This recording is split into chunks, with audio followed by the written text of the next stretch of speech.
So just so you know, you'll be live for now. Okay, yeah, let's do it. Hello, everybody. Thank you for watching. Zawadi M, the first person that commented on this. Zawadi M, thank you for watching. I appreciate you. Everybody that is watching this brother, the same way that I always talk about Zawadi M, this brother is one of those people that just believe in Liberia 100%. And I used to be wondering, man, what's up with this brother? Why? I wanted to know too, because there are a lot of people out there that would say negative thing about Liberia. So to find few people who, oh, okay, I found it. I can add No, it. guys. Yeah, I gotta take the Let sound me off. see. So before we continue on the video that you're seeing on the screen right now, I can remove it for now. While we and just so we can talk. Yeah, yeah. Once we reach Come that back to point, it. I will show it. Huh? I say, yeah, we can come back to it. Yeah, we can always come back to it. I have it here. Um, yeah. So like I was saying, this brother, he's one of those people that I don't know what to say, man. He's believing Liberia 100%. This brother is investing in Liberia like there's no tomorrow. I think he sees something in Liberia. We are going to talk about all of that. But before we get into this, I want you guys to know a little bit about this brother. Can you tell people little about you, about maybe how you came from Liberia? You're in the U.S. and you decide to go back. All of that we are going to get into it. But I just want people to know a little bit about you as a Liberian. Right, sure. So my name is Stefan, and firstly, thanks for having me on the channel, man. Love your channel. I'm always tuning in. I think you're one of the very few channels that shows us Liberia in present time on the ground. So I appreciate that. I'm a big fan of the channel, and I appreciate the opportunity to come on your platform and talk about Liberia. So yeah, a little about me, man. I was born right before the war. Uh, Probably like a lot of the viewers, my family left because of the war. And when we left Liberia, we went to Ghana and Ivory Coast, Senegal, and we eventually landed in Gambia, where we um, people called it lotto. They said we won the lotto to come to America, but I think the real term is like a resettlement program. So, like many people who came to the States, we came on a resettlement program, and I've been living in the United States since I was 9 years old, and I just recently went back to Liberia for the first time last year, and I try to make it like an annual thing. So I did go back this year. I'm trying to plan a second trip to make it by the end of this year, but I wanted to be an ongoing thing where I go back to Liberia at least once or twice a year for now. But um, trying to obviously make a bigger impact on the country instead of just going back and just visiting. So that's why I team up with Emma and you know anybody else who is down for the cause. We're trying to put something together where we do things different. You Yeah. know, just because things have been done a certain way in the past doesn't mean we have to keep doing it.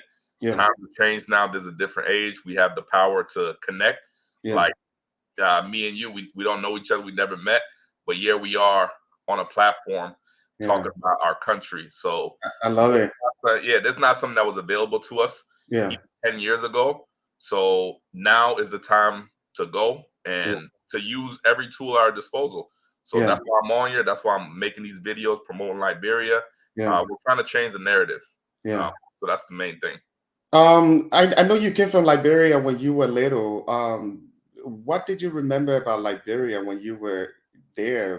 When you little, did you remember anything about Liberia? No. I was only 2 years old when I left Liberia. So a Yeah. lot of my memories from Africa was actually in Senegal. I Okay. went to school in Senegal and then Gambia. I lived in Gambia for a few years and I went to school over there. But actually in Liberia, I didn't have any memories. The only thing I knew about Liberia Yeah. is Liberian people that can talk and Yeah. gossip and they're sharing stories. So Yeah. you just listen to the stories Yeah. when your family was in Liberia, but Yeah. I was too young. I was only 2 years old when I left Liberia. So It- everything I know about Liberia is from my two times I went back, which last year I went yeah. a month. This time I was only 2 weeks. Yeah. I'm just putting together data. That's why I always watch your channel. Yeah. Always watch Emma channel, a couple of other channels out there to stay informed. But for me, actually remembering Liberia on the ground, I was too young. I left when I was 2 years old. Yeah, I asked that question for a reason because you're one of those people that just believe in Liberia. I've said that already, but I mean, I will keep saying it. You're one of those people that believe in Liberia, want to do something great in Liberia, and it's just so interesting for somebody, a person like me. I was raised there, and I know, I knew something about Liberia, so I will always think that, oh, it's my home and other days. But someone like you who came from there when you were little, you spend your life in other places. You know what I mean, right? Some people have nothing, no memory about the country, to just believe in the country like this. I'm going to ask you a question on that, but the first thing I want to ask you, how was it growing up in the U.S.? I mean, And don't get me wrong, you don't have to go personal, but one of the part that I want, that the reason I'm asking this question, I came here in 2007, and during that time, a lot of questions people ask you as an African, they will ask you, have you chased lion and all of that. And children, African kids get bullied in school. So that's the type of question that I'm asking. You don't have to go personal on other level, but yeah. hey, well, first answer that question. You chase some lions? Huh? I said you answer that question first. You chase lions? Well, I'm from Liberia. There's no safari in Liberia, so Uh, yeah, okay, so growing up in the United States, I wanna say rough, but I don't want people to take it out of context because when you live in Liberia, that's a different kind of rough. You yeah, talk about you don't have basic necessities, right? That's what a lot of people are going out to hustle just to be able to shelter themselves, be able to feed themselves, clothe themselves, basic yeah, necessities. A lot of us here in America, we don't have to worry about the basic necessities, but there's a lot of other challenges that come with it. And when they just threw us over here, a lot of those things we didn't know coming to America. yeah, So a lot of things we fell victim to. So, when I say it was rough growing up, I mean it in the sense of being in a new environment that you're trying to navigate, a country that people put you in categories and label you and make you a statistic. yeah, So it was rough as far as that aspect, but luckily we didn't have to worry about food and clothing and things like that. But it's somebody that's living in Liberia and that's never been to America. When you explain these things to them, they might say, "Oh, that's not rough at all. yeah, That's a breeze." But the people who live in Liberia, they know what I'm talking about. It's a different kind of rough. So this and yeah, somehow, we made it out. Not everybody gets to make it, yeah, and when I say make it, I'm talking about the mindset. yeah, A lot of times, like right now, I work with a lot of different people. So I talk to a lot of Africans from different countries, not just Liberia. And the thing you got to worry about in this country is losing yourself. yeah, There's a reason that people come here from a young age and they don't even care about Africa because that's what the society that's what the society wants from you. It it makes you like that. So yeah, that's something that people in Liberia, the kids and stuff, the youth yeah, that they're struggling. They're trying to pay for school fees to learn how to read and do all these things. But in yeah, America, we have so many opportunities, and a lot of times we don't care about those opportunities yeah, because this society has a way of belittling your dreams and making you stay in a little box. So when I say at least I made it out, I'm yeah, talking about like I made it out that box. I yeah, know now what I want to do, what I have to do, yeah, and a lot of times we on here just trying to encourage people to take them out of that box because people yeah, live in the box and they don't really know it. yeah, So I lived most of my life in that box. yeah, Curiosity led me to try to find some answers. yeah, And, I wandered upon Emma's channel, your yeah, channel, a yeah, couple of other, like-minded Liberians. yeah, And now I feel that, we're starting something that's going to last even past, even till we're gone. And yeah. beyond that. Not too long ago, I asked you a question about whether you remember Liberia, because a lot of people come here and some of them were born here, some of them came here when they were babies, but they just feel like, you know what, America is my home now. I'm gonna stay here. And for somebody like you who was baby, you came here, you went to other countries too, but you are in the US now. You have things going for yourself. I follow your channel. I'm gonna share our brother channel soon. You can also check the video description. I added the channel link. You can check him out. This guy is a serious business guy in the US here, not just in Liberia. We are going to get into a lot. But one thing I want to say is that, what is your number one inspiration when it comes to loving Liberia? Like the mindset you have, which is far different from many Liberians abroad and home. Some Liberians feel like, this government empowered me. I don't care about Liberia right now because the country is bad. And we all know Liberia. There are a lot of bad things there, but it's Liberia is still my country. At least that's what I believe in. I can tell you something. Yesterday I went out there. There's this lady that was looking at me the whole day. It turns out that this lady, she saw me somewhere before, and somebody told her about her. Said that this guy, he's came from Africa. He's everything Africa. I'm mostly Liberia. Everybody that I work with in the entertainment business knows about me as a Liberian. I'm always representing Liberia. So for me, I have that mindset that says that, what, I don't care how bad the place looks. I am going to still represent the place. Somebody asked me once, why do you like your country so much when all the bad stuff in the country? I said, well, at the end of the day, it's still my country. So for you, I want to ask you the same question. Why you believe in Liberia so much? So it's not so much as believing in Liberia, the actual land itself. Yeah. The people make the country. Yeah. And I feel like now, like I said, with the power to connect, with the power for our voice to be heard, to connect with other like-minded people, I think now we have an opportunity to make the change that a lot of people are crying for. Yeah. And being from Liberia, you can actually make a change. Yeah. When you're from a country like America, I mean, let's be honest, there's only so much that one person can do to change the country. Even if you get a bunch of millionaires together, it's not like you can really change America. Like, what can you really do unless you like a Elon Musk or a Mark Zuckerberg or something like that? But in Liberia, it's much easier to make an impact. Just by fixing a road or opening a school or starting a nonprofit, you can help so many people, change so many lives, and make such an impact that I feel like, we need to start doing that. Now we have the opportunity. We have the means of doing it. So nobody can say, okay, we now have the means, we don't do this. So I feel like that's my purpose, no matter how much money you get in this country, how rich you are, one pillar of happiness is to have purpose. Yeah. What better purpose than to say I left my country better than when I came? I made an impact.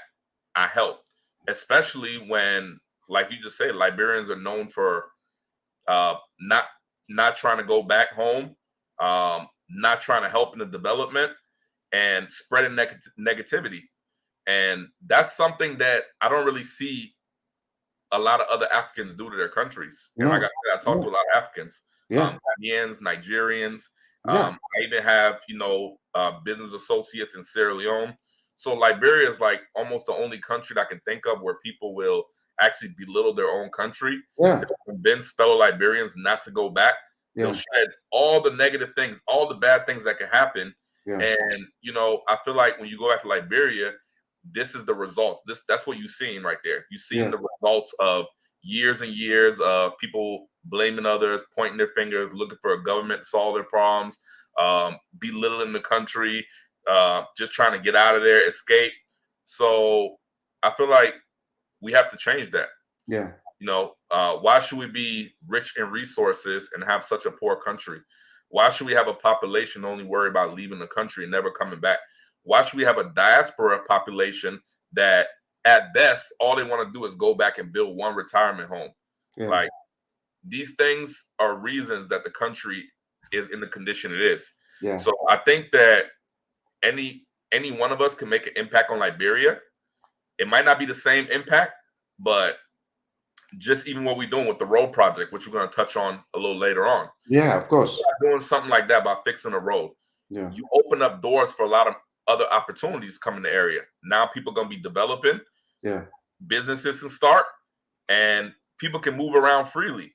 So the people who are contributing on this road with us, they are making an impact in Liberia. You might not be impacting the whole country, but you're going to impact the people in that close proximity of that road. So I think you can make an impact, even if it's just a smaller one. You're helping somebody out, and so, so I do, So you don't need a lot to make an impact in Liberia. You don't need a lot, Yeah. Yeah, I had to laugh because it's so funny. I'm drinking juice. Yeah, I'm just trying to clear my throat. You know, Yeah, that's what but people do. why not grape juice? Right, same thing. All right, that's funny. That was good questions, RDM. Um, One of the questions I want to ask you: how was it going back home for the first time? You know, leaving the U.S. and going to a country that you haven't been since you were a baby. How was the experience? Yeah, I mean, it was a great experience. A lot of the negative things that people say about Liberia, I was already prepared for it. So I think I was more, my mindset was more ready. I know Hmm. I wasn't going back to a paradise. I mean, That's Liberia the is way to a see it. paradise, scene Yeah, wise, a paradise. But when you raise in America your whole life and you don't see a lot of homeless people, you don't see kids working doing manual labor. yeah, Uh, a lot of things you don't see over here. When you go back over there, it might be like a shock, but I was ready for it. And I think what helped me prepare better is yeah, that I came to America when I was 9 years old. So a lot of yeah, those things I remember. Like yeah, I remember when I was in Gambia, we used to take bath outside. We didn't yeah. have running water. We used to put our water in the bucket, heat Mm-hmm. the water up on the stove, put it in the bucket. So, even though I grew up in America, it's not like I was born here. So a Mm-hmm. lot of those things I kind of remember, even though if it wasn't about Liberia, Yeah, I knew this was still the way in Africa. A lot of yeah, people still didn't yeah, have running water, didn't have electricity, and all those things. So I was ready for it. So it was more inspiring to me, man. When I went there and I saw it, and I said, man, this country needs us to come back. Like yeah, this is worse than I thought. yeah, Not in a bad way to say, okay, I'm not going back there again. I'm yeah, like, I have to be coming back here more. yeah, Like this country, like it really, really needs us. But that yeah, motivated me to want to, let my voice be heard, try yeah. to inspire people. Um, I learned a little bit about filming and things like that. So I went over there with my camera, my drone, trying to get Yeah. footage, That's and super. just to try to share it. Yeah, But the country needs us. So you can be yeah, the one to say, "Oh man, this country has all the same problems, is dirty, is this and yeah, that. I'm going to stay away." yeah, Or you can go over there and say, "Yeah, this country is dirty, is this and yeah. that. It needs me to help." Yep. So Yeah, and before we continue, I want to let you guys know we are here. I'm here with Stefan, and this guy is a super business guy in the U.S. But he's not only doing things in the U.S. here; he is investing heavily in Liberia, and we are going to get to his business and all the things he's doing in Liberia. But I just wanted you guys to know a little bit about him. So I'm just, it's like a movie. They don't just start a movie and the next thing you know, telling you that the bad man would die, the bad guy would die. They have to, keep you waiting and make this whole thing interesting. So that's what I'm trying to do. We will get into his the businesses he's doing in Liberia. But before we get into that, I want to ask you, do you mind telling people what you do here, some of the businesses you do here in the US? Just yes, so they know that you are not just in Liberia and learning how to do business in Liberia, but you actually have things going on here. Una, if yeah, you want to share. yeah, sure. So I'm in Atlanta, Georgia. I'm in the automotive business. I run some vehicle inspection stations. Um, I have an automotive shop. We sell cars, fix cars, rent cars. So I have a couple of different businesses in the automotive sector. And just a couple years ago, I started just filming myself talking about um, one of my businesses, and I realized, I like making YouTube videos, so I've been doing that for a couple years also. And a lot of times when I get some money, I'm always looking for different investments, things to invest it in. I'm a firm believer in building passive incomes, building multiple streams of income, and investing as opposed to working for the rest of your life. Mm-hmm, Um, and just using leverage. That's one thing we have available in this country is leverage. There's mm-hmm, different forms of leverage, and I'm a believer in uh, getting out of your comfort zone, building income streams, learning about new things, not just working. And that's something that African people love to do. yeah, Uh, a lot of times till this day, when I get on the phone, one of my auntie and them, they still trying to convince me to go back to school. And I'm like, look, I'm already past that point. I'm yeah, not interested in getting any jobs. I'm not interested in work for somebody else. I believe that, you know, if I learn enough and I push myself hard enough, I yeah, can create the future I want by my own resources. yeah, So that might not be for everybody, but I always encourage people to start that journey. yeah, Um, if you say, okay, I don't want to be rich or all this, but at the very least, you shouldn't want to trade all your time, because time is very limited. To yeah, to come to this country and work till you're 65 years old and retire, I mean, that doesn't have to be your only option. There's a lot of things that you can do to build wealth. But yeah, now is more importantly when we're talking about Liberia, because we need people in business. We need people as investors. We need people doing all these things so we can bring those skills, but more yeah, importantly, bring that wealth back to Liberia. So the more of us that's opening businesses, that are building our business credit, that's mhm, getting business line of credits, the mhm, more of us can come together and take that money from our business, that credit, yeah, and send it to Liberia and start over there. yeah, So that's another thing that I'm passionate about, is making people think outside the box, yeah. and not just a traditional way of going to school and working until you're 60 years old and retiring with half the income you've been making your whole life. I know. A lot of people say it's difficult working with other Liberians. You know, for Liberians to do stuff together, it's very hard, and all of that. What made you believe in Zawadi M, and how is it working with her now? Like how everything, like how, you know what I mean. Yeah. How is it working with her? So just working with people in general can be a struggle. It's not just Africans or Liberians. You know, just working with people can be a struggle. Yeah, So as far as working with other Liberians, we only been on the project for about a year, and about half that time was a planning phase. So we just started breaking ground a few months ago. But I mean, as far as Emma specifically, there's really not too many people like her doing what she's doing. So it made me want to help her out. It made me want to help her cause. And by helping her, she's helping me, because we have the same goals. We have the same plans, the same vision for Liberia. So if I could find 10 Emmas, or if she could find 10 me's, and we could all come together, then it's more beneficial for the country. yeah, So Emma has been great. I actually got a video coming out on her channel this week, that's going to be talk about some details of our road project. So if you guys are not already subscribed to Emma's channel, I think Jefferson should have the link over here.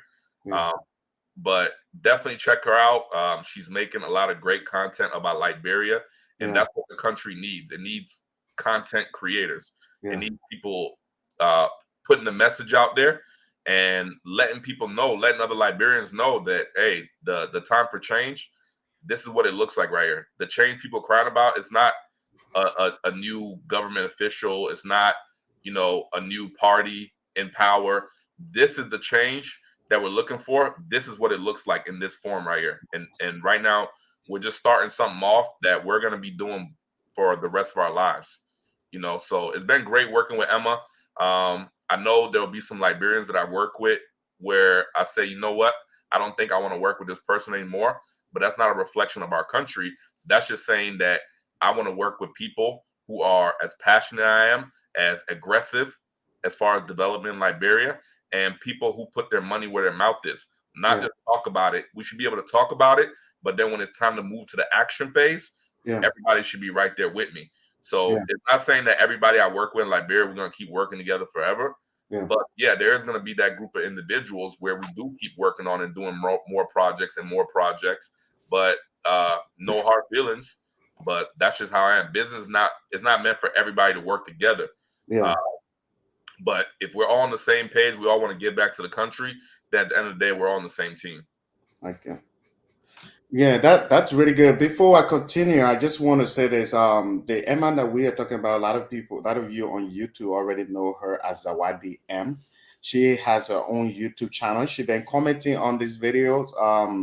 So that's the name right there, Zawadi M. If you don't know about her, check out that channel. Trust me, you will learn a lot. Even my own auntie, she told me, she was like, Jefferson, if I knew about this girl, I would have gone through her to buy my land, to build my house, everything in Liberia. I would have gone through her. So she is real. You see, if you go on her channel, she's everything Liberia. So Go subscribe her channel. Go check her out. Go check her out. One of the questions that I wanted to ask you here is let me see. I prepared my little question just to make sure. What would you like to tell other investors who may want to invest in Liberia, like doing business in Liberia? Other investors, not just Liberian, but people that want to do business in Liberia. What advice will you give them? Um, I mean, I think there's a need for every kind of business in Liberia. The lack of competition is scary. You might see only one or two people doing something in the entire area. So we know that's not something we see in America. In America, you see one gas station, you see another gas station across the street. Competition is good for the economy. So any business that you feel like you have an advantage in, then I feel like it can work in Liberia. Now, it's not saying that every money you throw out there is going to make a profit. You're going to double or triple your money. You do want to get some basic business knowledge, and you want to get some basic people skills. And I don't want to put anybody down, but that's just, being real. A lot of people feel like they can go back and to Liberia and open up a shop and, just expand that business and grow to 3, 4 different shops. But those same people, when when their family put their hand out for some money, they always got to put money in there. So business in America, it don't work like that. If you have an inventory in your store and you make money, certain percentage of that have to go back to getting more inventory. If you're giving that money you make to your family, then how are you going to get more inventory? So a lot of people, that's how they fail. They go back, they have family in Liberia, everybody here, oh, this person coming from America, everybody coming, they want money. Everybody got their hand out. So how can you build a successful business and all your family over there with their hand out? That's a lot of the struggles that I see in Liberians, and a lot of reasons that's why people just stay away. They don't want their family to overwhelm them. Everybody asks for this money, that money. So any business could work. There's like 5 business ideas that I have in mind that I'm going to be jumping into. So if you have an advantage in that business, you have some kind of leverage, um, you know how to reinvest your money to expand and scale up, then yeah, no, there's no doubt in my mind that anything can work. It just depends on the individual that's doing it. Yeah, that is true. That's really a good idea. What advice would you have for Liberians who want to do business in Liberia, but they are afraid with everything that people talk about, like say about Liberia, how people will eat your money, they run away, and all of these things. Advice would you have for Liberians that are abroad? Yeah, I mean, so that's why it's important for us to connect and do these showcases where we're putting people out there. So if there's anything to do with development, then we got somebody for that. That's Emma. She has a Yeah, modern building construction, and she does everything very professional. Um, Quotes, deadlines, materials. So you want to work with somebody like that that's professional. I think by sending your money to your family to build anything is kind of unfair to them, because people in that country, they don't see that kind of money. So by putting them in that position, where they have to take your money and build your house, but they're trying to figure out how they're going to buy a bag of rice for their house, yeah, that's an unfair position to put your family in. yeah, Um, get somebody that's what they does. That's their industry. That's their field. yeah, Uh, get some feedback from other people who's worked with them, and that would be my best advice. yeah, And I'm leaning to the construction side, development side, because it's hard to do something in that country when you don't have a place to stay and you don't have a car to get around. yeah, Now, these are the 2 biggest challenges I face when I go back. On top of food, you go every if you go out to eat every day, 2, 3 times a day. Oh yeah, mhm, you're gonna break your pockets. For those who think Liberia cheap, when you go to those nice, decent restaurant, you paying about $10 a plate. Sometimes even $15. You add a drink in there. So if you're doing yeah, that 2, 3 times a day, I mean, your money gonna get wiped out. So place to stay, all right, transportation to get around, and somebody to cook your food so you're not buying food 3 times a day. yeah, Once you get those things figured out, then I think it's a lot easier to do business in the country. But without having a place to stay, I mean, it's kind of rough. running a business here in America and not really going back to Liberia. Yeah. I see a lot of people, including Emma, that do not advise that you do that. You want to be on the ground a little bit to see things, at least set up the structure. You don't want to send money to your family and hope they can set it up the way you want to. And we have a benefit of living in the Western world that we kind of see things differently. So a lot of times the way you're going to set your business up, living in America, living in UK, your family in Liberia can't have that same vision. They haven't had that experience. Like for you, example, Jefferson, I'm sure now you've been in America so many years, you've seen so many things, you've unlocked different parts of your mind. Yeah. Now when you go back to Liberia, even though you're still the same Jefferson from Liberia, but now you're coming back with another level of experience that you Yeah. never would have had if you didn't come to America. So the people living in Liberia, they haven't experienced those things. So sometimes it's kind of hard to share the same vision. But be on the ground a little bit.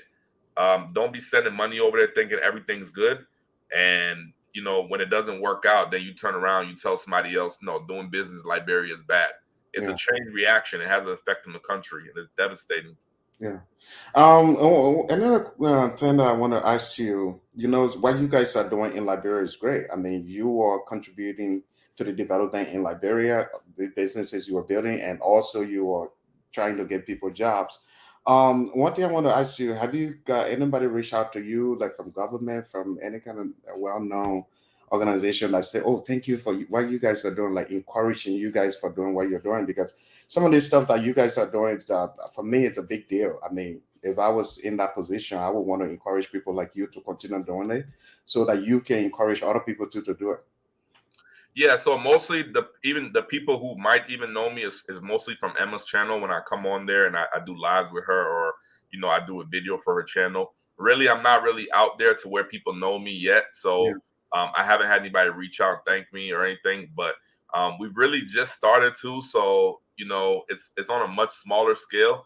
Mhm. But I know in a few years, yeah, I think people will be reaching out, Yeah. trying to encourage it. So I mean, but I'm not really looking for that. I know it's gonna come Yeah. with what we're doing. So I'm not really looking for people to reach out and thank me or anything like that. If you do, that's great. If you want to help me out, that's even better. Yeah.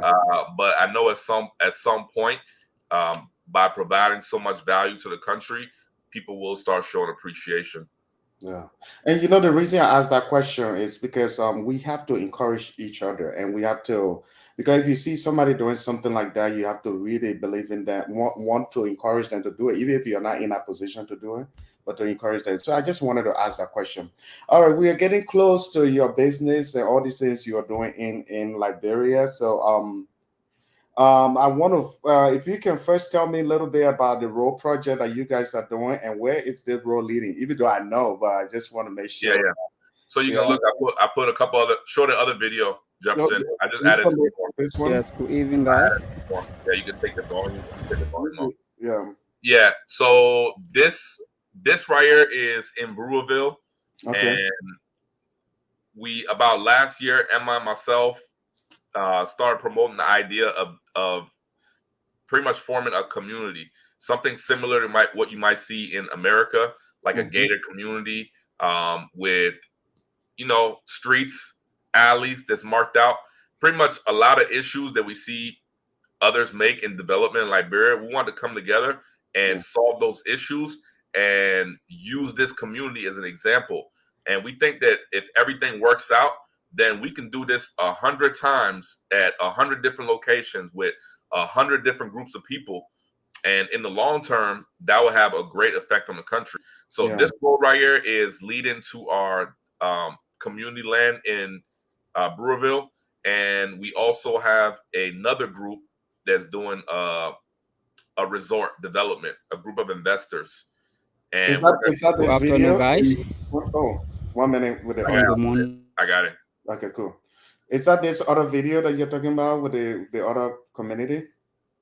No, no, no. So this is all just showing the road right here. Okay. But this road is leading to the community, and Okay. then once you go through the community, when you go into the back around by the ocean side, we Mm-hmm. have 2 acres right there that we're building a resort. Yeah. So this road is going to be going to that resort, but it's also going through going to get to the community. So Mm. when we went early this year, I wish I could show you the images I have on my other computer, but Yeah. this road did not look anything like this. It was Wow. just straight sand. So the car couldn't even make it over here. Even this point right here, you couldn't even drive on. You had to Mm. park and you had to pretty much walk like a good 15 minutes to the beach. Cars could not get through. Wow. Development would have been very, very tough. So coming together and mapping these things out is, like I said, it's an example for the country because this is how we do here in America. You'll Yeah. never see people come building the area in America that they didn't set up the water system, they didn't Yeah. set up the roads, they didn't put light posts, but they just start building. You Yeah. never see that. So we think we need to have the same approach in Liberia. Before we start building, let's Mm-hmm. make sure the roads are straight. Let's Yeah. make sure that everybody know where the road is and where the alley is. Let's Yeah. mark everything off so people don't build on the road. People don't build on the alley. Yeah. Then now you got to find a different road, or you got to try to knock down a house. Like a So lot of times people just, don't do that. just to be clear, this is actually being done in Liberia by Liberian. The reason I'm asking, no, I'm asking you Yeah. so you can say it because I know people Oh see yeah. these things happening. Yeah. Some people will wait until government come and make the road, but No. you guys are not waiting for government. So I'm asking you, this is actually being done in Liberia by Liberian. Yeah. Then But why look. did you guys decide to do it yourself and not wait for government to make the road? Yeah. The government not even fixing main road. They will come Yeah. fix road in your community. So we already know that the government was not going to fix this road, but we know that we want to develop this area. Yeah. But with enough of us, we can do anything. I did some light research, and I've seen that it was about 1.2 million Liberians live in diaspora. If Wow. even half of those, if 600,000 people, right, put $100 in, that's Yeah. $60 million. You know what $60 million could do in that country? A lot. Yeah. So this is just we just showing others that we can come together, we can build roads. We're gonna build a park. We're gonna do a lot of things in this area, but we want others to stop Yeah. and look and see and say, "Wow, these people are coming together. They're working together, and they're Yeah. actually making progress." So this is just the very beginning.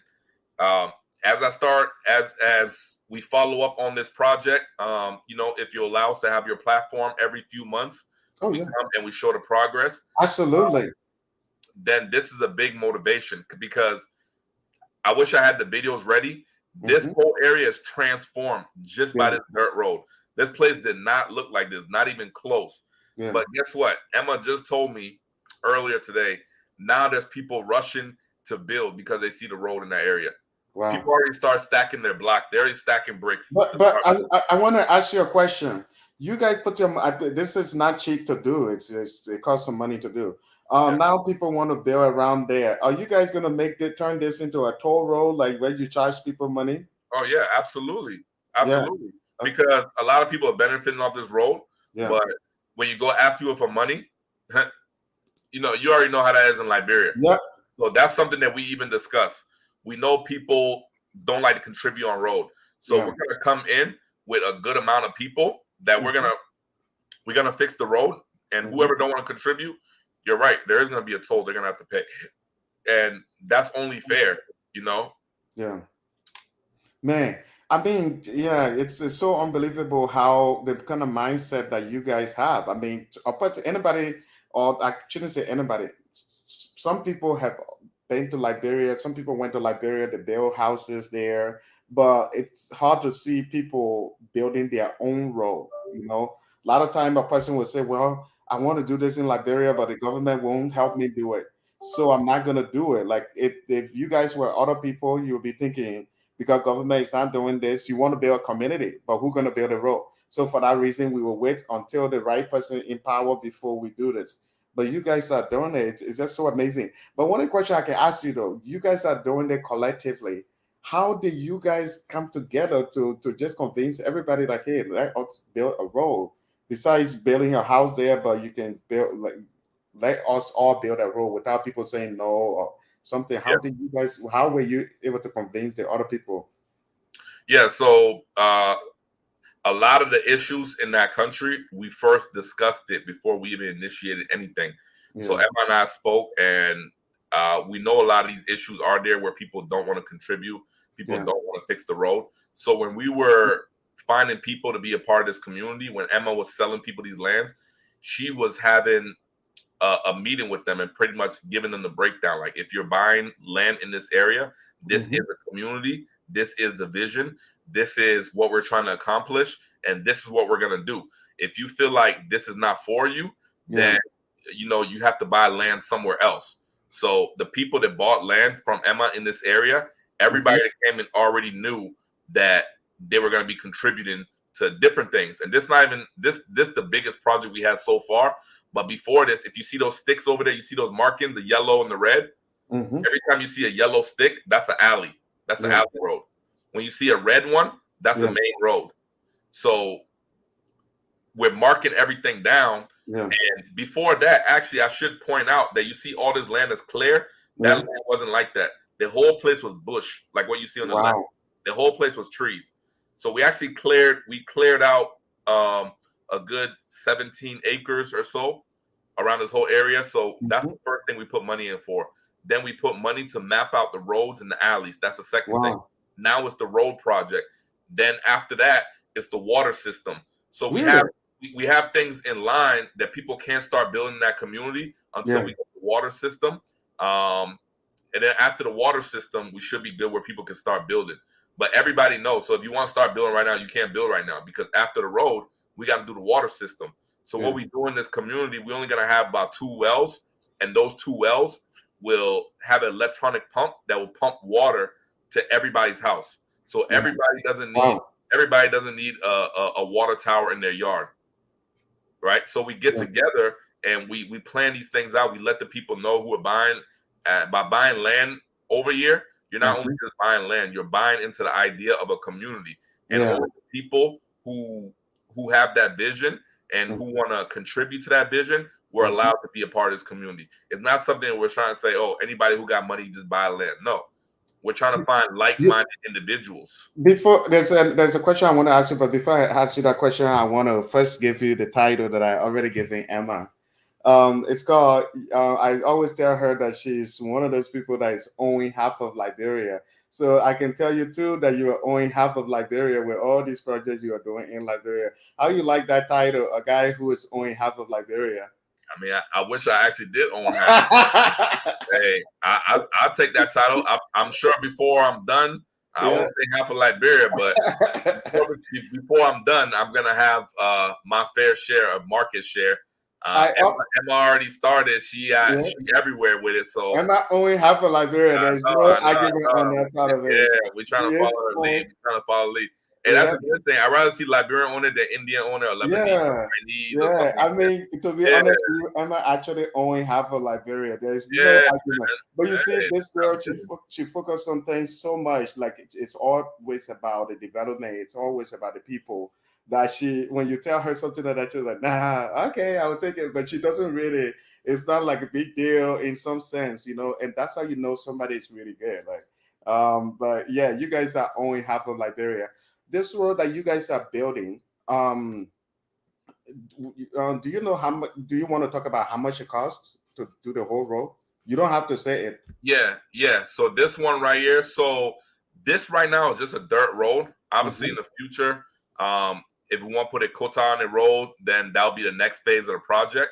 But this road right here is about $55,000. Wow. For this road. Yeah. But you know what? This is the thing about spending money, man. If you spend money on something like, let's say I just spend money on a car, I'm driving the car, I'm doing those things. That's such a short-term reward, right? You enjoy the car for a little bit, a few months, a year, and then you tired of that car, right? Yeah. But this road right here, this is something that I'm going to be driving on for years and years. This is something when I'm gone and my kids inherit my property and my business, they're going to be driving on. They're going to share the story of, look, this place wasn't nothing. My father came and they built this road. This is how everything here came. And we're going to have the videos to show it. So, some things, some rewards are, it's not monetary based. It's not about the money. Yeah. Just seeing this road right here and know that we had a part to do with it. Yeah. Trust me, when this thing finished, we're not even gonna think about this money. So it's Yeah. money very well spent. And I want every Liberian who's watching this live to have that same feeling. Yeah. If you contribute money in this country and you can build something like a road or a park or have some kind of value in the country, that satisfaction Yeah. will go to your deathbed. I promise you. Every day I wake up, I look at my phone because our guy on the ground, Emmanuel, he's the one who sends us these videos. And every day I'm eager to see the progression on the project. I'm eager to see, what they're doing. And it's a very rewarding feeling that I want everybody to experience. So this road, this project, we're gonna be spending a lot more money in this area. Yeah. So this is just the very beginning. But that's the budget for this road. But I'm pretty sure once we add that tar on, it's gonna be a lot higher. So, this community, what if somebody watched this video and see what you guys are doing? You're building this community. What if they wanted to be part of the community? Is it still possible? So that community is actually closed off. Okay. But Emma, they can always reach out to Emma, and Mm-hmm. she has other communities she's gonna be doing, and I'm gonna be right there too. If Emma have 20 communities, I'm gonna be in at least half of them, right? Nice. So reach out to Emma, see what's the new community she's working on. Yeah. Um, but of course, land in this area, even if it's not in the community, a lot of these lands you've seen Yeah. might be outside the community. This road comes all the way from the outside before it makes it in the community. So we're still going to be trying to buy different lands around here. So it's still a great buying opportunity for this area, even if you don't get in the community, just to be around here, around us, because when Walmart come to an area, developers follow Walmart. You know that Yeah. when you see a new Walmart coming somewhere, people who build houses, that attracts them because they know if Walmart's around, Walmart's is going to be bringing people. They're going Yeah. to be shedding light on this area. They're going to be bringing new money. So people build around Walmart. So in this case, in this scenario right here, we're Walmart. Yeah. So if you see us in the area, then you know we mean business. You know we're coming to get work done. If Yeah. you buy land in that area, then you'll benefit just as the developers benefit when they build around Walmart. So even though you can't get in the community right now, it's closed off. Emma Yeah. has other communities that she's working on. But if you still have an opportunity to buy land in this area outside the community, it's still 100% worth it because just from the traffic that we're going to be bringing to this area. Yeah. Well, one thing I want to tell you guys before we continue on this, if I am, I'm sure this is the right email address for Emma. Yeah. Um, this is zawadiem21@gmail.com. If you see, if you are interested in all these things that you are seeing and you want to be part of any of this community or you want to buy the land in Liberia, if you ask me, trust me, I'm not a real dude for you. But you can email Zawadiem. Her name is Emma, but her YouTube, on YouTube, you know her as Zawadi M. You can go to her YouTube channel, comment on one of her videos. One thing I know about her for sure, she's always reaching out to her followers. You can either do that or you can just send her email, zawadiem21@gmail.com. You can come back later and watch this video too, and the email address will always be there. Email her, ask her a question about how you can buy land, how you can be part of community in Liberia, and she will for sure reach out to you. That's 100%. I know she's always doing that. Her YouTube channel is called Zawadi M. That's it right there. She commented, we have a second community with 17 members at the moment. So reach out quick because one thing I know, there are people that are always dying to be part of what she is doing because this girl, what she is doing in Liberia, it's real. I mean, she came into this country in the United States and worked very hard. Everything she worked for, she's spending it in Liberia. So she is walking the walk. She is not just talking the talk. And Stefan is one of those guys too. So these are the real people that are making a change in Liberia. You can reach out to them. Send that email to Zawadiem. Ask her, how do I become part of community? If you don't want to be part of the community, you can also ask her how you can buy land in Liberia. I'm sure she has a lot of connection in places. She's the real deal. Anyway, This All right, community. Justin, when I'm looking away, I'm still with you. I'm just gonna add. I'm gonna add a few more videos. I like when we talk and you share the videos. Yeah, That's a nice yeah. look to it. That's super. I think if you add another video, will give me more option because while you were talking, you can. I want Oh to yeah, add the video there so people see what some of the stuff you guys are yeah, doing. yeah, yeah, yeah. Yeah, yeah. But let me see. Do you know any landowner in that area? Well, that's what I say. Emails are what I am. Probably she will have answer to that. Or if you, Stefan, you have answer to that question. Do you have any answer to that question? I do not. They'll have to uh, email Emma Yeah. and really see. I'm really not sure. I know once you start building the road, the Mhm. land turned to a hot area. Yeah. I mean, maybe if I was around there, I would buy all the land around there before I build a No. road. Then I can sell all the houses to the people who wanted to buy land, but because there was no road, now they want to stay in that area.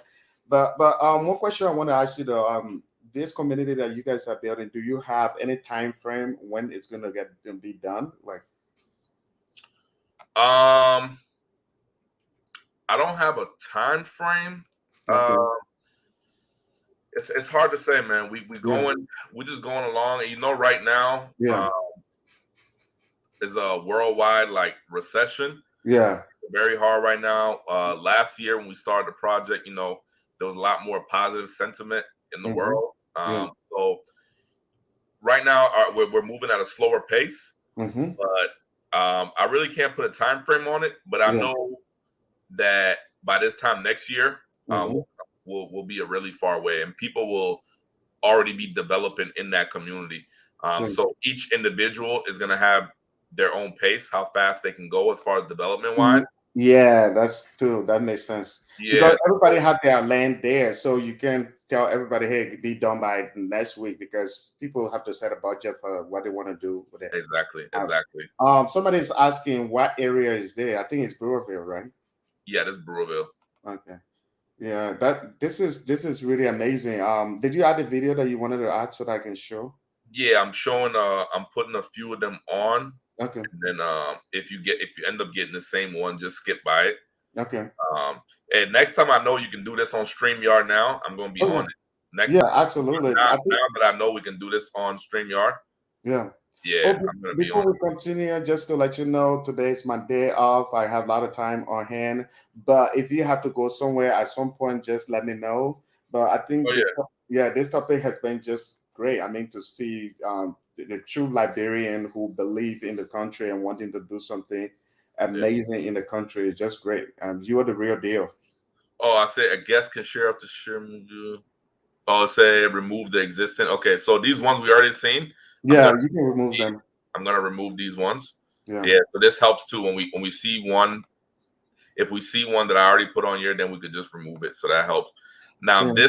this is the promo video. Somebody said that somebody said we should put this video on the on the TV. Remember this? I put this on my IG. Coming Oh, from a okay. poor country Yeah. where people only Let me see. Oh, sorry. I'm gonna. So you ready? I can. What I'm gonna do? I'll play it and mute our microphone for now, so Yeah. people they can hear the original audio. Oh So yeah.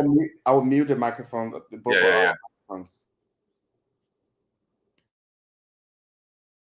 their opportunities and never to return. I desperately wanted to change the narrative for my country, Liberia. So I went out looking for help, and help I found.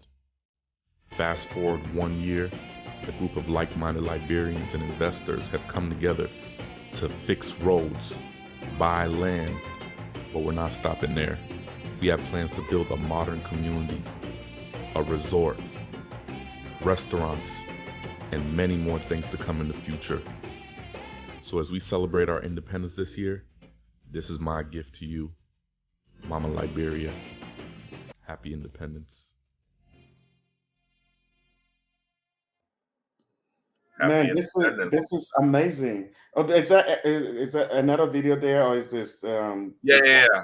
Look at that other Okay. video with Emma. That's where she's actually she was on the ground, and because some people might think the areas where the car drive on is the road, but a lot Mm-hmm. of times people don't know where the road is. They're just driving on anything. So when Emma was on the ground, she actually showed us where the road is going to start. So we had to create pretty much create the area where the road is going to be. So this, I don't know if you could fast forward through it. You'll see now. What I want to do, I want to play it like we did with the commercial. I just not commercial, but the video that I just played, so people can hear what she's saying. Is that something that people can hear? That's fine. Basically, the architect, he's the one explaining how the water system gonna go, and this guy, he's from the land department, and he just showing where we're gonna put the water towers and how it's gonna pump water to everybody's house. So maybe you might not want to watch the entire thing, but at any point you want to stop or go through it, that's fine. Yeah, so this one I'm not gonna mute our microphones. The other one has music, so I wanted people to hear this. Right. All right, so Stefan, how would the water system be? So you can stop it at any time. Hey, Levi. So if we want to connect water, that's just Levi. He just showing us how we're gonna connect the water. But this is, look at the road right here. This is what it used to look like before. Oh wow. So you see this? So now you see the huge difference. Yeah. We extended it. We made it a 2-lane road. Yeah. Because this you see right here is very small. Now look at all these trees over here and stuff. You see how we clear everything, clear the land? Yeah. Yeah. So this is almost like a before, but when that rain hit this land, it looked a lot different. The water just sit on this whole road. Yeah. It looked horrible. But for those that seen this right here, that doesn't look that bad. Yeah. I mean, when you go, this sand right here, the car gets stuck in it easy, very easy. We didn't even make it to this part. We parked all the way down because we didn't want to risk taking the car over here. So you can see how this area looked before. Look at all this. Not even a road. So just by doing that little clearing, clearing up the road right here, we had to dig about 1.5 feet underneath the sand. And then now we're at the phase where we're putting the road, we're putting the red dirt onto the road. So the next phase after that, we're gonna get the steamroller to pretty much compress the road. So one of the things that somebody just asked a question, I don't know whether you you can answer that too. The person said, has the government ever reached out to you guys concerning the good work and development? I think I asked you that question before. Similar question, and I think I don't know whether Emma answer it, or if you have an answer to that, that's okay. I don't know if they reached out to Emma. Like I said, right now I don't have my own platform. I'm just just crashing your platform and crashing Emma's platform. Maybe they reached out to her, but it's still a little premature. We just started the project, but I think somewhere down the line, I know the locals in Brewerville, like the mayor and stuff like that, they know what we're doing over there. But as far as people outside of the Brewerville area, nobody's reached out to me. People pretty much, it's easier to contact Emma. So maybe they reached out to her. But like I said, at the end of the day, we're not really, that's not our motivation. Yeah. I think if the local people praise us more, that goes further for me than the government. Yeah. So let me read some of these comments. So we got. I want to make sure two people see their comment out there. Let me see. Very emotional video, Stefan. That's Emma. Thank you, Emma, for watching. This guy say, are you guys instructing people on what structure house plan to put in that area? I think Emma answered it, but if you have answer, you want to add to that too. Emma says, yes, we have a requirement for a house plan. Yeah. So not like zinc round. Yeah. No zinc round, no zinc roof, no crazy things. Yeah. So we're not telling you we're not telling you can only build a 2-bedroom or this and that, but there's not going to be no construction buildings. So nothing over like a 2-story kind of thing. And no zinc for the roof, no zinc for the house. So just those basic guidelines. We want everything to be in order, because people over there investing a lot of money, including myself. So I don't want my house to be next door to some kind of chicken farm or next door to somebody who got zinc. We want to keep the image over here clean. So, I think you muted it. Did you mute it? Can you still hear me? The video? Oh, you can hear me still, right? Yeah, I can still hear you. I muted the video. So yeah. So we do have requirements, because we don't want one person to come and build a zinc house and throw everything off. So we letting people know from the beginning. We're gonna build something modern over there. We're gonna build something that looks good, something that's aesthetically pleasing, to where we can all benefit off. And you see, this is just another example of that road area right here. So you can see that, you see how that thing was looking before we started. Yeah. Another thing, that I want to, there's another response from Emma. We are mainly focused on development. We don't share of out the work we are doing, but the mayor is very impressed. So what she's trying to say, you guys are mainly focusing on the development. You are not really, whether government reach out to you or not, you really don't care that much. You just want to play your part. You want to develop. Exactly. Yeah. So, but I think the mayor reached out to you guys or something because she said the mayor is very impressed. Yep. I know, that's, like I said, I know that's not her Yeah. main objective, but when you do good work and you're providing value, I'm sure, people will reach out to show their appreciation. Yeah. And you know what's great, man? Every area we go in, when we coming over here, and the local people see a lot of activity, they always ask you, "Oh, y'all come and build house? Y'all come and do this?" So you can tell they're excited. They're excited for something to come in their area. Yeah. So for And me, it's the people. When they yeah. put their appreciation, that's when I know I'm doing the right thing. Yeah. And so this is the continuation of the road, right? Yeah, so on this process right here, they drop the red dirt, and the truck pretty much just spreads it around the road because it has to get ready to get compressed. So you see, when we dig, first you got to dig up. You dig about 1.5 feet of Mm-hmm. the sand because you got to move that sand out the way, and then you fill that area where you dug. You fill it in with this red dirt right here. I Uh, see. yeah, so after the red dirt, then it's gonna get compressed down, so the road is actually more permanent. It gets compressed. Yeah. So yeah, you have to add this dirt in. This the dirt that builds the road. You can't use sand. Oh, Uh, really? your tires get stuck in sand. Yeah. The water has a different effect on that sand land. So this red dirt, this is what you use to build road. Yeah. So Emma responded. She said, "Amen. We have yet to show too much of what we are doing. So no response from the government yet." So now I understand. I think it's the same thing you were saying. You guys are at the early stage, so a lot of people don't know about what you guys are doing, and I'm glad people are watching. A lot of people are watching today than I would say than ever. I haven't done live in a while, But and it's I'm right glad here now. they see the weatherman there. They say, the weatherman that you say, let's watch him. This weatherman been going to Liberia, we don't know. No, you're all Liberian brother. I don't see your wife, but yeah, I know what you mean. It's funny.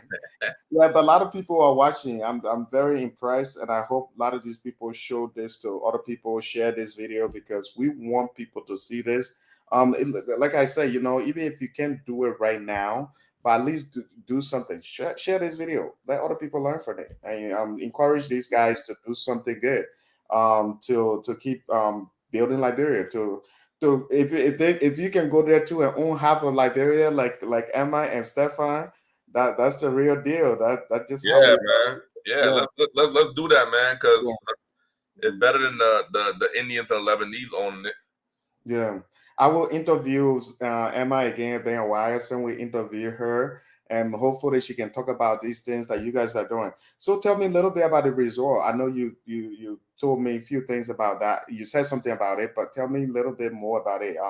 When are you guys gonna start building it, and what level is in now? Well, again, without this road over here, Hmm. you can't build anything, Yeah. because if the people who build when the roads are bad, when Hmm. the truck comes to deliver the material, they're not Hmm. gonna come all the way to the land. They're gonna drop it off the closest they can get without risking the truck being stuck. So Hmm. that you got to pay people to transport the material to your land and do all those things. So we need this road to be built before we can do anything. But hopefully, we start breaking ground on that project sometime this year. Right now, we're just finishing up the architectural design, Hmm. so just laying out where everything is going to be placed, where Yeah. all the buildings are, how much space between the buildings, where we go put the pool, where the restaurant gonna go, and Emma, myself, and the architect are just, anytime we encounter something that, okay, this might be an issue, that might be an issue, we're moving it around. Yeah. So hopefully we can break ground this year, but we're waiting for that road to finish first. But yeah, we're eager to get started, and more eager to finish it, or at least finish one of those units. So this will be an area in the future that when we come on these videos and these YouTubes and people want to come to Liberia, we can say, hey, we have this luxury hotel over here that's right on the beach. Yeah. And then we want to build around that. We want to say, okay, when we bring people to the resort, we don't want anybody leaving. So we need a restaurant. Yeah. We need things for people to do. If people do want to get around, like excursions, or they want to go sightseeing, we need vehicle transportations. And with all these things, it's bringing jobs to Liberia. There's going to be Liberian people that's going to be doing these things. So we want to think about what makes a perfect, like a vacation getaway. And we want to add those things in there. And more to try to bring people from, especially America. Like when we spoke the other day, you mentioned there's a lot of African Americans that don't even know they have any connections to Liberia. Yeah. I'm sure once they find out, they want to come. But just imagine how hard it is for Liberian people to go back home. Now imagine a stranger, somebody who doesn't know anything about Liberia. Imagine them going through that. We got to make it easier for people to come to Liberia. And one of these things we're doing is by making modern accommodation. When people come from America, especially if they never live in Africa, they don't want to deal with no running water. They don't want to deal with, your light go out, you don't have a generator, you don't have anything solar, you got to wait till the light come back on. This is not what they're used to. So we got to try to at least meet them halfway. First thing, build modern.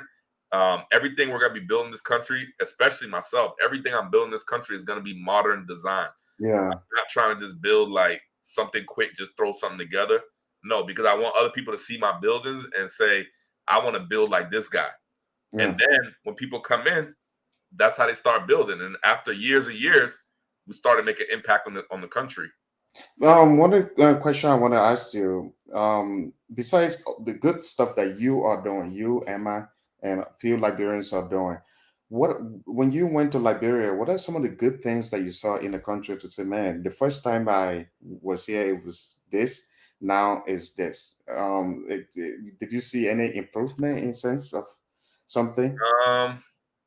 I mean, just from a year, you really can't see any improvement. But a lot of times when I come to Liberia, I go to Sierra Leone, and Sierra Leone's on a much faster development pace. I mean, I think I heard somebody say, maybe Liberia might be faster, but nah. Liberia, I didn't really notice anything too different. Of course, I wasn't really just going around like that, but in Sierra Leone, there's a lot of development. You won't even drive 1 mile without seeing a house being built. The last time somebody told me that we were joking, and I told the person because the person went there to visit somebody. So when the person said that I was joking with the person is a Liberian. I said, my man, because you get Jew over there, that's why you say Sierra Leone is bad, it's good developing. But now that you are saying that, I believe you. No, they are, man. They're aggressive on the developments, and like I said, I've never seen a Sierra Leonean that try to convince another Sierra Leonean not to go back and build. I've never seen that. You won't hear that. But that's what they do. Oh, you building a house in Liberia? Oh, they will tell you all the reasons they come and bring down. But they never even been through it. They heard it from somebody else. They're just repeating what they heard.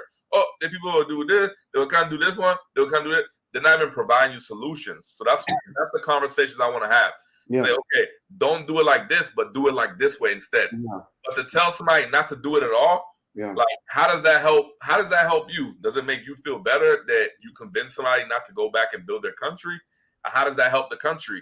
Now that's one less dollar that's going around circulation. That's one less house being built.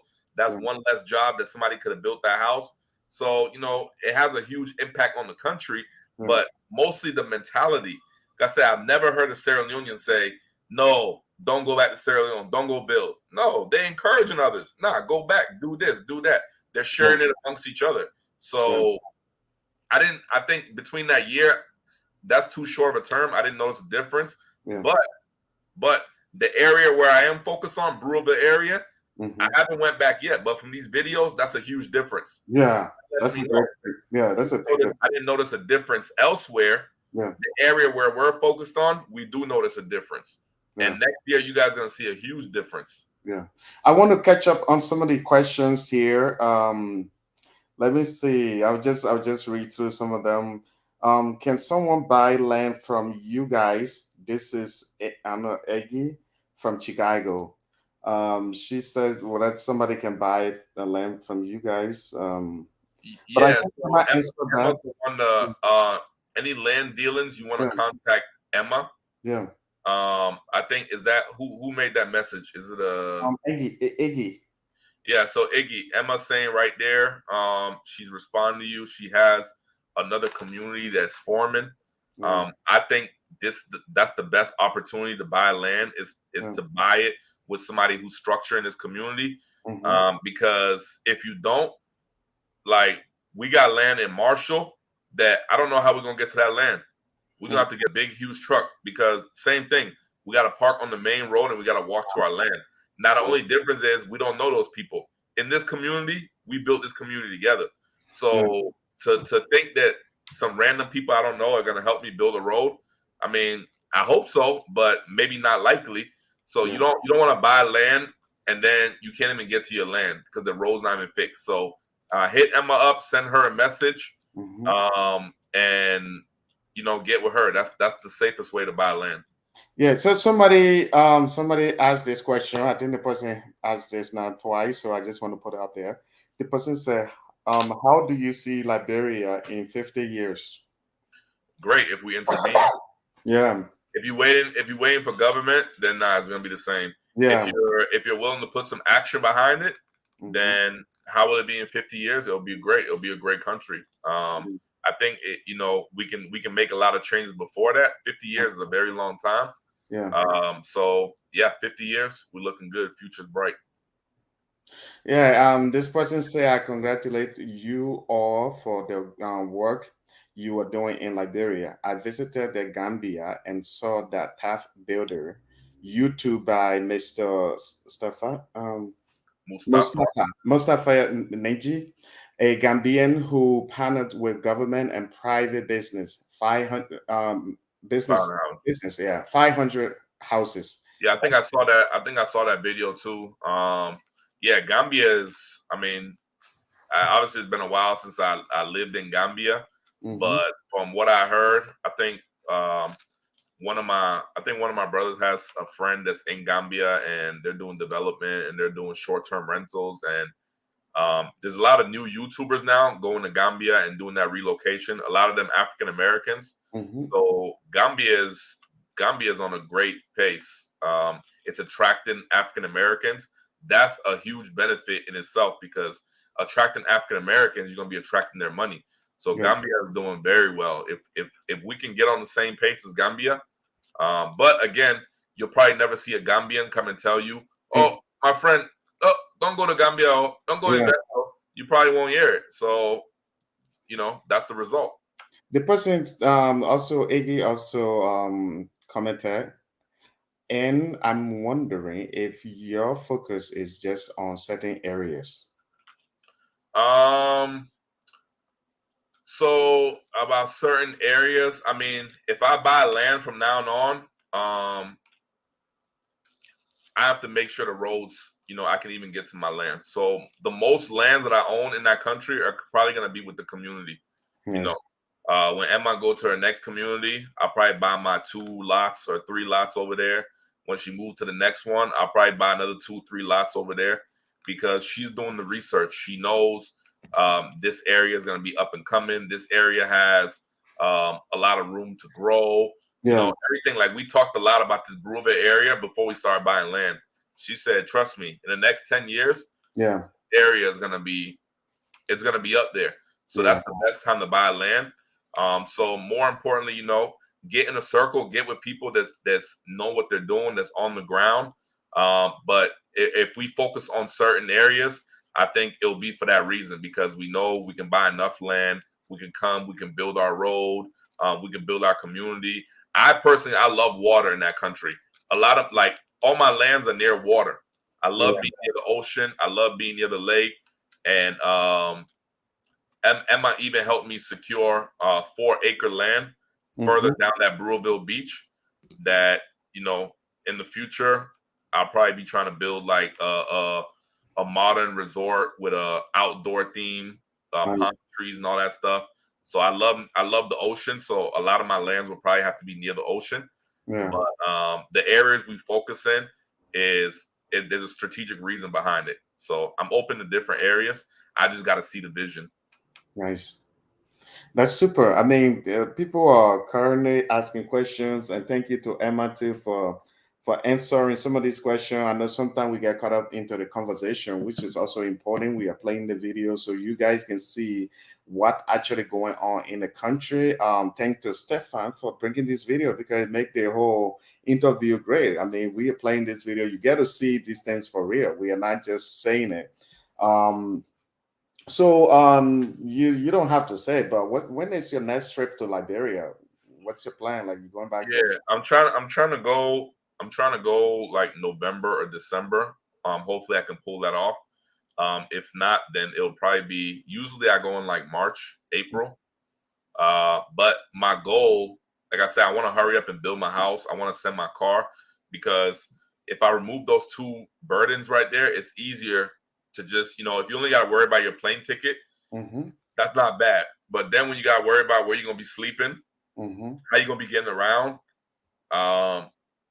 like cars in that country, people who got cars for rent, those cars are not in good conditions. Yeah. So that's another issue in that country. That's why in the future, I want to have a rental car business. I want to have cars, reliable cars available when people come in the country, they can get around. Because whenever we got to find a car, I mean, it could be a little burden. The car maintenance wise not good. Then the people who own the car, you got to be changing the tire for them. You got to take the car to get service.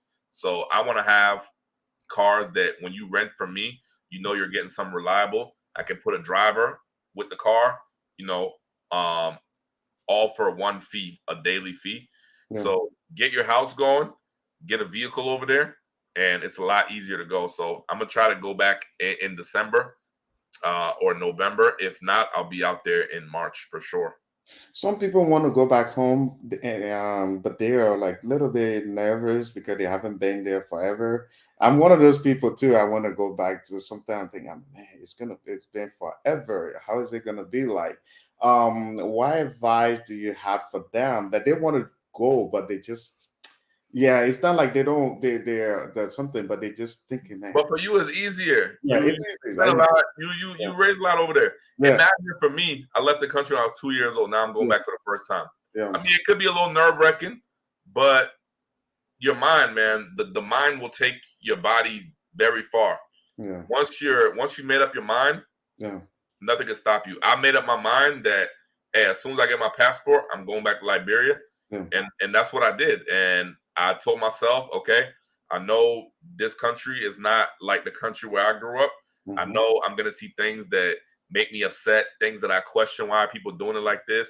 But I came with a more like an observation mindset. I'm going to sit back. I'm going to observe. I'm not just going to be judging and saying, oh, look at they play here. Oh, look at they one here. Oh, look. I'm going to observe. Why are things like this? Why are they doing this? Why it's like that? And then can I create a solution? Can I bring some of these issues back to some of my business partners and say, look, this is what I saw. This is what's going on. I think if these people had this and this and that, then they wouldn't be doing it like this. So we're more creating solutions. So if you go back with a solution-based mindset, then you'll be okay. If you go back looking for things to complain about, oh man, you're gonna have so many different things to complain about. So you're gonna have your list full with that one. Yeah. Before while we are doing this, I want to first say congratulations. You're the first person on my channel that got more live view than anybody else. Thank you. And sorry, Zawadi, maybe because we haven't done this in a while. I'm sure if we start doing an interview, you're gonna get more live view. But I just wanted to say congratulations. A lot of people are watching today more than any other time, and hopefully we can bring you on here again. It seems that people really like what you are talking about. A lot of people have been commenting, and, they're proud of you. They're doing all of this. So you guys keep doing what you are doing. Is there something that you want to add that I haven't asked you before, that I haven't asked you yet? just something I want to add. Well, since we have a lot of people viewing, Yeah. I mean, I want to encourage everybody to, let's take some kind of action. Yeah. Um, Not everybody has the means to contribute on a road right now, but let's take some responsibility too. The country's like that because of Liberians, Yeah. and us in the diaspora, we have a lot of responsibility. We come over here and we try to fit in with the Joneses. We Yeah. want the best cars, the biggest houses, designer clothes, luxury vacations. Um, you just got to make up your mind if you want to be a part of Liberia's development. Yeah. Not going to be easy. It's not going to be rapid. You are going to have to make some sacrifices, and you're going to have to get with like-minded Liberians. Yeah. But it can be accomplished, and because we're so far back, it's not something that we can even say it's a finish point. What is really the finish point? There's so much work to do. But if we can start something that outlives us, that show others how it should be done moving forward, Yeah. then I think we can really, really make a change. And just being that we're so far back, anything little you can do can make a change. So Yeah. let's start putting in our heads that we're gonna make a change. Once you convince yourself that you're gonna want to make a change, you're gonna find solutions. You're gonna find people who are making a change. You're gonna try to assist them. If somebody contact me and say, "Hey, how can I help? How can I do this?" I'll show you how you can help. And right now, I'm not taking any money. I don't have an organization set up to where we can funnel money in, but the country needs that. We need to have these things. That's why even what I told you yesterday, Jefferson, when you interviewed somebody on your channel, there was a story that stuck with me.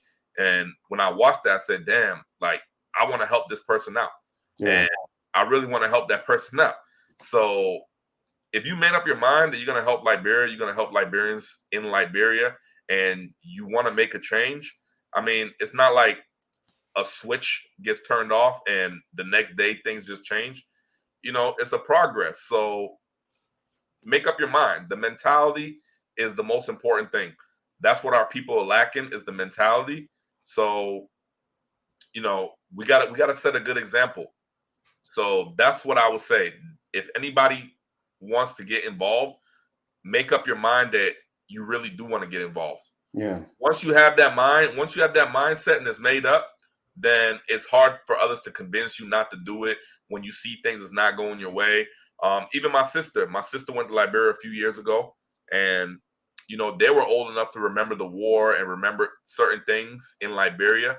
So when she went back, she was like, a lot of the same way the Liberians acting before the war, I could still see that in them. So when I went to Liberia and I came back, all they saw was positivity. I said, look, I'm going to do this. I told them all the businesses I want to do in Liberia, the problems I want to solve. And it made them look at Liberia in a different way and say, wow, you know what? This person went to the same place I went to. Why are they coming back with a different motivation, a different story? And I'm coming back saying, something else. Yeah. So I convinced them that no, these things are like this, but it doesn't always have to be like that. We can change it. So I convinced my family members to be involved in Liberia, and we all own land in this Brewerville community. All my siblings, my auntie, cousins, we all own land in this community. I brought them into that. But a lot of them before this project, they were not really considering of going back to Liberia, being involved in Liberia's development. It's hard because you're in America, you have a lot of things that, if you go back to Liberia right now, you're not going to have. You're going to have to work to get them. So it's easier just to stay over here, just to enjoy your life and go to work, get your weekends off, take 2 vacations a year. It's much easier to conform and fall in line. It's much harder to go against the grain and say, you know what, I'm going to be a part of this. I'm going to be a part of this change. It's not easy. So Yeah. if you're looking for the easier thing to do, this is not it. But the easy path doesn't necessarily lead to happiness. It doesn't fulfill you. Yeah. So you have to decide at the end of the day what you want. I know that we have a lot of struggles ahead of us. I know that we're going to have a lot of roadblocks, but once our mind is made up that we're going to overcome any challenge, we're going to find a solution to any problem, then there's no way that you can convince me that I shouldn't go back home and do something. It's not going to happen. I'm going to walk away from that conversation before I even entertain it. So you have to get on that page too. If you want to make a difference in the country, you want to be part of development, decide, make that decision right now. Are you going to entertain when other people telling you not to do this, not to do it? Are you going to let them occupy real estate in your mind? Or are you going to say, no, Stefan's doing it, Emma's doing it, look what Jefferson doing, I want to try to give back that way. And that's it. Once you make up your mind, then there's no turning back. So that's where we're at now. We're at the point of no return. We still have a long way to go. And every time I get an opportunity to come on any one of these platforms and motivate somebody, inspire somebody, even if only one person gets inspired, then, you know, I think my job, my mission is accomplished. This is just in case you were just joining us. I'm interviewing Stefan here, and this is his YouTube channel. This guy, even though he doesn't make the same type of video that we made, but he's famous. The guy got more than 18,000 subscribers on YouTube. He's a super businessman. He gives people business tips about Toro and other things. Can you tell us a little bit about your channel? Yeah, so mostly this channel right here, I started this channel during the pandemic when, you know, lockdowns were going on and people wasn't really going out. I've been following some other YouTubers, and I'm like, okay, what can I make content about my channel? And I'm in the automotive space, who's renting cars out. Is a new rideshare platform called Turo that we started dabbling in, and people were asking me a lot of questions. How do you rent your car? How do you do this? What kind of insurance that? So I'm like, you know what? I'm in my spare time, I'm just gonna create videos for this channel. And I started making videos. People were watching them. They were asking me questions. So it's kind of just something I did just like kind of for fun. And then when I started getting some views, I'm like, okay, well, maybe I can take this thing to another level. Maybe I can run with this. But even till now, you know, we spoke the other day on the phone, and you told me, man, on your channel, you gotta start posting more. And you're right, I don't really take it like a serious business. But I do get an ad revenue check from Google every month. And so, you know the good thing about where you are right now, there are a lot of people that have been posting video for years. They don't have that amount of subscribers. And so when I check out your channel, I'm like, man, this guy got a lot of subscribers. People really love what he's doing, even if in one video a week. Trust me. The good part is, even though you have other businesses, you got things you're doing, but the good part is you never know what you're gonna do with those viewers, with those subscribers. As time goes by, you might be surprised. Your channel will reach 100K, the next thing 1 million subscribers, and you could send people to Liberia and say, hey, these are some of the projects I'm doing in Africa. Go check it out. Even if you're saying, you know, if it's whatever thing you're doing in Africa, that's a big deal. So the time that we live in now, trust me, it's all about the view, the followers and stuff. There are doctors, lawyer, professors that are making videos on YouTube just to have the followers and write book. And those people go and buy their book. So it was the reason I was encouraging you the other day.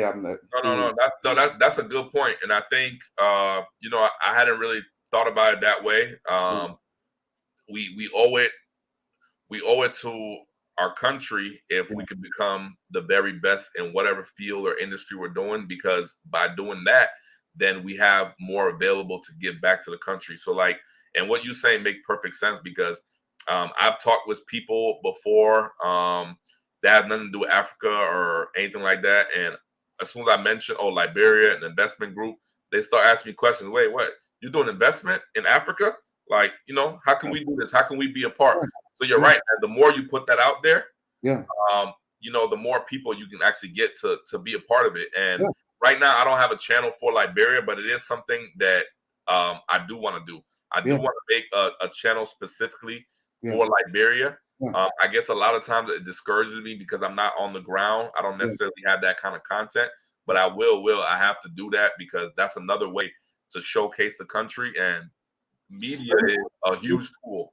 Yeah, you see some of the videos that Emma makes. Sometimes she will sit down in the chair, but then they have pictures that they overlap over the videos. Right. It also tells you a message. So if you were making videos about how to invest in Africa, and then you have few picture over those videos, it still will tell what you would, people want to learn how to do it. You don't have to be on the ground. So that another thing. But anyway, you got a lot of things going. I know you can do that. Yeah, but when I watched some of your video, I was so impressed. I'm like, wow, this guy, even without posting a lot of videos, he got a lot of subscribers. It made people really like how you say things, how you teach them. That was Right, really, right. yeah, Yeah. that was Yeah, impressive. man. The channels is growing good, even though Yeah, I'm not very active on it. yeah, Uh, but that skill right there, me doing those YouTube videos, it's what made me even comfortable from coming on this live with you. wow, A lot of people, um, public speaking is the number one fear. It's yeah, actually a bigger fear than death. yeah, So sometimes just people showing their face on the camera is yeah, be a very traumatic moment. yeah, And by me doing enough YouTube videos, I'm a little more comfortable in front of the camera now. yeah, So I think just by overcoming that fear, yeah, in the long run, it's gonna even help the country out so much. yeah, So you even pointed that out that even the small things, right, yeah, can help the country. So yeah, now because I did the YouTube channel, I'm more comfortable in front of the camera. When yeah, people ask me, do you want to come talk about this, talk about that? I yeah, can come and do it. Like we're not the first ones to build road in Liberia, but we're probably the first ones that's showing you the process of how yeah, we're building it. yeah, So sharing and being in front of the camera, yeah, it take you a very, very long way. So yeah, for you guys, if anybody on this channel has development going on in the country, either mm, you're building your house or you're building yeah, your road, share it, put that Jerry, video out there, right? yeah, Even if you don't have your own channel or you don't want to go on YouTube, contact Jefferson. yeah, Here he can get a hold of us and we can yeah. put it out there. We need more people to see Yeah, that. I'm open. For me, my thing is I want to use my platform to shine spotlights on Liberians that are making a Right. difference. I'm not there right now to do certain things that you guys are doing, but if I can use my platform to shine spotlights on you guys, I think it will help other Liberians to want to do something too, and it will make me feel better. Like, okay, I'm playing a part. So I think if you have something going in Liberia, whether it's nonprofit organization or you are doing something for development, whatever you're doing, just email us liberiantv@gmail.com and we will reach and we will get back in touch and see what we can do to bring you here. You see, Stefan is here today. A lot of people are watching. They like what he's saying. I haven't seen any negative comments like, oh, my memo for here, man, that country is bad. I never seen it because I think you believe you. I said it in the thumbnail. You believe in the country, and when the people came to watch, you actually, you started telling them things that are real. We are showing them video. I think seeing is something. I don't know how to say it. Seeing is something, but for sure, seeing when somebody sees something, they can believe it for real. And you guys are building road in Liberia. You got pictures to prove it. You got videos. I think that's a very good thing. And if somebody want to come up here, let's do it, man. Let's do it. Let us know. We can. Yeah, We can I make. got more too. So let's keep it going because I'm gonna actually I got some more to share with you guys. I Sounds good. if I would have known we was gonna be sharing the videos, I would have had everything ready. Yeah. Somebody say, can you share on TikTok? Hey, we definitely need some Liberian content on all platforms: YouTube, TikTok, Instagram. Yeah. Something that I hate to see. I follow some Liberian influencers who have a good bit of following, and those Yeah. people never once mention Liberia. They might That's. do it very fast, like, Yeah. oh yeah, Liberia, yeah, but they Yeah. don't like sit and talk like, look, this is Yeah. like this is where I'm from. Yeah. Like they're not even bringing money in the country. That's Yeah. very disappointing. They're not using their Yeah. platform, their resources. Yeah. So yeah, we do need more Liberian content And- creators, Yeah. and we also need to start. We need to start teaching the kids in Liberia how important creating content is. Yeah. More people on the ground need to be Yeah. sharing their stories. People Yeah. have phones over there. People Yeah. have Facebook and Instagram. They're Yeah. on Facebook all day. Why not share some of those videos on YouTube, on these other platforms? This stuff go a long way. So that's something that I want to personally start doing. Yeah. I want to start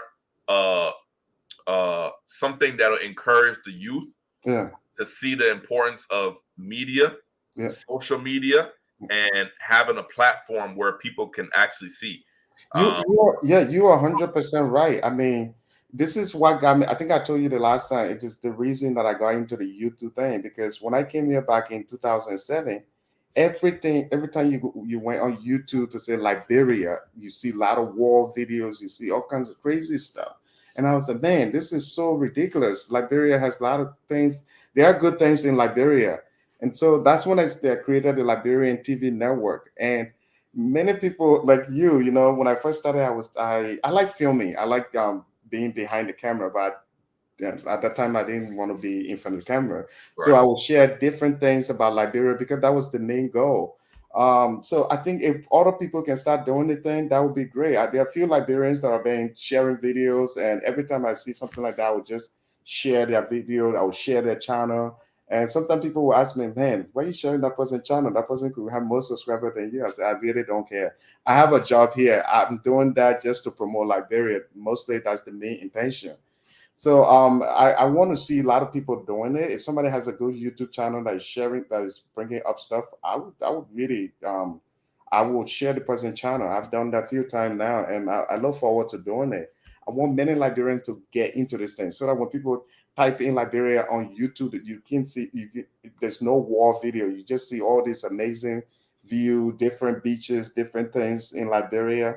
I mean, even somebody just walking on the street or Broad Street talking about Liberia, talking about Monrovia, that would be something. We need to have more videos out there, positive videos, Yeah, than all the war videos. I Yeah. absolutely agree. Yeah. And I'm Long, even let me add one more thing. Long time ago, when CNN, every time CNN, when they were in Africa, either CNN or BBC, every time they went to Africa to report, they would stand somewhere where there's a bush, because that's the mindset at the time. Like it's how people used to stereotype Africa. Everything is bush, village. But now, when those people are reporting in Africa, they actually show the city. They will show Monrovia. They will talk about Monrovia. It's not like before where they will stand by the bridge. And that when I first came to the US, that used to frustrate me a lot because I'm like, man, why just walk up in Africa and you only see all these lions as a highlight? And I was so frustrated. And when there was walk up in Germany, you see all the cities and every beautiful thing. But when then the walk up was in South Africa, the TV station that I was watching in America, there was a lot of highlights for animal, deer, and all this stuff. And it does not have to do with a walk up. I was very frustrated. But now, because many Africans are going to cities and all these things, I bet you the next time they have a walk up in Africa, you'll see they will be talking about cities. They will be talking about development. They will be talking about something because now we Africans are changing the narrative. And Liberians need to learn that and do the same thing. We have to tell the people that, hey, we have cities here, we have this here. You can't always stereotype us as village, as war. exactly. And but anyway, what did you share with me right now? What is this? Um, this is let me put the mute on. Yeah. Oh, okay.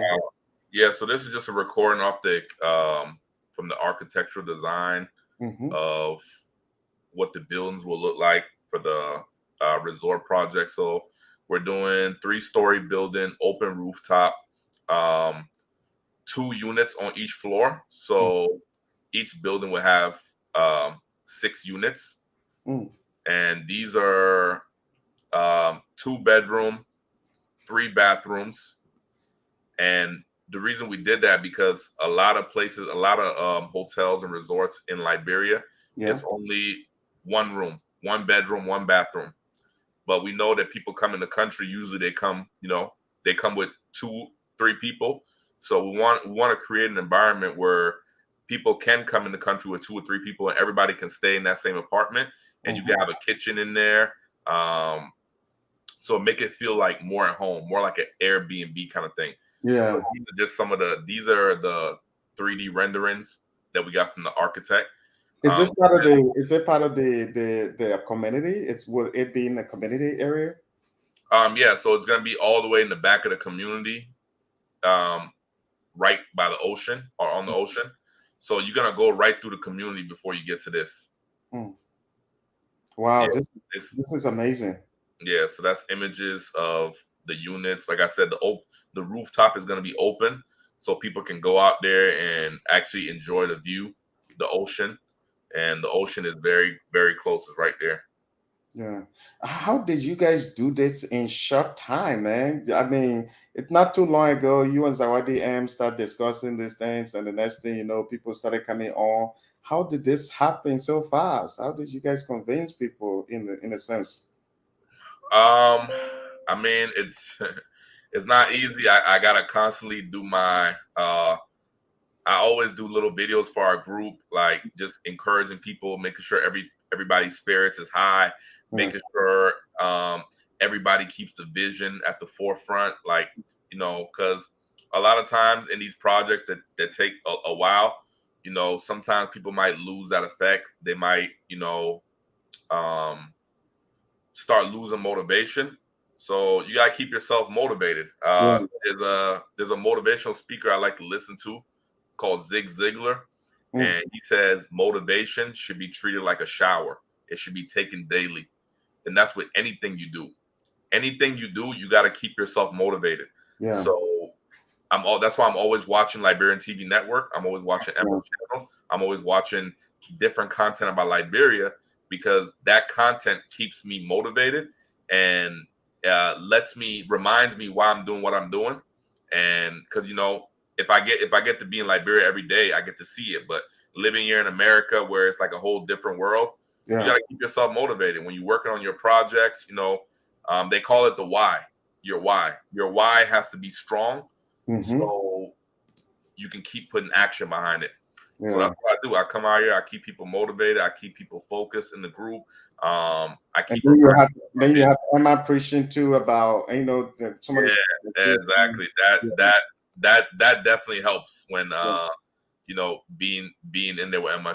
She's aggressive like I am, so it matches my hustle. So yeah. Find a group like that, a like-minded group, and don't take no negativity. In our group, we don't encourage that. We don't speak anything negative. If you're telling me something negative, right after you tell me that thing, I want a solution. Like, okay, this is this, that, but this is the way it should be. Give me a solution. When you give me the negative without the solution, I'm not really interested in those conversations. Yeah. That's the problem. Yeah. I tell people that all the time, even at work. I tell people, I say, hey, I don't mind critiques. You can criticize me, but I want you to also give me a suggestion. You can say, Jefferson, you were bad. This what you did was horrible, and without telling me how I can do it better. And so I tell people that all the time. Say, hey, if you will criticize me, at least give me suggestion. So I really like that mentality. What was the process? And, some of the people you got, I know that I'm sure for sure a lot of people wanted to be part of the community. What was the process in choosing people? We chose people that first can afford it financially. Yeah. Make sure you're not taking too much of a burden. So that was one of the criteria. You had to be able to contribute the amount that we're looking for every month to see this project to a certain point. Like-minded individuals, people who want to give back to the country, because it can't be all about money for this project, because we don't have anything to compare it to. We don't have any other resorts in Brewville that we can say, hey, look, Brew is Good evening, guys. much. So we don't have anything to compare it to. So most of the people in this group, they do understand that at a certain point we can start making a profit, but it's going to be years and years till we make a profit in this resort. So the fulfillment in the short term is giving back to the country. So that's another criteria. Not only should be able to afford the monthly contributions, but you share the same vision for the country that we have. Yeah. And not everybody made it in. We had a lot of people that send us emails about that project, and only 20 people are in that group. And out of those 20, me and Emma and a couple other people who were already on from the first day. So really, we only took in maybe about 15 people.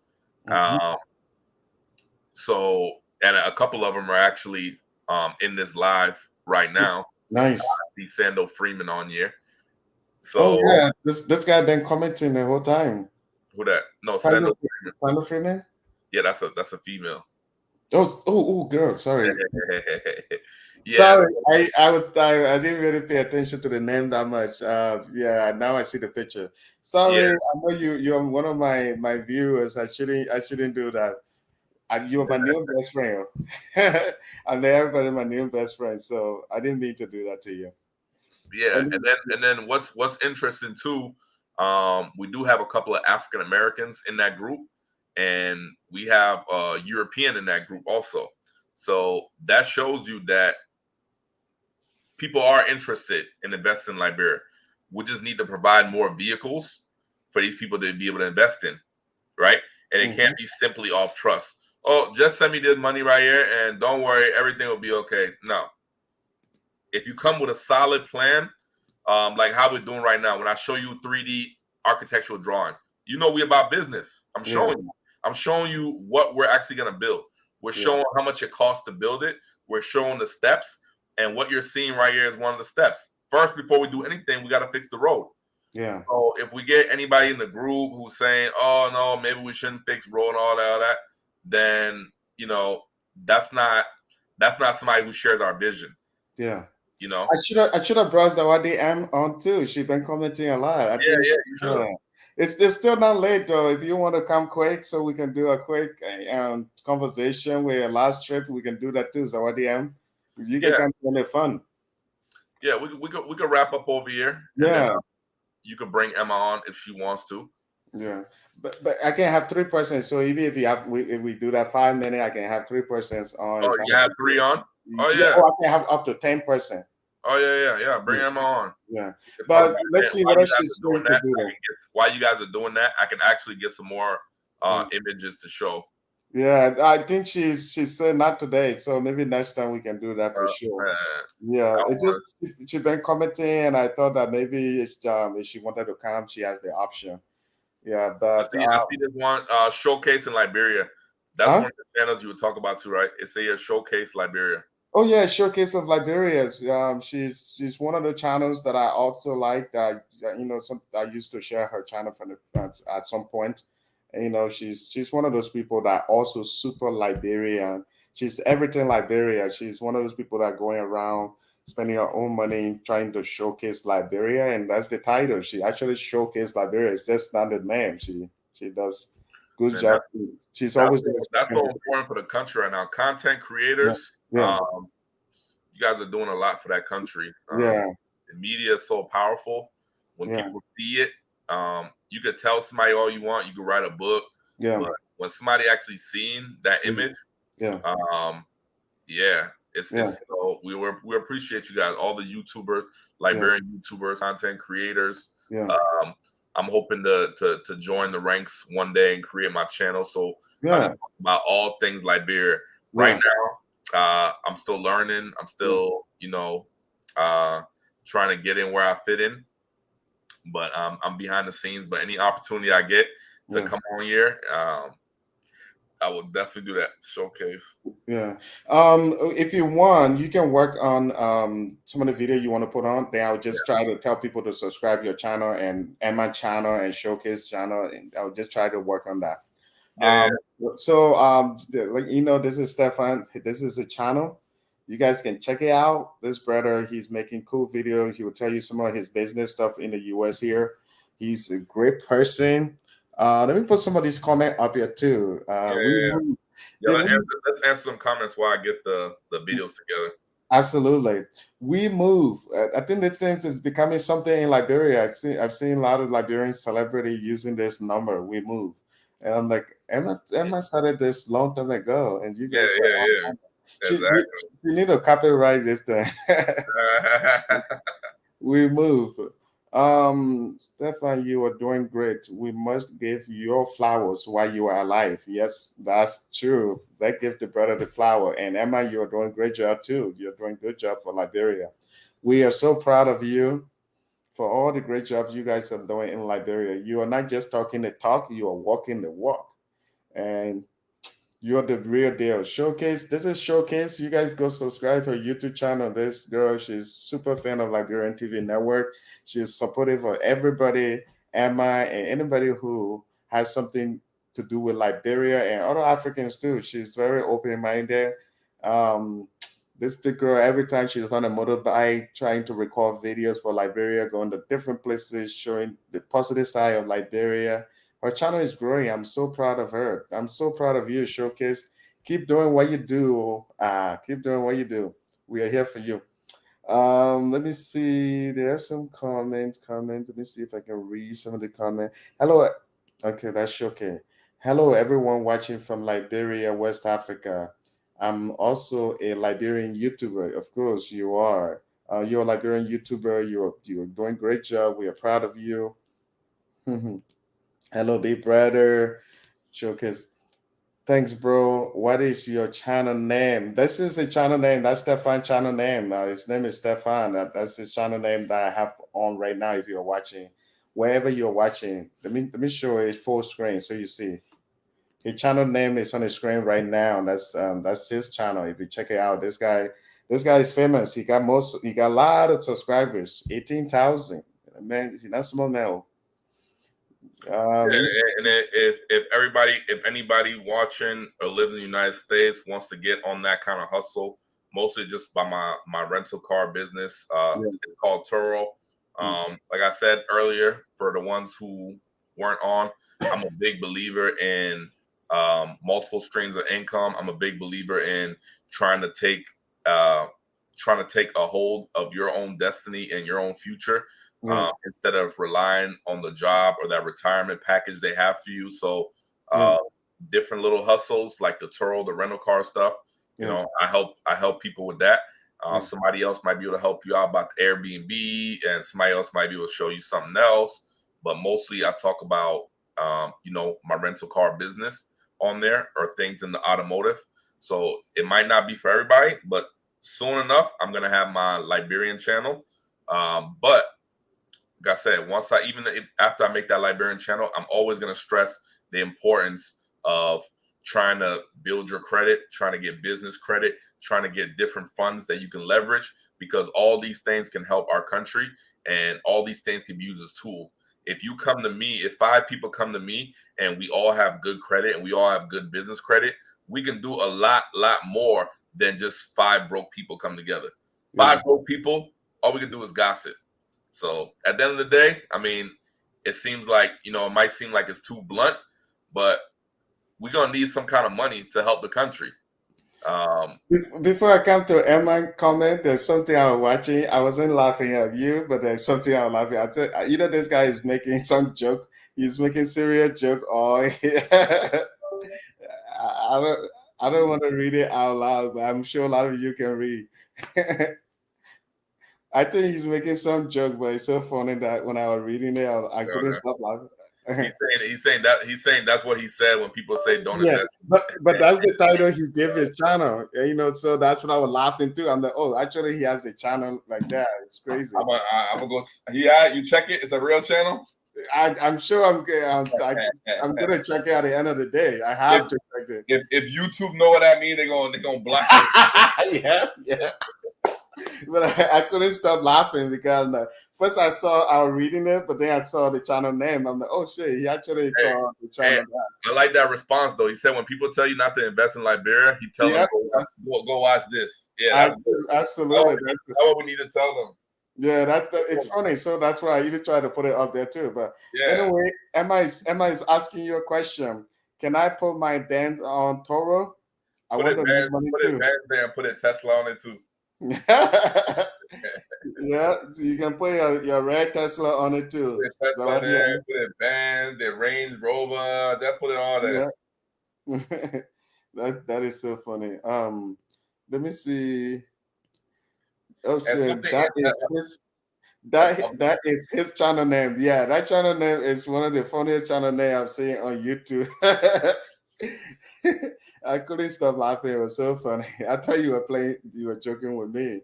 So something I could share too with the viewers, something I'm thinking about doing too. A lot of these Toro cars when I finish renting the car, I'm actually trying to put it together to where I could just, some of these cars, like if I get anything Honda, Toyota, just send it to Africa. So when you rent it, people finish renting it, you make your money. Let's say you buy the car $10,000, you rent it for a year and a half, you're not making 10,000 back, then go ahead and send that car to Africa. Yeah. Do you have any plan on opening any shop in Liberia, like a mechanic shop or any of these things? Yeah, we have the land right there in Brewerville. It's an acre Okay. and a half. We want to do a shop where we can not only service cars, but I want to get into the heavy machinery game. You see these trucks that are doing the road? These people, they're charging like $400 a day for these trucks. So if you could bring those things in and rent them, you know, there's going to be so much development going on in this country. The heavy machinery game. But yeah, absolutely. I do want to rent out cars. Because when I went back the last couple times, the cars were not very reliable. So I want to be a person that when you rent it from me, you know my car's reliable. If I can have a shop to service it to, that's even better. If I can have heavy machinery or, you know, these areas, you know what's cool to ride in these areas, man? These 4-wheelers, you know, that 4x4, the little, the ATV off-road things. Yeah. Yeah, when you go to other countries like Jamaica and stuff, people rent these things, they ride it around the area. So a lot of these things we don't have over here, you can turn it into a business. If you have 4-wheelers and you have a truck to pull it, you can bring it to somebody too. Say, okay, y'all want to rent 4, you rented 3, you rented 4, this is the price. If you renting it for 5 hours, here's the price. You know, that's income. Can you I have a can you do me a favor? Can you put a little documentary on again, the thing that you did for July 4th? I really like that. Oh yeah. Yeah, I watched that I think 3 times on I think that was on Instagram. But man, this is really cool. Yeah. Man, you should do right. I want us to collaborate. If you can do me voiceover where you're talking about Liberia, you're talking about the beauty of Liberia and something from your perspective. And I can do like a documentary type. I'm just gonna add some picture over it. But if you can do it, I don't care how long, but if you can make it a little longer, that would be great. Like you were just saying, amazing thing about Liberia. Why should people invest? Why should people go there? Right. Liberia, the nice beaches, the palm tree, all of that. Oh, absolutely, man. Yeah, if you can, I say, yeah, anything you need.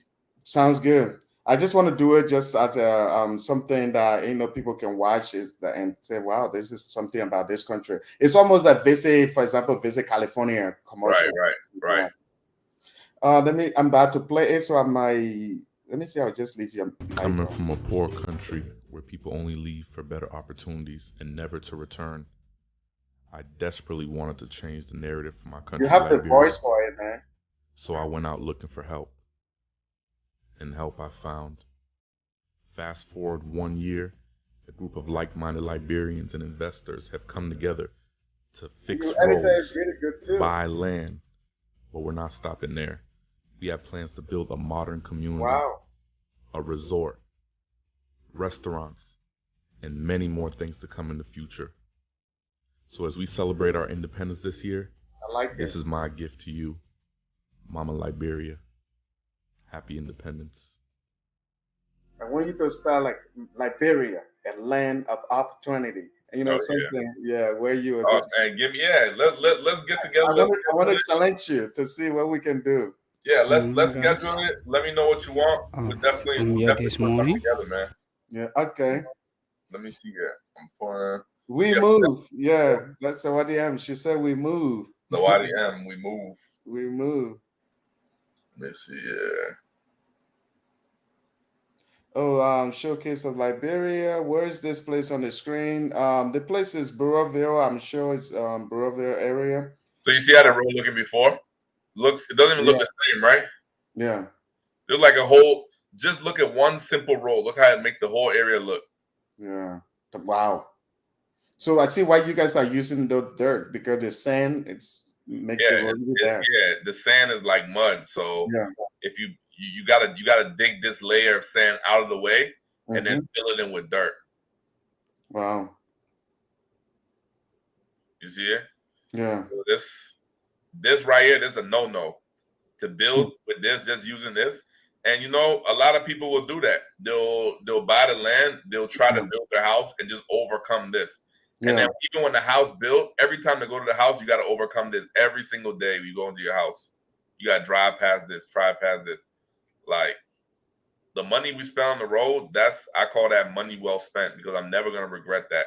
every Yeah. time driving on that road, Yeah. and and just the price of a 4-wheel drive car, you should ask Emma how much she spent on her truck. 4-wheel drive cars are very expensive in this country. Before Yeah. you plan on buying a 4-wheel drive truck, just get together with your neighbors and fix your road. But Wow. trying to convince other people to do that, I mean, that's why we take the approach of bringing the community to the area. We bring the community. So Uh, our and friend it should be our friend commercial. our friend Sandra Freeman just commented. She said that this Stefan, here is the chance for that commercial. So I don't know if you know Yeah. which commercial she is talking about. No, she told me in the group that we should put this video on like some kind of Liberian TV as like a promoting the country kind of thing. Yeah, this is a great video. You know why? I'm gonna play it one more time. Coming from a poor country where people only leave for better opportunities and never to return, I desperately wanted to change the narrative for my country, Liberia. So I went out looking for help. And help I found. Fast forward 1 year, a group of like-minded Liberians and investors have come together to fix roads, buy land, but we're not stopping there. We have plans to build a modern community, a resort, restaurants, and many more things to come in the future.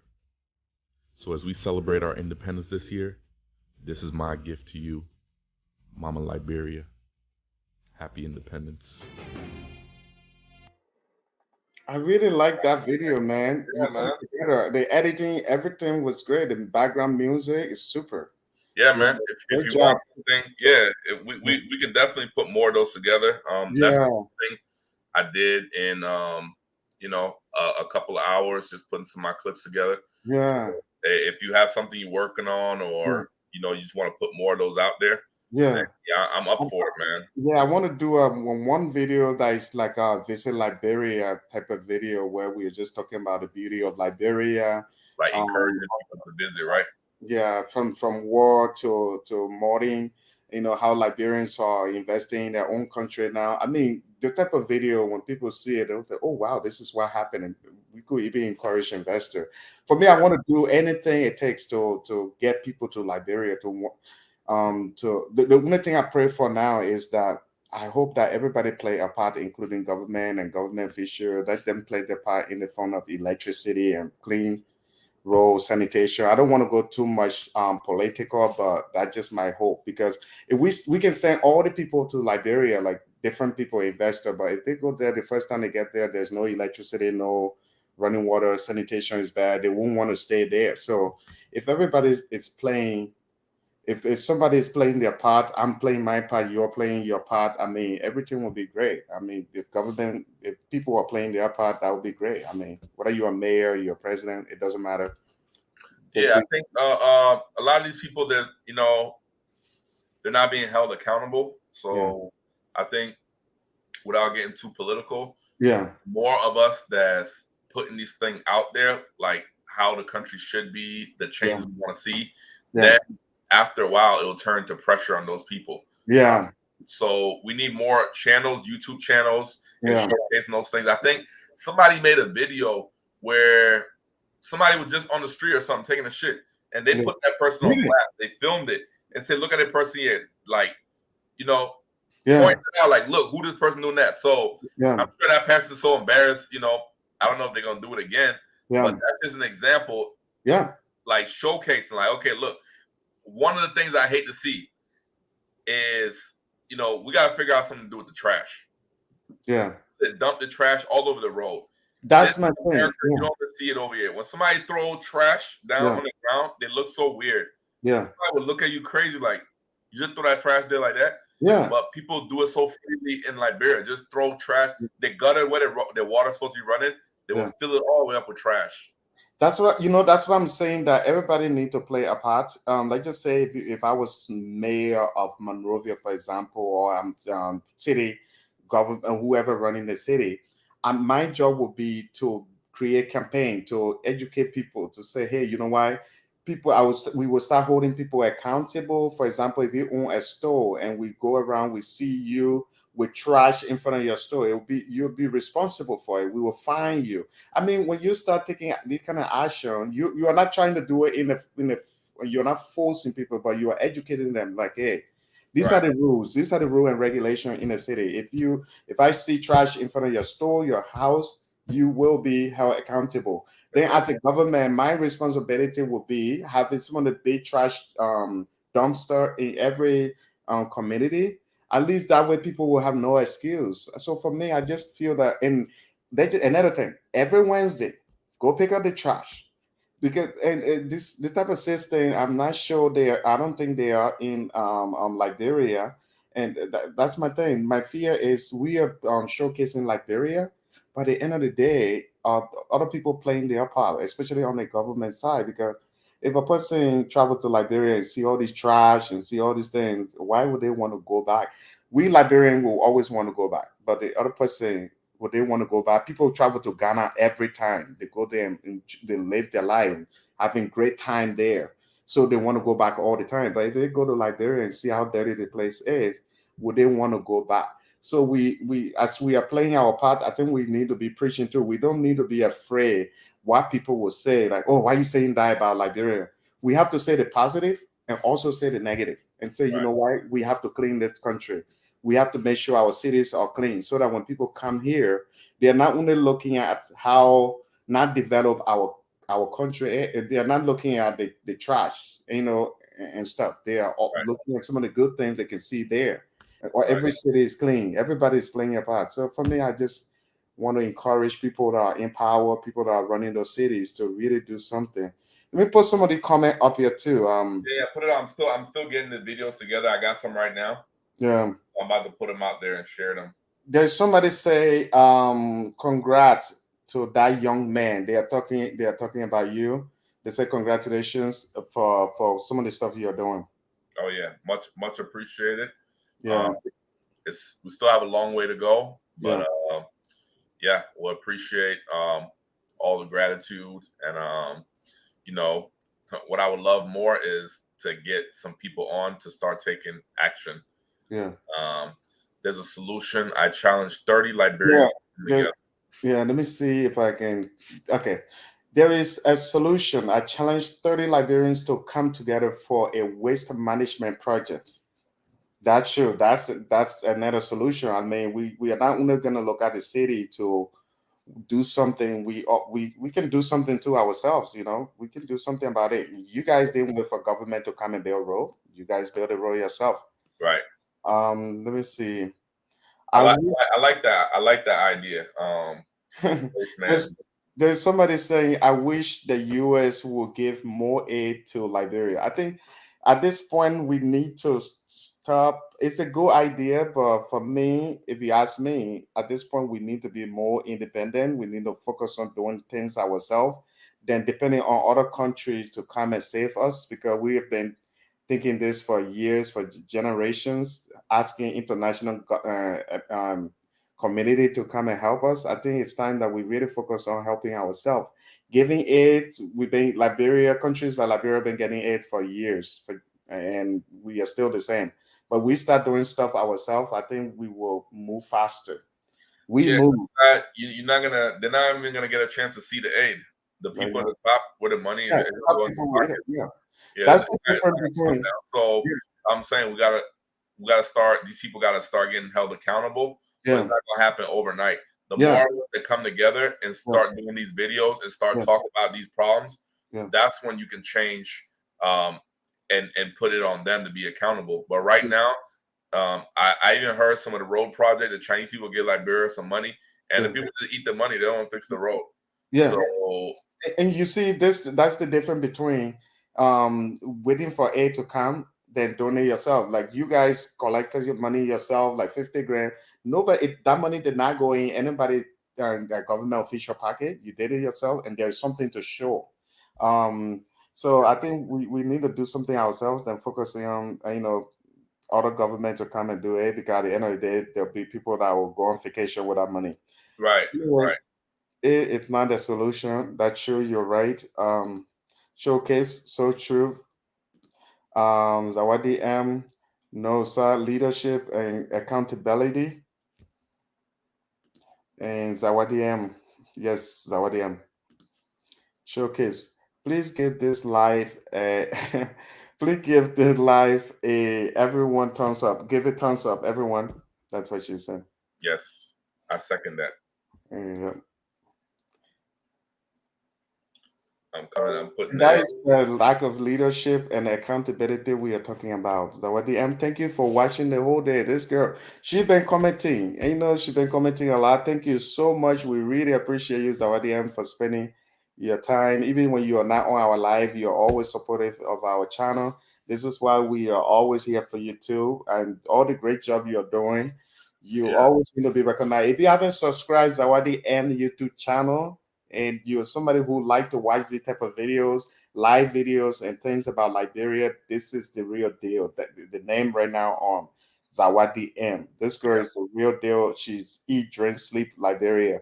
And right now, she's not only telling people to go there and invest, but she's investing there herself. I always make jokes saying that she's owning half of Liberia. So she is actually owning half of Liberia. Whether you like it or not, the girl is owning half of Liberia, which is good because before it was the Chinese people and other people were owning half of Liberia. Now she's owning half of Liberia. How amazing is that? Your fellow Liberian is owning what she's supposed to own, what she deserves to own. So Yeah. it's a good thing. Keep owning. We are all cameo. Yeah. Yeah. And that's great because she gets to inspire and motivate others. Like when I met Emma Yeah. and I first bought land off her, Mhm. I mean, she's the one who got me to actually see a clear path. Like, So what you are saying, she didn't take your money and run away? I think the network is breaking with him. Hello, Stefan. I think yeah, his network is breaking. He gives will me be more back. confidence. Um. I said with her help, it gives me more confidence. Yeah. So get with other people that are doing it. Get with us, and Mhm. I would say to Emma, I want to see a laid out plan for that waste management company, Mhm. um, because that's definitely something. That's definitely an issue that we got to solve for sure. Yeah. Yeah, that's true. So I think I'm not making fun. I think you are doing good job. You're actually doing it. You're not just sitting down, going around telling people, "Oh, the government, you're not doing nothing." I'm not going to Liberia. You guys are not doing that. You are actually doing something. So I'm not making fun when I say you are only half of Liberia. I'm being real. Anyway, we move. I'm learning that now. We move. We Um, move. it is a fact. Sister M is moving. She moved. A lot of people are using her thing now. I mean, will will you guys ever get Liberians to teach economics, farming, and water resource engineering? I think whether you can answer that. I don't know whether you have a. Yeah. You So Emma's already into farming or poultry. I definitely think farming has you know it holds a lot of weight because a lot of people don't even know this. The largest owner of farmland in America is Bill Gates, Mm, somebody who is into tech, into computers. What is this person doing owning farmland? That should give you your first clue. Another issue in Liberia is we're important a lot of things that we can grow in our own country. And I think the problem is a lot of people want to go to the city. mm, Um, they want to find work in the city, so they're abandoning farming. But we're gonna get to a time that farming is actually gonna be very important because here in America, a lot of stuff we eat is probably not even food, right? We go to the store, we buy it. We don't know when that chicken was killed. We eating the chicken, but it could have been killed 2, 3 months ago. Who knows? yeah. So farming is very important. Um, and Emma knows a lot more about these things than I do, but I'm learning. I'm a student of the game. What's the other thing that she asked about? Water resource Water engineering. resource. Yeah. Yeah, so we need this. These are the conversations we need to be having. We need to show, educate people about these things, including me. if anybody's has some information on these things and they want to share it and it's pertaining to Liberia, then I'm there. I'm tuned in. I'm taking notes. Yeah. So a lot of these things I'm learning as we go, but we need people to show us, people who know these things. So Emma is definitely more knowledgeable in these things that you're asking about. We just have to see which videos, any videos that we're interested in, to ask her, can you make this video? Can you make a video like that talking about it? But yeah, all those things you mentioned, we need to get going on it. We don't need Lebanese and Indian people coming and locking down all these different these businesses. Proposal is lengthy. Yeah, so one of the issues, the trash issue, she already has a proposal that she's working on. So now I'm definitely eager to see that and see what it looks like. Oh, by the way, let me respond to this question. Who is Emma? And that is her YouTube. Emma, her name is Zawadi M on YouTube. So this is the name, Zawadi M. If you type in that name, she's getting known on YouTube. She upload a lot of videos about how to make business in Liberia, how to start, how to go to Liberia. I mean, this girl just started, but a lot of people been following her. She got a lot of people testimonial that been coming out with testimonial how they bought land in Liberia. Even my own auntie watched her video and said that, if I knew about this girl a long time ago, I would have bought land from her. So she's the real deal. Check out her YouTube channel. This girl, she's not just telling people invest, but she is also actually investing in Liberia. She has a lot of businesses in Liberia. The first video that people saw on my channel was the My Area video. I interviewed her. I edited the video back in 2020, and within a week time, we got more than 7,000 views on YouTube. And since that time, a lot of people have been paying attention to Emma, and a lot of people have been buying land from her. She's been building people houses. So she is real. Check out her YouTube channel. It's called, we usually say Emma. That's why the M is for at the end. But her name is Zawadi M on YouTube. Type that whole thing in, Zawadi M, you'll know for sure. Let me see. I think you shared some video, right? Yeah, so this there's just the area over there. This is the beach side by the community. I'm just showing some of the beauty in this area. Wow, it's beautiful. Yeah, it is.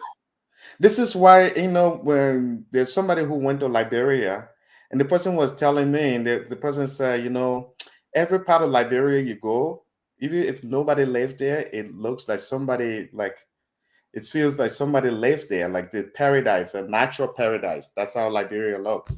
Imagine if Liberia was one of the countries developed. This would just be amazing. Look at this place, just beautiful, man. Yeah, the place is. So you shot that with a drone? Yeah. I took this my drone, and then this is the whole community area. We cleared all this land right here. Mm-hmm. I don't know why I twisting like that. Showing me that's me right there. Yes, this whole area right here before we cleared it was all trees. Wow. You can walk through this area. Is that a community? Yeah, this the community right here. Oh wow. Yeah, so this whole area was all trees. What type of drone do you have? I have a DJI Mavic Air 2. Oh, okay, I know that drone.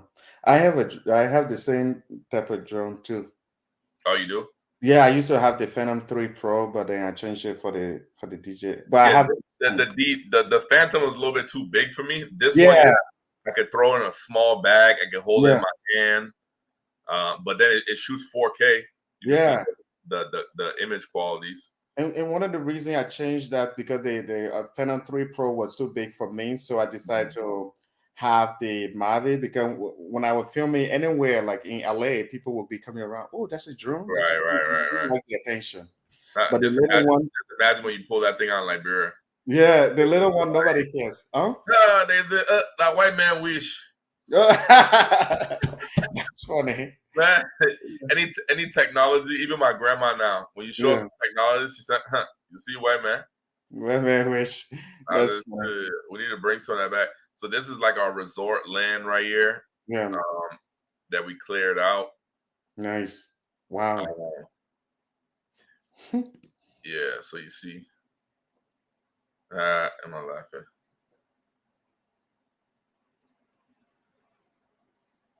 Wow, this is amazing that you capture all these footage. Yeah, the comment you just skipped over, Asia Potts. That's my girlfriend. Shout out to her.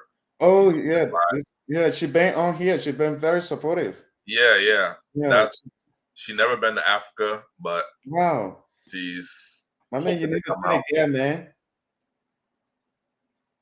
Yeah, Yeah. she's gonna be coming out when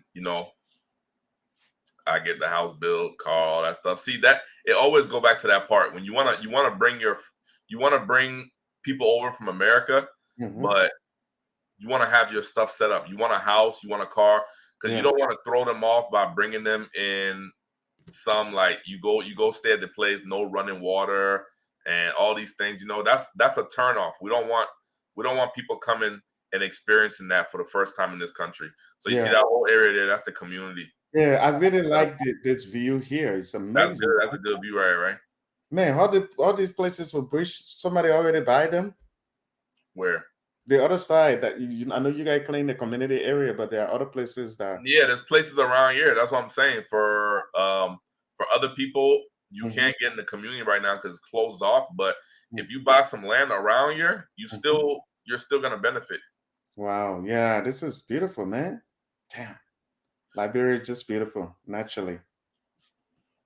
Damn. You see that, right? Yeah, this is beautiful, man. I have one when I went. I was trying to find it to put it together. It's hard to navigate on this one. I did a video of Labasa, like a drone shot Labasa from the air, showing the pool and everything like that. And I mean, we need more places in that country like Labasa. Am I saying, however, you will pay toll? LOL. Who will pay toll? Stefan.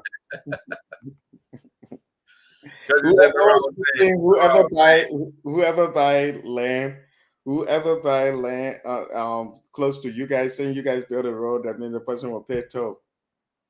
See? So it's about time to buy me a yacht. Helicopter. Is it not better to contribute to the road instead of trying to come out and pay toll? I would do my helicopter fly over you guys. So there's another thing too, right, that we talked about in that group. From where the beach is, if you look in the horizon, you can see Monrovia. You can see the city, right?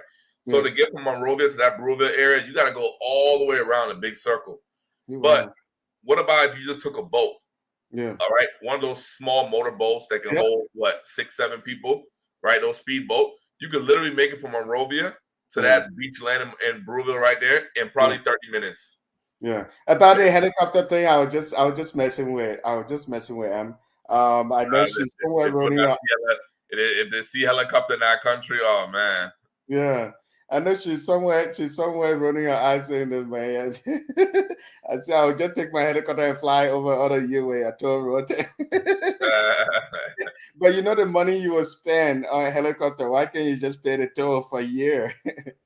That's funny. Or the money you would spend to buy a 4-wheel drive truck to try to go over the road. Yeah. Then you might as well, Let me see which images did I share over here. Let me try to see. I got the beach one. I think there was something else. Let me take out this one. So you like these ones, right? The aerial ones. Yeah, I gotta put when you take your drone there, make sure you get a landing pad because I had to take my drone in and pretty much get another one. I had to use the thing I had a warranty is the sand. Yeah. Gimbals on the camera are very sensitive. Yeah. As you land in it, the propellers are spinning and it spins. It puts it right into it. It throws the sand in there. Yeah. So you need a landing pad that you can land the drone on. If you land the drone on the sand, it's gonna get in that. But you see right here, this is our community. And look right here, this small area, that's where the development, the resort is. You see the one by the beach. So Yeah. you got to drive. So you got to drive through the community to Mhm. make it to this beach right here. Wow. How I'm many saying, acre? How many acre is the community? community is 15 acres. Oh wow. Wow, that's big.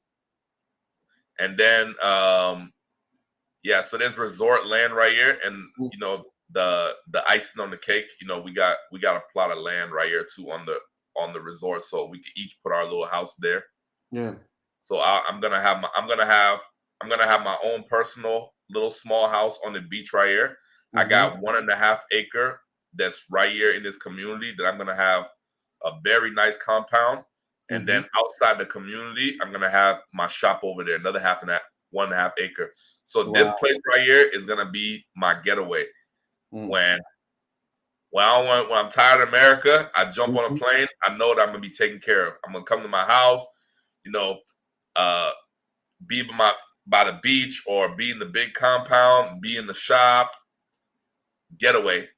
Bring some jet skis out here, be riding some jet skis over here, you know. Hopefully get a couple rich That- people you here. We see, get a boat. yeah, you see, if you were doing that, if you were doing something like this in America, like trying to buy house or luxury house, like houses on the beach, or building a house on the beach, that would be a lot of money, millions of dollars. But you can do that and live a very good life in Liberia. You may even have your own housekeeper, your own gate man, all these things, and you still not spending money compared to America. The money Exactly. you spend. So But this is then look, just imagine just waking up to this every day. yeah. Or just Yeah, walking down. You wake up, your house there, you yeah, just walk down to the beach, now you on the beach. yeah. And the kind of stuff you go through in this country, you don't have that in Liberia. You get the freedom and everything. Man, this is Yes. super. And another one thing, like I mentioned earlier, I'm seeing a lot of Africans say that now, not even just from Liberia. Yeah, Emma, we got your potato green, don't worry. Yeah, yeah, political Hey, business. look at that one here. Hey, somebody got their house right here. If you pause that video, I noticed Mm-hmm, when I zoomed in on the drone, mm-hmm.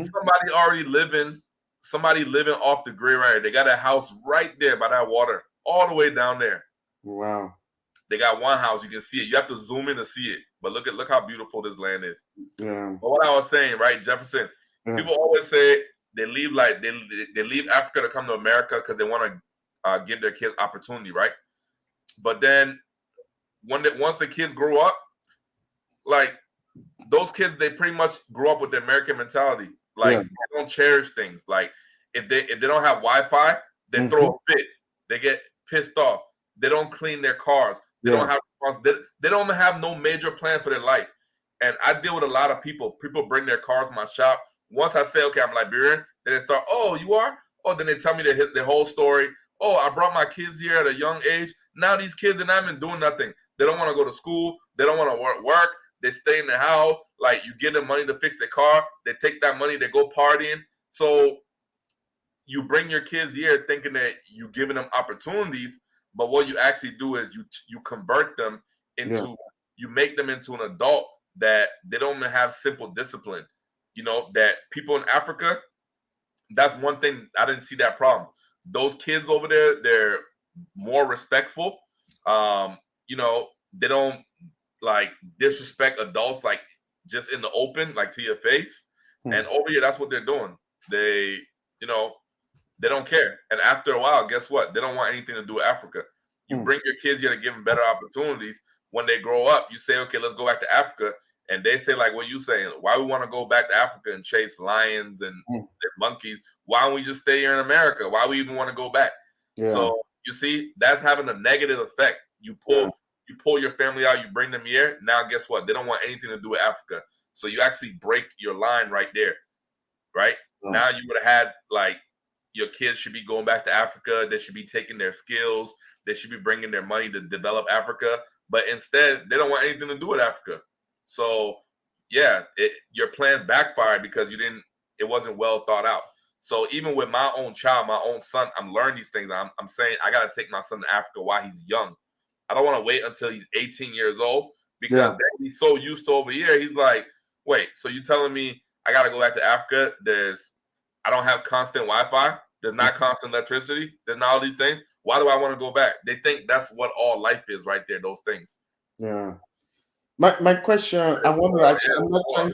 I'm not trying to change what you were saying. I want to have a quick question. Somebody, I think, mentioned something similar, but this is different. Young, let me see. Let me put this on first.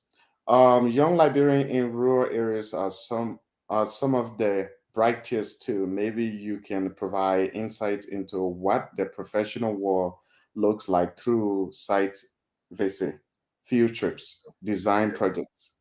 Yes. Um, I have a lot of plans of working with the youth in Liberia. Right now, like they say, you got to crawl before you walk. So yeah. right now, what we're doing is crawling. Where I've figured out that all my plans, right, I can't see those through if every time I go back to Liberia, I don't got a place to stay. I don't got a way to get around. So those two basic necessities, I'm trying to solve those problems right now. I have a car that I'm going to be shipping off next month. Mm, So good thing Emma just bought a car because I'm coming to use her 4-wheel truck when I get back. So mhm, now I need to really go ahead and build my house and have somewhere where I can stay. But what me and my cousin talked about, because we do have an automotive shop here in Atlanta, Georgia, and we have space for a shop over there in Brewerville. We're going to be building our shop. What he's going to be doing, because he's a master technician, he's going to be doing like 2 to 3 month programs where we have maybe 20 or 30 kids, and we're going to be teaching them basic of repairing cars, doing oil change, doing brakes, basic knowledge on how to read computers and just read little diagrams. And that's something that people in that country don't know. They can change your brakes, they can change your oil, but when it's time to put a computer on the car, they don't know how to do that. So that's one thing we talked about doing. But I do have a lot of plan on working with the youth. And you're right, man. Those youth, they listen, man. When we go over there and we telling the people and we're showing them, we have their attention. They're locked in. They're focused. So we both notice that it's not like the people don't want to know. They just don't have people to properly show them how to do these things. But if you are coming in with that knowledge, especially you're not making them pay school fees, it's a free program. I mean, yeah, I really think they do want to learn, and we do have plans for that. We're just trying to crawl before we walk because we don't want to make it seem that we have all these plans, but they're just talking. So a lot of times I like to show people with action, but right now I'm still crawling. We're building the road so we can build the house, and then yes, we do have a lot of plans for the youth because the youth are the future. When we talk right here, we're grown, we're adults. Uh, Changing the next generation is our responsibility, but yeah. it's going to be up to the youth to take that baton and run with it. And all they're going to know, all they're going to have to work with is what we show them. So it's our responsibility to show them and teach them.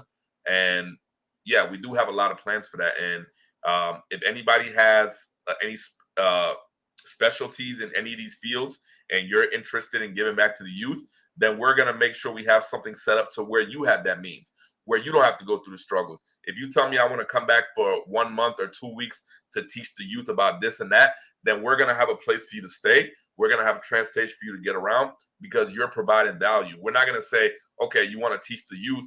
Okay, Jed, make sure you have $1,000 for rent this week. And no, we're going to help you do that. So I think that by putting these things in place, long term, we're going to notice a change. So, right now, the country needs help. And anybody who's willing to help, anybody who wants to help us plan, um, we welcome that. But after we talking about it, at a certain time, we got to start taking action. So we Yeah. like people who take action, and we like solutions after the problems, right? Hmm. Wow, this is amazing. This is really amazing. I like this one more, like this picture, this video, like this video that you have here. Yeah, you like it there, right, Yeah, I Jefferson? like it, especially this view like this. I'm saying, can you imagine even just this area right here, this lagoon area? I love this area, Yeah, man. I can't wait to take my drone though. I I can't wait to know, take my right, drone. right? My goal is once I take my drone, I'm gonna train people because it's kind of hard to send drone there and say, "Hey, learn it by yourself." Yes, But yes. I want to take it there and train maybe up to 3 or 4 persons and say, you know what, you guys be getting some rainforest, getting some beach, getting some anything, man. Let people see the real Liberia from the sky. Exactly, Yeah, exactly. but this is what I've been planning. That's why I've been playing this clip over and over. This video like that, like Oh, cool. for those drones. Yeah, man. If we were a little more prepared, man, because I have shots from over there by the revenue building. Yeah. I have shots last year when I stayed by Hotel Africa area. So I have great scenery for that.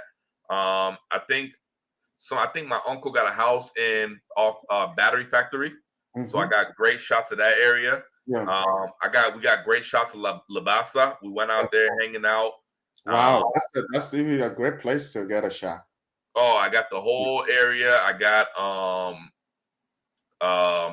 you can see people next door trying to do the same thing. People starting their little resorts and stuff like that. Wow. So I got some great shots. Oh, your friend, I think Emma responded to what you said.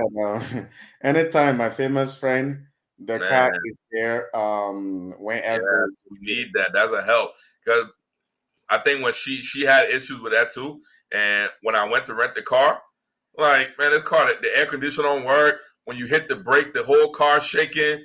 I'm like, damn, what kind of car rentals are these? And then last time I came, the other car was in the back window. You can't roll the window down. Really? No AC. I'm like, yo, these people killing me. No AC in Liberia during the dry season.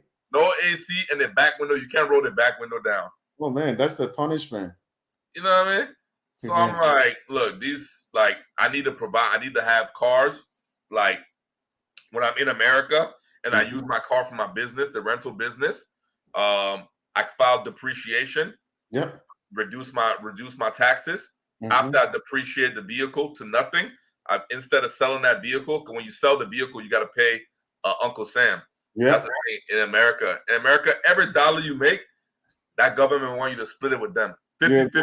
You're giving you have to give that 30% or whatever that percentage is these days. Y'all in California, not 30%, y'all 50%. Oh yeah, we are paying more in California. It's horrible. Trust me. I'm about to say. So I'm like, okay, I came up with the idea, like, okay, if I'm taking the tax strategy of using depreciation on the car, well, what's stopping me from just taking that car and just shipping it to Liberia? So essentially, it's almost like a free car. You use the car, you pay $10,000 for the car. In 1-2 years, you depreciate it $10,000. Right now, you lower your tax liability. Then you take that car, you throw it in a container, you sell it to Liberia. Then you make money out of it over there.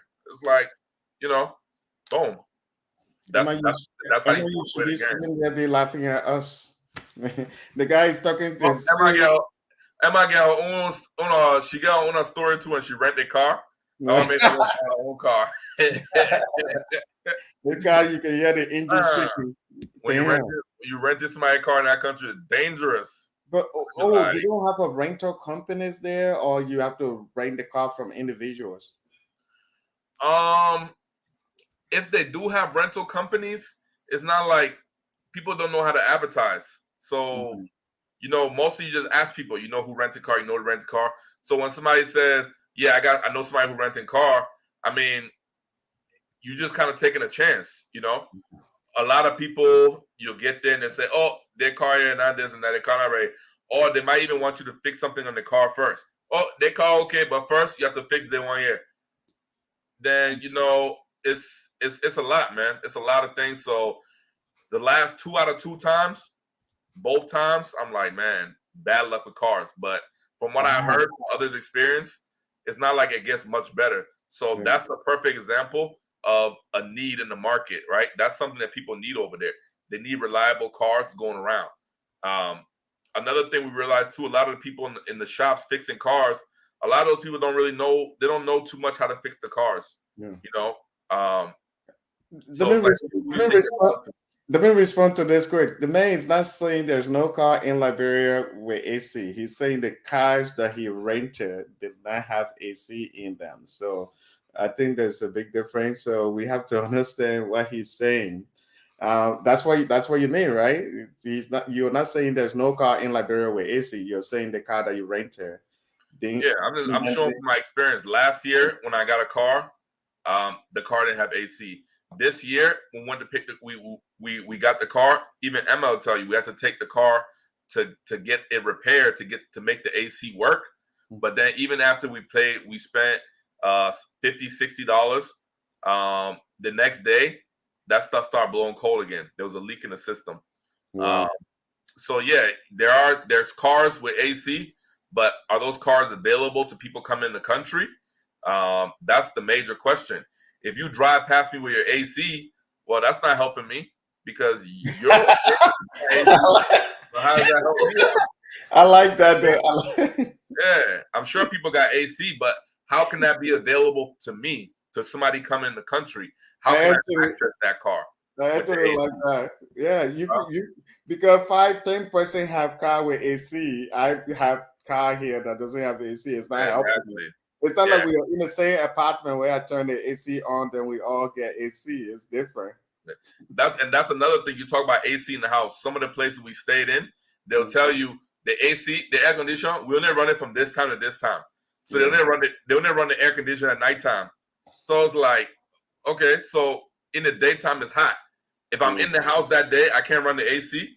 So these are little problems that we like, okay, how can we address these issues to start solving these problems? Yeah. Yes, what the M is saying, he is right. Individuals who rent cars to people are very unprofessional. There is in it car rental, but they charge 100 a day with a driver. Why convenient? A lot of people can afford that. So I think at the end of the day, that $100 a day you're gonna pay for 30 days. I think if you can just buy a car here, you buy your car, you send it there. I mean, you can buy the half new car here and send it there. I think you will really have good time with it than trying to rent a car. Yeah, that's a good thing. But that comment you made was very funny because you're passing with your car um doesn't mean you're helping me. Yeah, so there's not And I'm going live. I'll talk to you later. Sorry, that's a friend calling me. oh yeah. Yeah. Yeah, so I'm sure there's you know, a lot of people have AC over there. Of course, you need it, but can we turn that into a business to where your cars that are for rent have AC, and when the AC goes down, you're professional enough to fix the AC? Like if somebody pay you for the whole week for your car for $300-400, and you get the car back and the AC not working, can you take some of that profit you just made to fix your AC, or are you gonna say no? I'm gonna keep this 400. The next person that comes, they're just gonna have to deal with it. See, that's business in a nutshell. Are you the person A to fix that issue, or are you person B to say no, that's not my problem, let them deal with it? So that's how people go in that country, man. And am I say Ente calling you? Yeah. That's your new best friend calling me. I'll tell you all about it later. Oh yeah, you said that your Ente, that's Emma's #1 fan, huh? Her new best friend.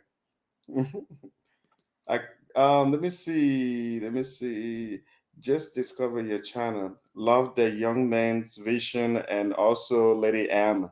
I see your lovely beach front. Everyone thinking about introducing cruise lines. That's good.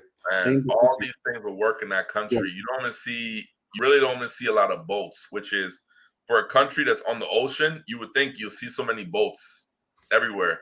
There's no boats. There's people are not trying to come back to the country. People move out of the country, they're not coming back. So a lot of these things we don't have, but we need them. I mean, this area right here to have a cruise line, I mean, I would spend money to go on that cruise. I would ride on that boat just to see the scenery. I'd want to experience that. So yeah, I definitely would want to do something like that. Something with boats. Yeah. Just something, being an entrepreneur is finding an area that's lacking and taking advantage of that. Yeah. And yeah, there's no boats in this country, especially for people to ride boats. Can you imagine how much money you'll make in this country if you offer boat rides? Yeah. People make money. People want to ride boats. That's what they do. Yeah. So yeah, hopefully in the future we can incorporate that. If it was up to me, I'll build my own dock right there on that beach. Jefferson liked this video. Jefferson liked this one. Hey. I like the. I just like the view. For me, I like the view. Yeah, That's why I have my own drone because I like to go to places and just see the aerial view of that place. right. But this is amazing. Yeah, man. Let All me. right, but it's not me asking this question. What do you think? What's your view? I don't know whether you want to go there. You don't have to answer it, but I just thought I should put it there. I What do don't. you think about Weah? Is he actually building Liberia, or is he? Well, that part of it, I just wanted to put it there. You don't have to answer. We are talking business. Yeah. See, I really. I'm not too big into the politics. I think I've seen the park that they built. You know, the park is pretty cool. I see people. I don't know if it's free on some days or some days you have to pay. I've seen that people were paying to get in. So I don't know if that's I don't know if that's what the country needs. If it needs parks where people have to pay, um, especially from the president. But I don't know. I just say when I told myself when I'm getting involved in Liberia, I'm not gonna do it politically because trust me, when I go at Liberia, they blow my head up with that stuff. Oh, you see this government here? They're not doing this one. So I said, okay, when the other government was in power, did they do it? No, but next time it will be different. So everybody's waiting on their government to get in the power, and Yeah, I really don't see that as a solution. yeah, In America, here we don't even care who the president is. To yeah, keep it honest, we just don't care. It yeah, doesn't make a difference. So yeah. we need to have the same approach with Liberia. You know, whoever getting power as the president, um, don't expect too much of a change. The change is going to come from what we're doing right here, the individuals.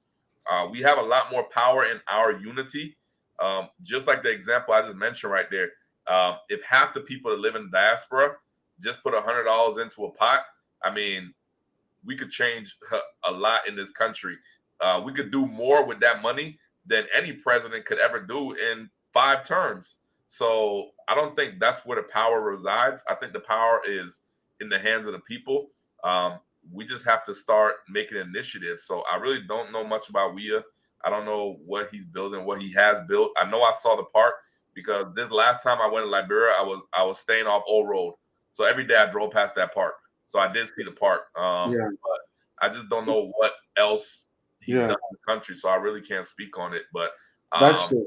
I'm Your in the main, same. your main, your main focus is your business, right? Yeah. So it does make sense. There's somebody that comment, and I can't let the comment fly. I'm just joking. That's Emma. Welcome to the result, Jeff. You will pay for the view when you go there. So what if I'm paying for the I'm not trying person? to get money from you. First, Yeah, you you're trying to owe, get. then you're paying for the view. I think you owe. I think you owe Emma some money. You pay her.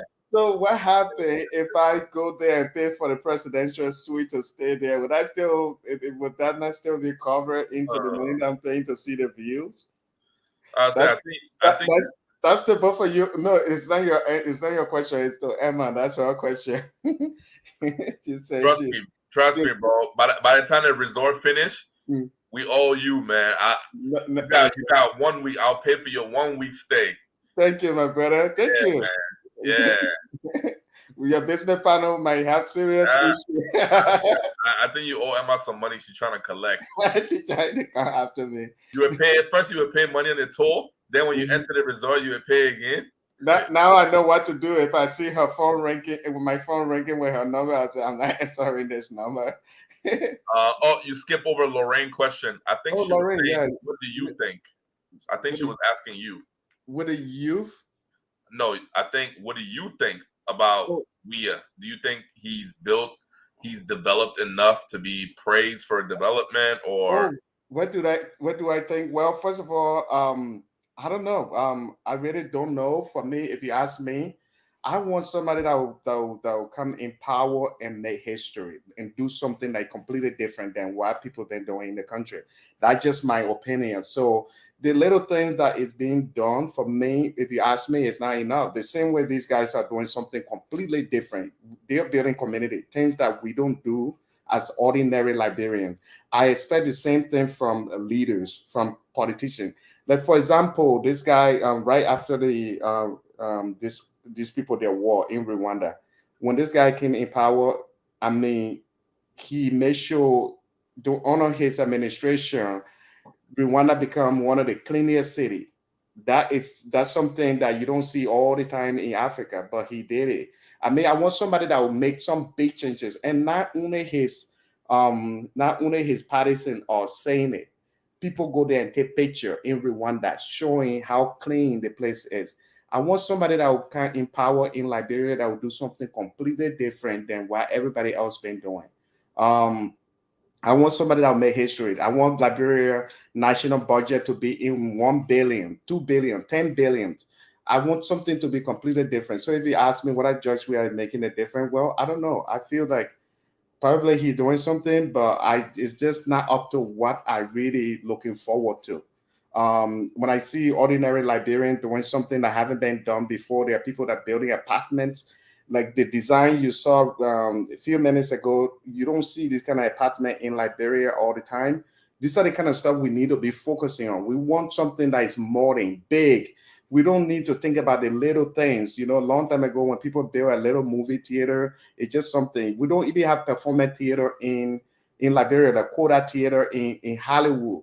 I want people to start thinking about this kind of development to say, yeah, this person is making a difference. And I'm not just speaking, I'm not just talking about Josh Weir, I'm talking about everybody. If you are building apartment, try to build condo, try to build this modern apartment that we see in other countries. Don't just build little things that look the house. If that's the money you have, cool. But if you want to brag that you done something big that you made history, it has to be completely different. If I were building a soccer field, it should look like Old Trafford. It should look the Real Madrid Stadium. Then I can say yes, I've done something that nobody had done. If I was building a performance theater, I should compare it with something different, like Staples Center. If I were building a convention center, it should look like LA Convention Center. So for me, I'm thinking big right now. So did I answer your question? As Judge, we have done anything like that? Could you imagine how much a theater like that would do for the country? That's the thing. How much money will come into the country? I It mean, you will, sit back and yeah, you think that how can you run a country and you don't yeah, have a theater yeah, to invite celebrities, people to yeah, perform events? It would yeah, seem like the first thing you just stop everything and say, okay, look, we're gonna build this. Like it would seem that you don't really need to be a specialist yeah. to. Yeah, and for me, these are the kind of thing that I'm thinking these days. I said, people, we Liberian, we need to start thinking big. We can't just continue to think like that. I mean, people, all the things that you see people build in this country that we live in, they are not just building them. They are not building bridges just for car to roll over them.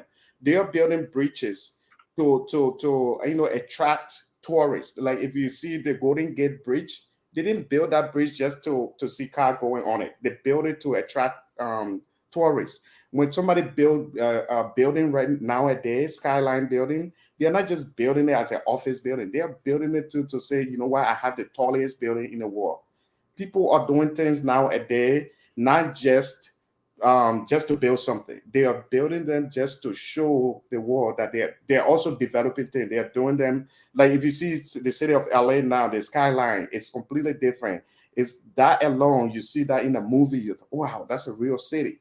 We want people to start thinking the same. If you think your president is doing a great job, you need to ask yourself, is he doing something completely different than anybody?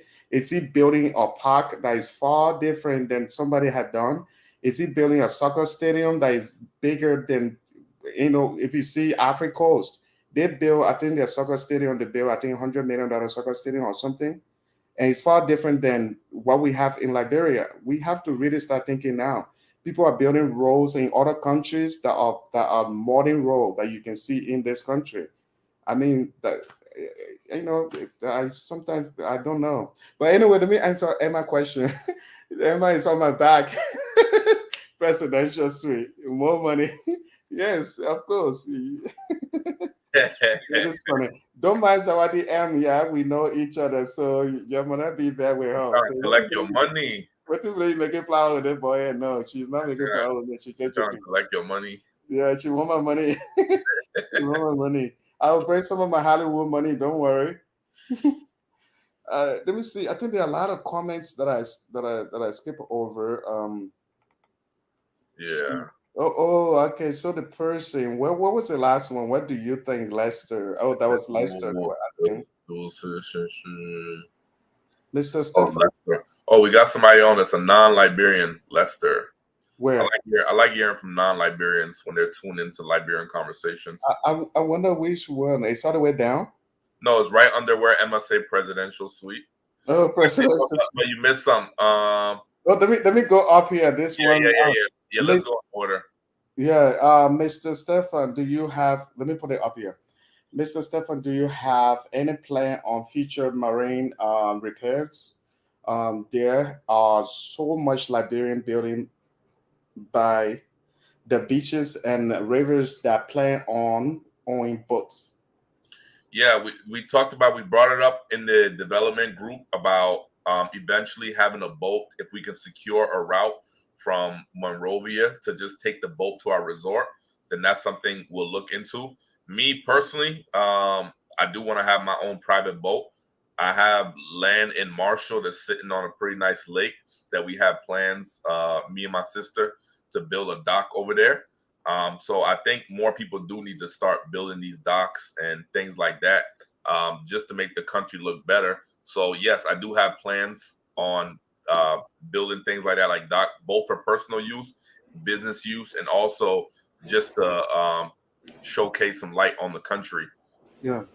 Oh, but by the way, before I continue, I just put my air conditioner on, and you can hear a little bit in the background. Is it too loud? No. Yeah, California is hot right now, so I was kind of sweating, but I didn't want the air conditioner Oh to be yeah, too loud. Georgia too, man. When people that ask me like, is it hotter? People always ask me, is it hotter in Africa or hotter here? Like when you over there in that place, that Brewville, right? You near the ocean, you always get the breeze. It's a nice Yeah, in Georgia, yeah, man, humid. yeah. So then let me go to the other question. You would like this one? Why we answering questions? You would Huh? like this one? I said you would like this one. Why we answering? You see the video? I Oh, the video. Yeah, yeah, yeah. Let me see. said you would like this one. Why we answering the Oh question? yeah, that's that one. Lack of electricity in the country. What about solar energy? Do you have big rivers? Let me see. Do you have big rivers so you can harness hydropower? Do you know what the person is saying? Yeah. So the What solar, about solar energy?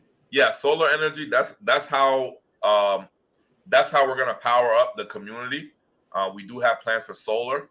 Um, as far as hydro, I'm still learning a lot about the hydro, but what we have looked into utilizing over there in the Brewville is wind turbines, because the ocean is so much wind going on. So I've been looking into some designs where we can harvest energy from the wind we'll be getting near the ocean. But yeah, hydro energy is great also. So all those things are much needed in the country. We're leaning a little bit towards the solar side. Um, but solar and wind, I think we're gonna start utilizing as soon as we get some developments, and then you know, hydro definitely in the future for sure. Yeah. You like this? Um, Yeah, Jeff C. You like this drone shots right here, huh? yeah, that's a Yeah, super one too. I really like you it. just fly the drone over other people's land. They can't even hear it. They can't even see it because it's so quiet and so small. That's why I like the Mavic because people would think it's just a toy. It's not a big deal. No, they When can't you, even see it. It's so small. yeah, You can't even see it. yeah, that's the only thing that I see when I'm flying. I gotta keep my eyes on it because it's very small. But a lot of time I would say fly home. I would say fly back. Exactly. Yeah. Yeah, Yeah, you come hit that home. one button, fly home, and come right back to you. Yeah. But, so this person's, I'm not sure. That's Lester, who is not a Liberian.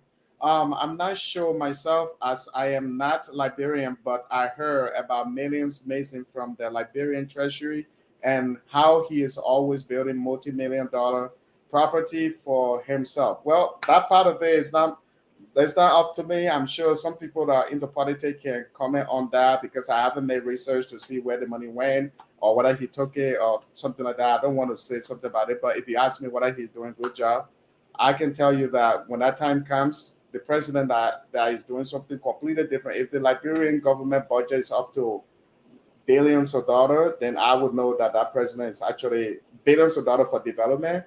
Then I would know that person is making a difference. If things that are being built are completely different than what we currently have, if we have billions of dollar projects coming up in the country, if we have road connectivity in the country that all counties are connected with really good roads, then I would say the president is doing great. But on this comment, I'm not going to say anything about it. Stefan, it's up to you if you want to say something.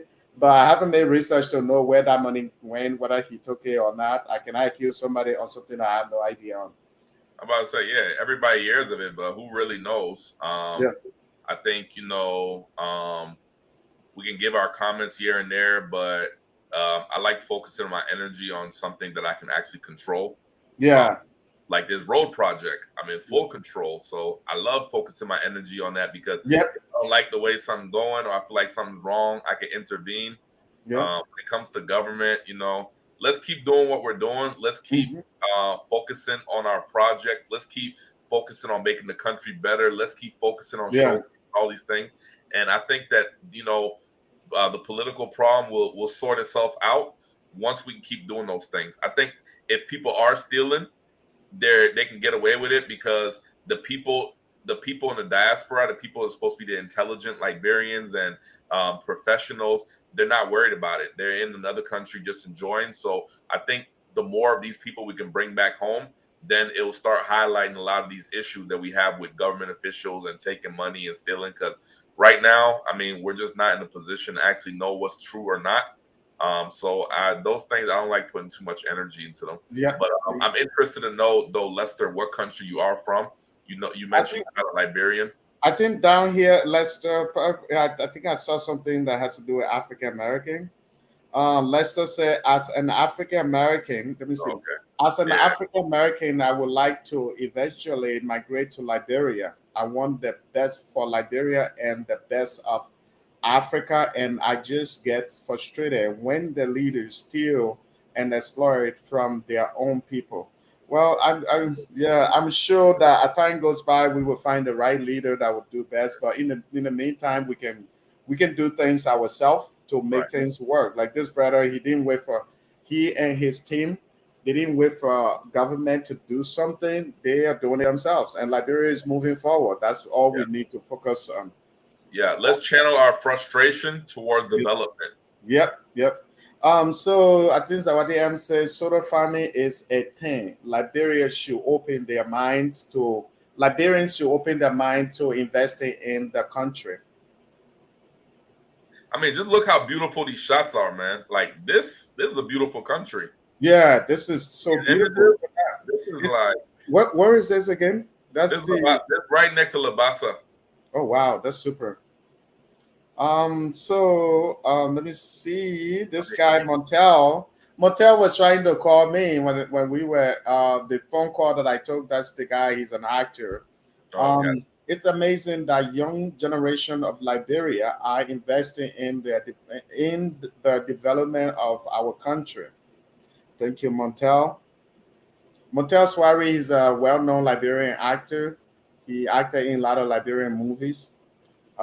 He was at the Liberian Independent Party that I attended. We've been knowing each other for a while now. Let me see.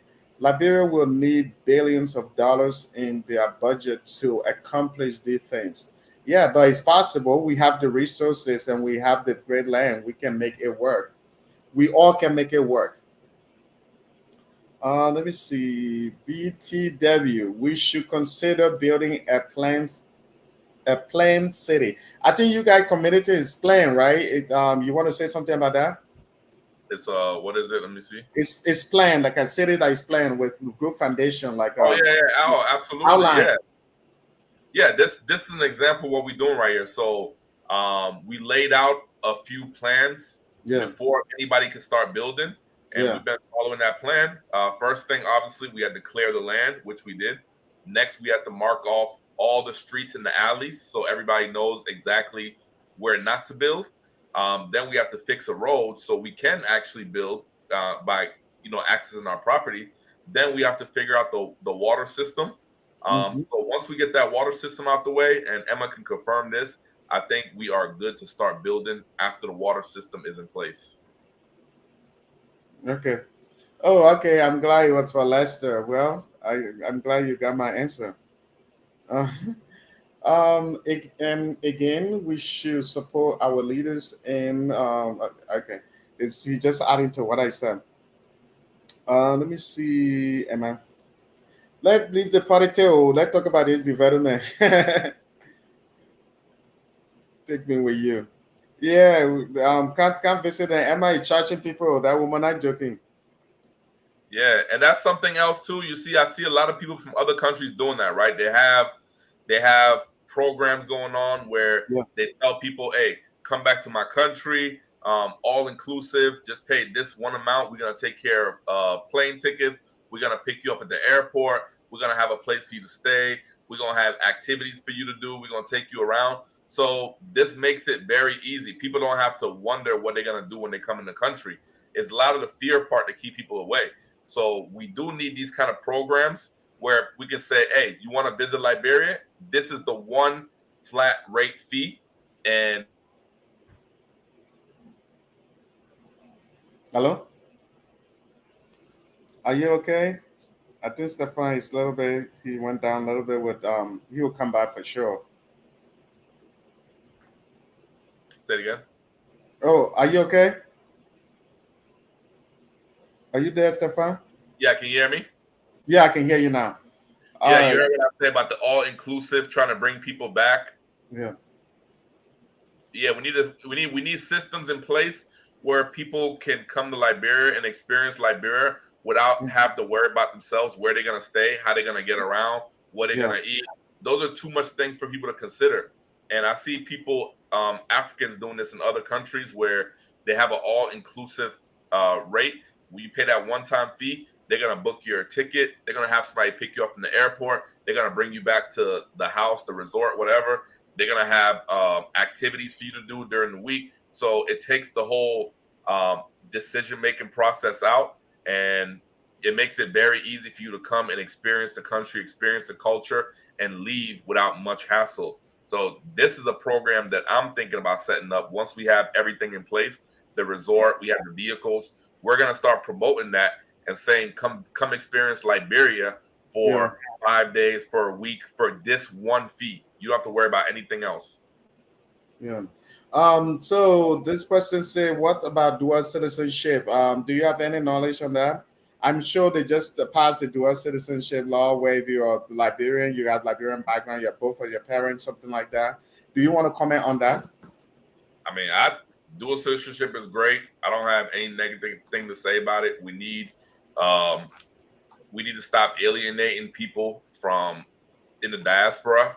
When you go back to Liberia and they know you're an American, they almost treat you like, oh, go back to where you're coming from, go back to your place, go back to America. This, that, that's dumb. You should encourage those people to come back Yeah. and spend their money. And I mean, for dual citizenship, I mean, you see here, like I'm dual citizenship Yeah. out, Yeah. so like, That's super. I'm all for dual citizenship. Yeah. There's some. I think there's a question here that I need to put up there.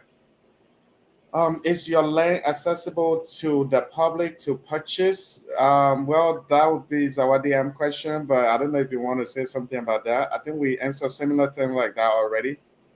Yeah, so the community land is already all sold, but there might be some lands coming up in that area in the near future. Emma is also putting together another community. I think she said she had about 17 people. So any land inquiries, address them to Zawadi M. I think her email should be in the description. I think somebody is asking question regarding what you were trying to say about maybe taking people to Liberia, something where they can come and visit there. And I Yeah, think that's that that's, that's my plans. Once we put the resort together, um, obviously then we're going to be at the marketing phase, and I want to target people from African American people Mhm. because I think they'll get a lot of value out of coming to Liberia to kind of discover their roots, see the history, the relationship between Liberia and America.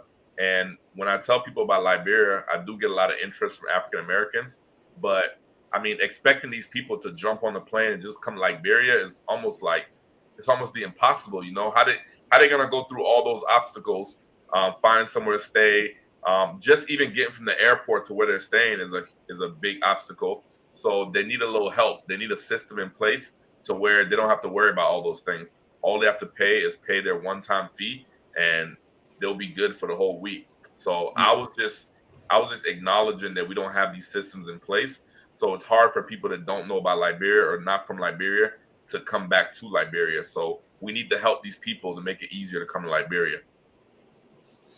So now Zawadi M is responding to the question um, about the land, whether the land is accessible for purchase. But now she's done charging me, sending all her invoices to my to my email. Now she's actually answering the question. There is a second community pending. Cleaning the land by October is on our action items. Not late to join. So you can just contact Zawadi M, Zawadi M21 at gmail.com. If you want to buy land in Liberia, in the Burrowville area mostly, contact Zawadi M. I'm about to put the email up so you can see it. She has all the answer to the land purchase and building houses in Liberia. That's why you need to check out her channel. She is always like my Liberian friends always say Chanel. Check out her channel, and she will answer your question. Or I'm gonna put an email up now so you guys can see and then reach out to her. She's the real deal when it comes to selling land in Liberia. Contact Zawadi M. So this is the email zawadm21 at gmail.com, and go check her out. Or check out her channel. I always say that. It's always funny when I say that. Um, this is I think Lester, your new best friend. I think the non-Liberian. Sorry about the unrelated question about, but I'm curious if Liberians hate AA because of their history. If I were to move there, would I be welcome? I don't know. I haven't been in Liberia forever, so I can say Liberian hate African American. No, they don't. They actually love African Americans. Yeah, I don't know what a Liberian hate. Yeah, I don't know. I don't know where you heard that from, Lester. They're very open to African Americans. The first thing they'll tell you is welcome, welcome, welcome. You're gonna keep hearing that welcome. Yeah, They do welcome you. They just don't have systems in place to make yeah, it feel like they welcome you. But yeah, the people over there, they'll try to show you the better side. yeah. Um, they want you to experience the country. So it's all love, man. And I I and I just think think that you don't have it. and I think what Stefan was trying to say when you go there as a Liberian Yes. who became American, people think that you left Liberia to become something. Maybe that's why he think they Like, hate African yeah, American. yeah. Yeah, If you're a Liberian and you came to America, sometimes they feel like it's almost like they hold that against you, like you left your country. But you know, some we have to leave to find better opportunities to come back yeah, and provide opportunities to the people there. Because there's not a lot of opportunities in Liberia. So this is the fastest way that we get to where we want is by having people in diaspora come back and spend money. But if you're an African American just coming to Liberia, oh, trust me, man, they're gonna welcome you. They're gonna love you over there. yeah. They're gonna want you to stay, and the girls they'll want you to marry them so you can Yeah. hopefully send for them to America. So Yeah. So, Lester Zawadi M would like to talk to you. She said that she want to chat with you in case you have any question regarding going to Liberia and staying there. That's her email, zawadm21 at gmail. Email her, go to her channel. It's called Zawadi M. This is what she just said about that when you commented. She said, let me see, where is it? Okay. Yeah, she said, Lester, thank you for your interest. I would like to chat with you. So just email her and you guys can take it from there. I think if you have any question regarding Liberia and everything going down there, this girl spent a lot of time online making research. And when every time she visits Liberia, she makes sure she learned about things there. So she's the real deal. Stefan is also the real deal. You've been there a couple of times, so you yeah, know what's up. Yeah. look at the other comment above that one. I think that's an important one. This one, Yeah, I'm a raw Liberian, suffer through all the wars. I'm very interested in your project in terms of investing. That's just anime. yeah, Yeah, yeah, man. So I like to see people who saw all the hardships in Liberia, who were there for the war, they left, but they still want to come back. Yeah. That speaks volumes, man. You know, Yeah. a lot of people, you know, it's post traumatic stress. Yeah. You don't want to come back in that same area, but you know, when that's your country, man, you can only run for so long. Yeah. So you always feel like there's a part of you missing if you don't come back home, and if you don't invest back to the country, you know, on your deathbed, you know, you're gonna feel a lot of regret. Um, so we welcome you, man. Email Emma. Yeah. Uh, she always has investment opportunities. Yeah. She's on the second community right now, but I told her that, you know, a lot of those lands coming up for sale in that area too. We might still have to keep an eye on it, even though we're not, the community is closed off. We might still have to keep an eye on, because you see those drone shots. Look how much land in that area. There's Yeah. still a lot of land to be filled out. So Yeah. not in this area. You need to be Oh, not the Breville. not in this area either. Did I get the right one? Yeah, but look though, those two images you just shared, Mm. Emma believes that this area can look like Libasa in a few years. Man, I like this shot too. I like this shot. Oh, this is the lane. This is lane. I like the close shot. This close shot makes This the Brewville. Yeah.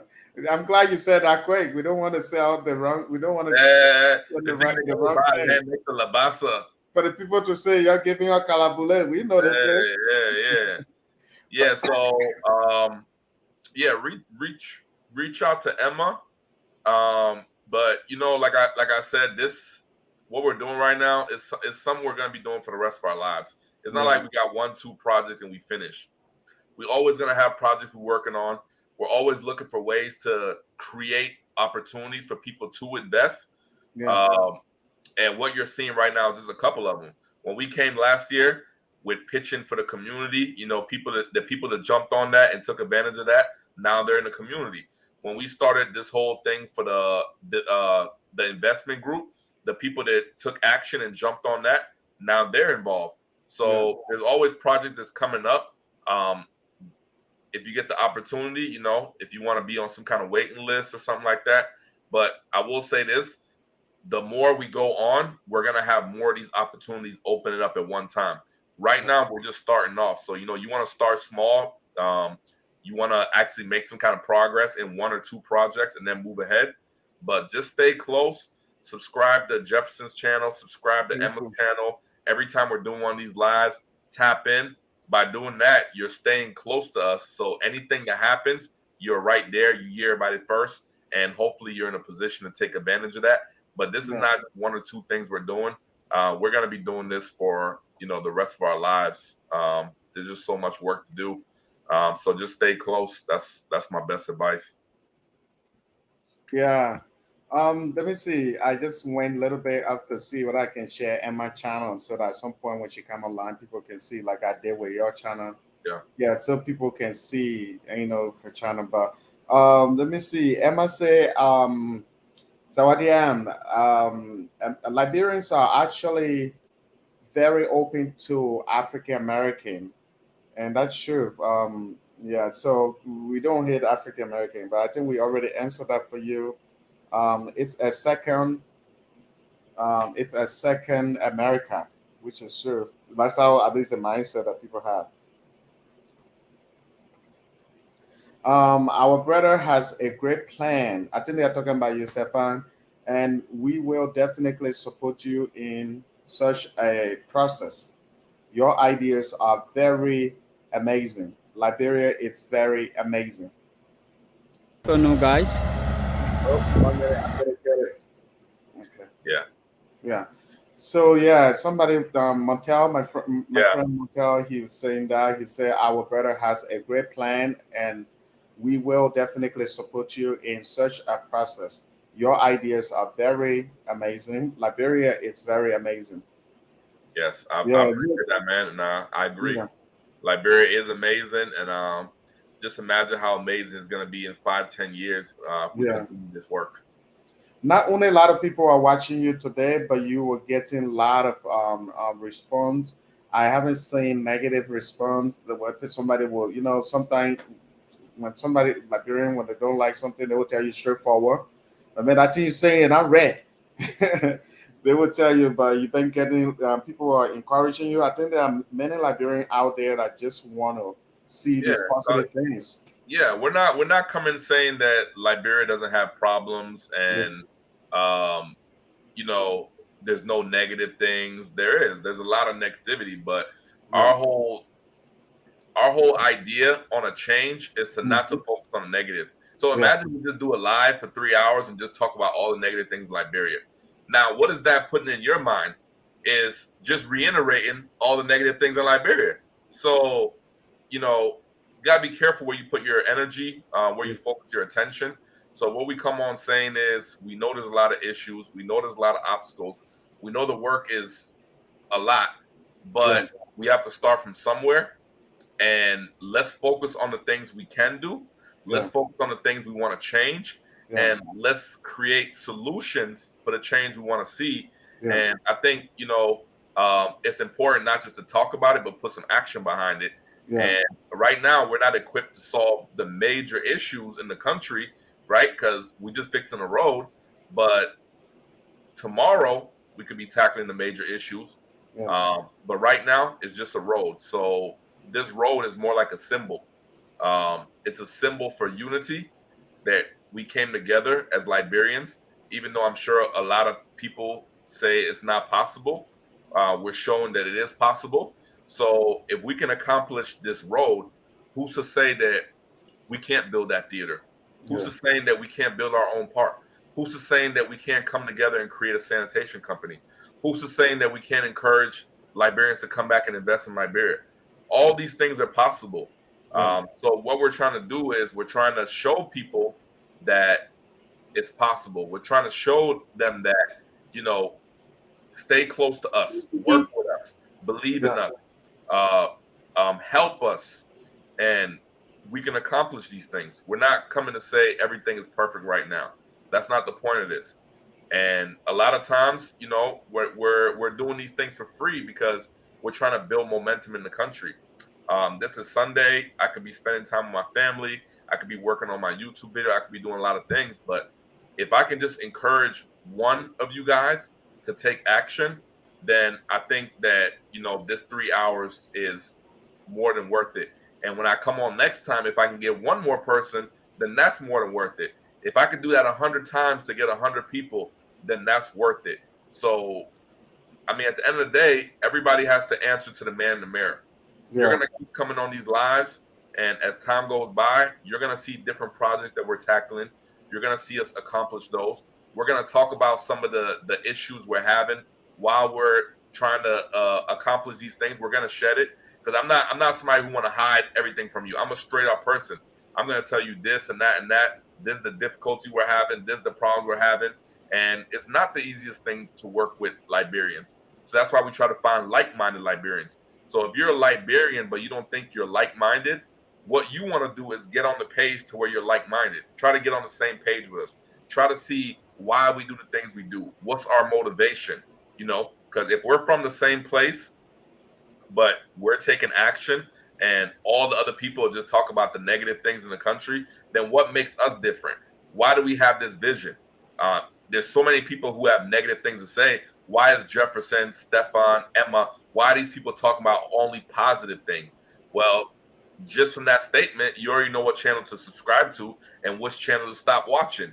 If there's yeah, people you talk to and all they want to do is talk about the negative things, those are called withdrawers. They're withdrawing. They're taken away from you. You want people who deposit. When you come on these lives and we're talking about all the positivity, we're sharing videos of our project, we're sharing 3D renderings of our plans. We're depositing in you. We're putting that in you. We're instilling positivity. So this is what we need. There's so much negativity. Why waste our time talking about it if we're not talking about solutions? This yeah, is how I feel. yeah. So yeah, our friend. Let me see the first. So I showcase subscribe you. She said it. I don't think I put her comment up there, but she said Oh she yeah, I did subscribed see you. that showcase. Yeah, and I Yeah, think I've already subscribed to Showcase, but I'm huh? definitely gonna. I think I'm subscribed to her channel already, but I'm Yeah, definitely gonna check after this just to make sure. yeah. So showcase, subscribe, and this person just subscribed to Davin. Yeah, I Um, appreciate that, man. subscribe, and so that's a few people can subscribe your channel. That would be really good. Our friend here, Montel, said correct with me, and we can work together as well. I stand 100% Liberia and its development. Yes. So You said that's your friend. You have his info. So yeah, let's definitely exchange contacts. yeah. Yeah, you said that's the person that he was trying to call you, right? You know this person? Yeah, he's the one that tried to call me. He's a Okay. Liberian actor.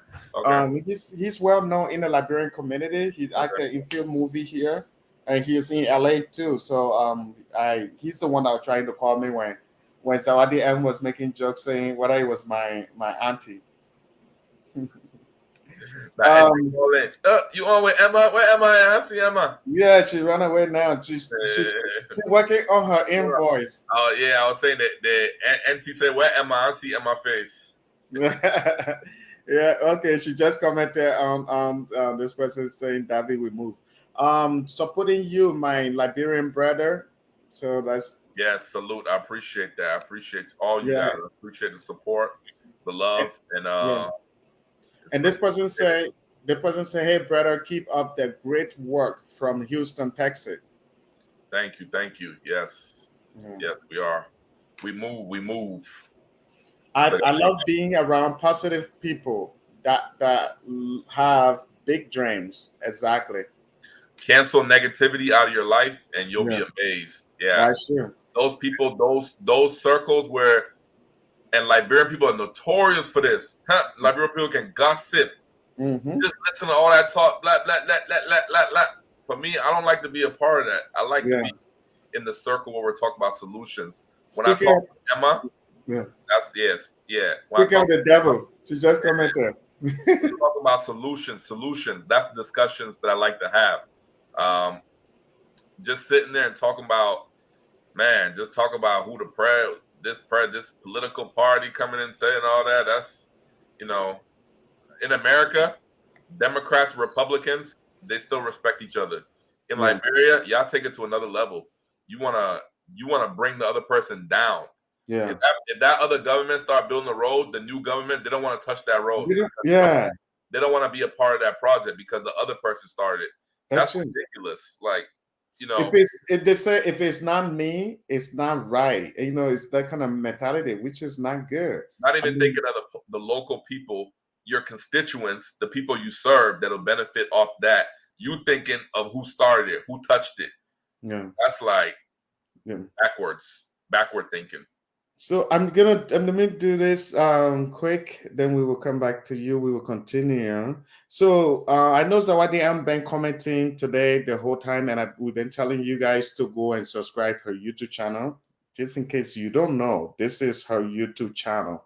You can go there, subscribe her channel. This girl, she's everything Liberia. You see all these videos are all about Liberia, investing in Liberia, developing Liberia, all of this. So go check out these videos. It's all about Liberia. Nothing here that says that, hey, I'm going to McDonald's today. There's nothing like that. She's she's talking all about Liberia. So you guys go check her out. Check out her YouTube channel. I hope you subscribe. If you haven't subscribed, just subscribe her YouTube channel. So um yeah, subscribe to sister YouTube channel. She's doing a great job. If you want to learn everything Liberia, she does step-by-step tutorials. So go check her out. And I'm gonna put your channel up here again so people can check you out. Um Go check out our brother that I'm talking to right now. This is his channel. Even though his channel is not yet about Liberia, but he's also a businessman here. He's worked very hard. So go check out his stuff to know that this guy that is telling you all about his business stuff, the man are hungry man yet. The man is a hardworking man. He knows what he's doing, and taking that knowledge to Liberia is a big deal. It's a big plus for us to find a Liberian who actually has skills and knowledge, and I would say the man get money. You see the man look like white man, he get money. I'm sure that's what people will say in Liberia. But anyway, the guy is taking all his resources to Liberia, which is a big thing. It's a big deal. The man is only half of Liberia. Even if he doesn't have money right now, within the next year, he will be like Donald Trump of Liberia. We hope, man. Yeah, but that is a good thing. Please subscribe to his YouTube channel if you haven't. Even as time goes by, he will promote Liberia for sure. This is the kind of person having 1 million subscriber on YouTube. He will be talking about Liberia all the time. I'm sure he will send people to Liberia. So let encourage the brother to keep doing what he's doing. Let subscribe his channel so he can receive some check from Google. Maybe that money he can spend some of that money in Liberia. You know what I mean? Yeah. That's a good point. Should just take all the YouTube revenue and send it straight to Liberia. Yeah. But for those who heard what I was saying about these cars, these Turo cars, I mean, that's a great strategy too for sending cars to Liberia. Yeah. Register your business, put the car under your business name, rent the car. Let the people you renting the car to, let them pay the car off for you. When that car already paid off, just send that thing to Liberia. Just ship it over there. You see, so that's the reason to subscribe to this brother channel, like grow the channel. This guy is already known on YouTube, 18,000 subscribers. That's a lot, and this is a very good thing. I mean, as time goes by, I won't be surprised to see your channel reaching 100K to 1 million K in a heartbeat, because I remember not too long ago when I checked out your channel, you had, I think, around 12,000 subscribers. And so I was surprised when I check out the channel, I saw 18,000. I'm like, man, this went up fast. Yeah, it does. It does. I'm gonna take your advice what you said the other time, because I really don't post on that channel. I haven't posted a video on there in 2 months. But what you told me the other day, you said, you should really give this channel your all, because who knows? Even you're not talking about Liberia, when you get to the point where you get 100,000 subscribers, you can easily come on there and say, "Hey, look, I'm going to Liberia. I'm taking people to Liberia. This is, I mean, I got a video on there talking about I went back to Liberia, so people know I'm Liberian. But to switch that up after you get 100,000 subscribers, so this made me think that's something we could all do in our own respective fields. Yeah, and you see, the thing is, your video is about teaching people things and giving people knowledge. So if you were telling people, hey, one of the cool places you can visit is Liberia. This is nice, and you go to some of these places you're building. Hey, this is a cool thing. Check it out. I mean, these people already follow you. They will believe you and say, okay, let me go check out. I do it. I've had like over 5 people when I tell them I'm investing in Africa, I'm investing in Liberia. They're like, oh, well, how can we get on? How can we do this? How can we do that? I feel like, okay, I'm just starting to do it. So let me get established a little bit before I start taking other people's money. But I already have people saying, they want to do that. We want to be involved in short-term rental. We want to be involved in agriculture, tourism. I have people telling me these things, so I know people will invest. So it's on us to put that system together to where people can invest, and I think they will. Like, look, we have an African American on here. Like, why would somebody be interested in Liberia that's not Liberian? People are, and African Americans are absolutely interested in Liberia. But like Jefferson was saying, when they go on YouTube, hopefully they find Liberian TV first before they find Charles Taylor video. They might watch the Charles Taylor video first and be like, oh, damn. Like, nah. Hopefully they find Jefferson video or Emma's video and they don't see that Charles Taylor video. But somebody told me that, I think it was Emma, the one, or maybe you told me, they went and removed all the negative images of Rwanda. That's Emma, because she told me the same thing, which is true. Yeah. So I mean, that show you, we have a negativity bias as human beings. It's easier to accept the negative. It's easier for your mind to go towards the negative. We're programmed to be attracted to negativity. So there's let me read some of these comments. Liberia need more of you, my dear brother. You are appreciated, and I honestly wish you all the best. Liberia is all we have. Following from North Carolina. So then Emma says something about his channel. It's about how to make passive income. here in the US. Knowledge is power.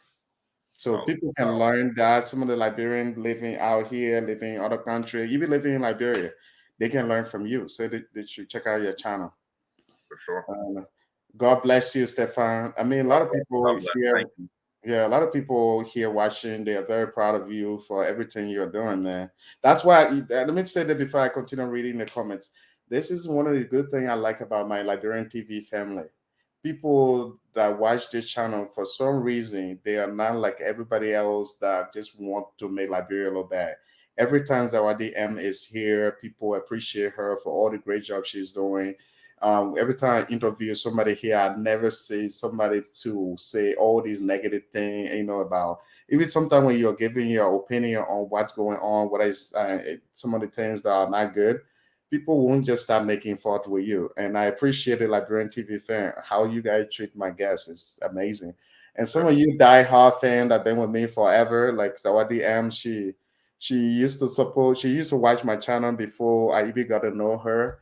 And there are other Liberians who've been watching my channel for since I created the channel. I really appreciate you guys. In the future, we'll do meet and greet. Yesterday, when I went to the Liberian Independent Day party, there were a lot of Liberians there. They recognized me. Hey, Liberian TV. I had a big guy, he's very tall, very big. He was coming to me, hey, hey, hey. Hey. I was like, oh shit, what did I do? I didn't sleep with a woman. And he was like, "You the Liberian TV guy." I said, "Oh, thank God, you're not coming to fight." But the way he did it, it was so funny. I was like, "Oh, Yeah. damn, why is he yelling at me?" But it was so That's cool, funny. man. Yeah, that's cool. I think Yeah, then you'll get to a point where even when you go to Liberia, yeah, people are gonna recognize you. They're gonna recognize the channel. yeah, Just even taking control of that name, yeah, Liberian TV Network was a very smart thing, very strategic.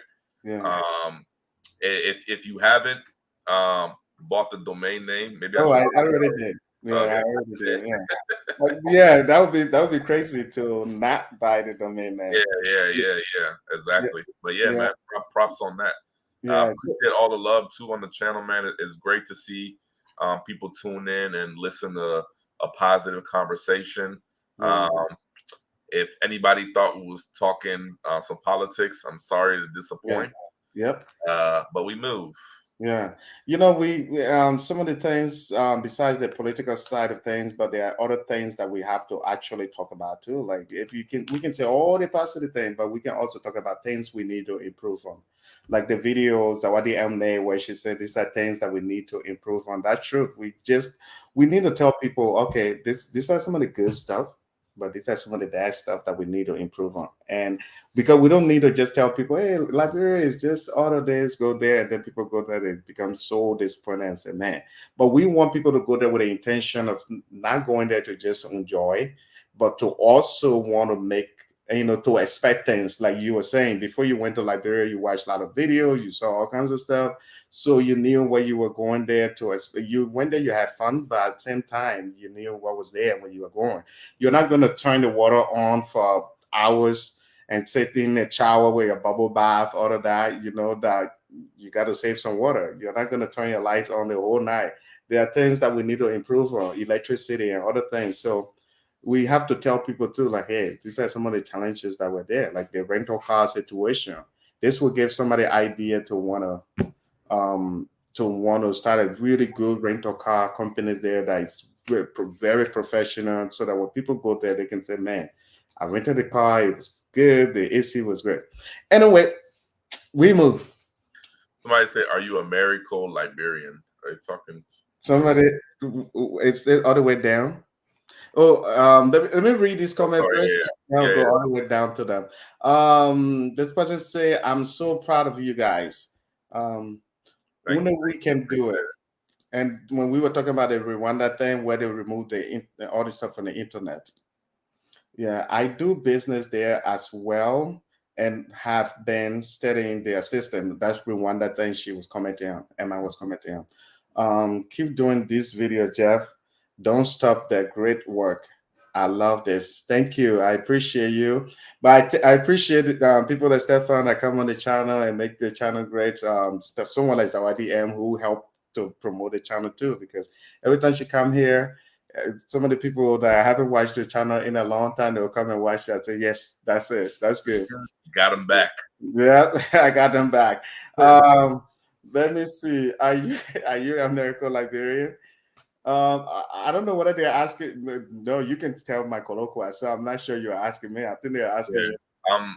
I'm Liberian. My mother's Liberian. My father's German. Did not grow up with my father. Grew up with my mother, my Liberian side of the family.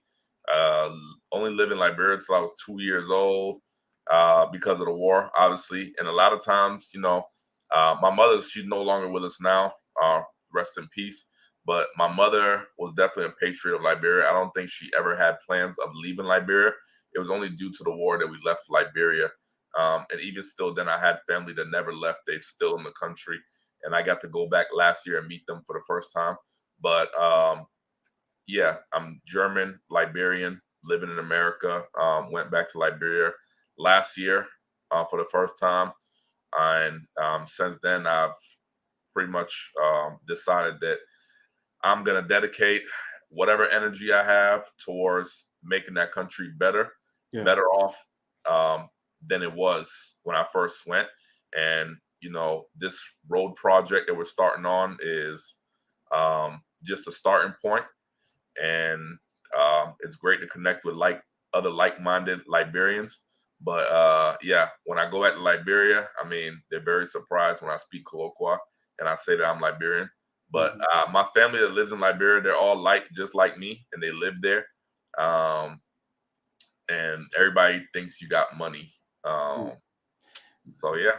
Just in case you were asking me too, well, consider it, legally, I'm an American Liberian now. My Liberian passport is in my suitcase, but this is my American passport. That's what you do when you leave Liberia, or you get yourself deported. That if you do anything, just little thing, they can send you back. So you have to be American, or you don't have to, but just to avoid going back home, you have to do this. That's why you see a lot of Liberians do this. They become American. I'm an American. There's no doubt. I'm an American Liberian. I still, as you can see, I still love my Liberia. Nobody gonna mess with that. But at the same time, you got to protect yourself legally, so you don't get yourself deported. Exactly. And people should understand that, even people that live in Liberia, because sometimes you'll go back with American passport and you say, I'm Liberian, and they look at you and say, oh, you're not Liberian, you're American. So it's like, that's not the way to go about the situation. You should know that we came here for strategic reasons. Yep. And we attained American passport for strategic reasons. And you should welcome us back when we come back home. Yeah. Because if we was giving out free money, you'd be lined up then. Yep. And let me tell you guys, the little crime, the little thing, like just say you drive, like this is drunk, you made mistake on something like that you will get arrested for. The next thing you see, you are packing your. The one thing that somebody told me in California, they said the first person that they send to you is not your lawyer.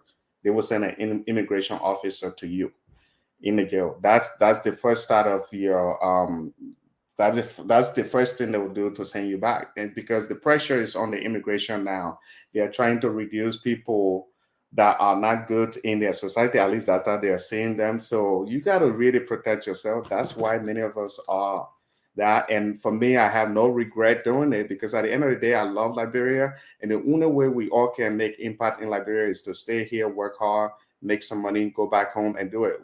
We all can do it while we are hungry in Liberia. Or we can be here to say, oh, I'm still Liberian. I'm going to keep my Liberian citizenship. I'm still going to be here and not become American. It'll be this. At the end of the day, if you get deported, you will not accomplish the mission that you want to accomplish. So we got to do it.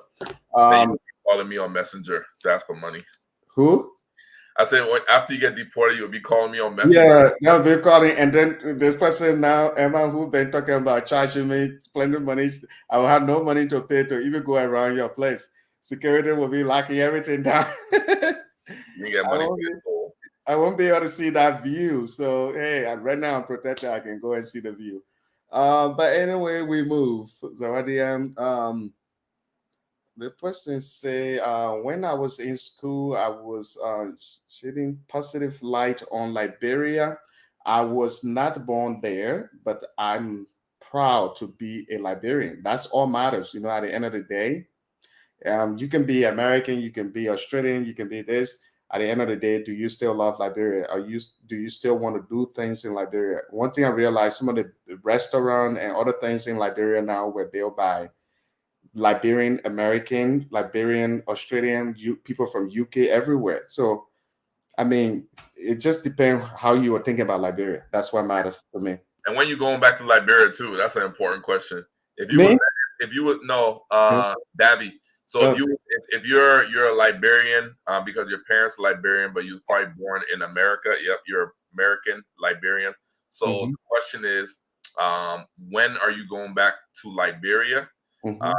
What do you think that experience will be like? And are you looking forward to it, or do you just like having Liberian heritage, but not necessarily wanting to be involved directly with Liberia? That's Yeah. it. You can answer those questions. Just curious, because we do have some Liberians. Like, I have a cousin that she was born in America, Mhm. and she never been back to Liberia, but she's involved in the culture, but she's never been back home. So Yeah. I'm very interested just to see how that plays out when people go back. Yeah. Is it like a culture shock? Is it like a disappointment kind of thing? Yeah. I've always been curious about that. And another thing I want to add to this, I want to say special thank you to Zawadi M. Though she really she didn't pressure me in the sense to Jefferson get your passport, but Yeah. she did things that really moved me to get my passport. She would be going to Liberia to be, hey, I'm going to Liberia. She'll be in Liberia eating all that fufu and everything. She was eating the potato grain that she liked.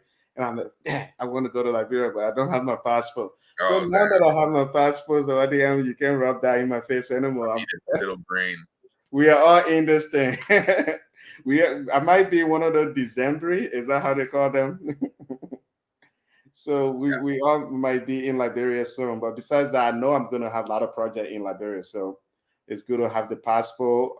The reason I haven't I think about getting my Liberian passport has been expired for a while. So I need to go to Washington DC to get it. One of the good things that happened, they say when you became American, they take your passport. They didn't take my passport, so I can still. American, they don't. Yeah. No, they don't care for that. Yeah. So anyway, let me see. Most of my conversation are about education and investing in Liberia. That's good. Thank you.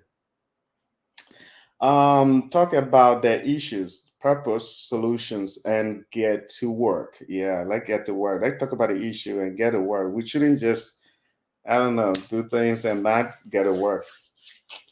Anyway, Stefan, it's been fun though. I've been having good time so Oh far. yeah, man. Likewise. I know one joke that I like. When you said potato grain up in my stomach, hurt. Like, oh man, I need some food.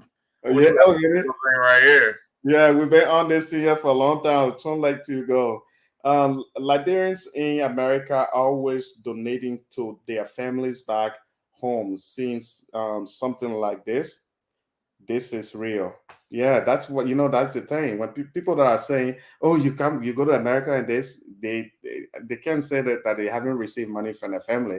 If every little thing happened, they'll say, oh yeah, I hope people in America you help. Oh, so I don't understand why somebody would say something negative about people that become American. Yeah, but anyway, let's see. Yes, Awadi, people are commenting. What is the schedule of your interview, Jeff? I have to work on the schedule. This is why I wanted to find somebody that can be consistent with live interview, because you see, I have a job here too. I work in the media here. And so my schedule can be crazy sometimes. Sometimes I work 7 days straight. I work for myself, but you got to make the money. You got to make some money. So I will try to find somebody that can interview people consistently, like almost every day, interview young Liberian who are making a difference.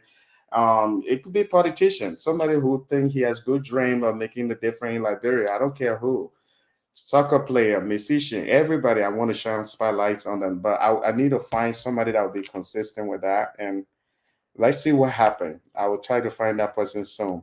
And we will talk about the schedule. But what I would do now, I would try to find people, and what I would do on like my day off, I would try to schedule the interview ahead of time, maybe 2 days ahead of time. That way, you guys know.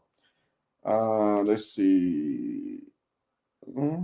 What's that? All right. I think they definitely. My cousin and my cousin. Oh, okay. We Oh, went okay. to Liberia together. Now his this was his first time back to Liberia Mm, since he left Liberia. We all left around the same time.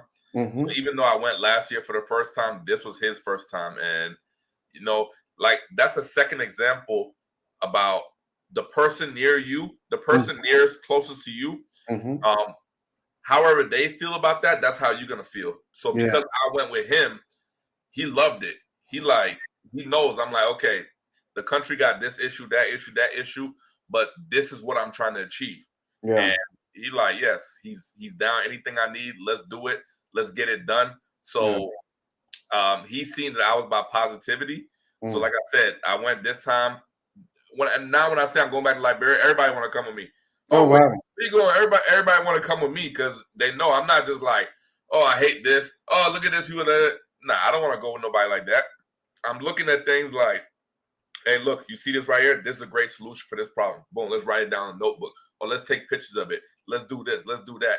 It's all about positivity. So yeah, when I go back to Liberia, I mean, my whole family, they be trying to come back with me.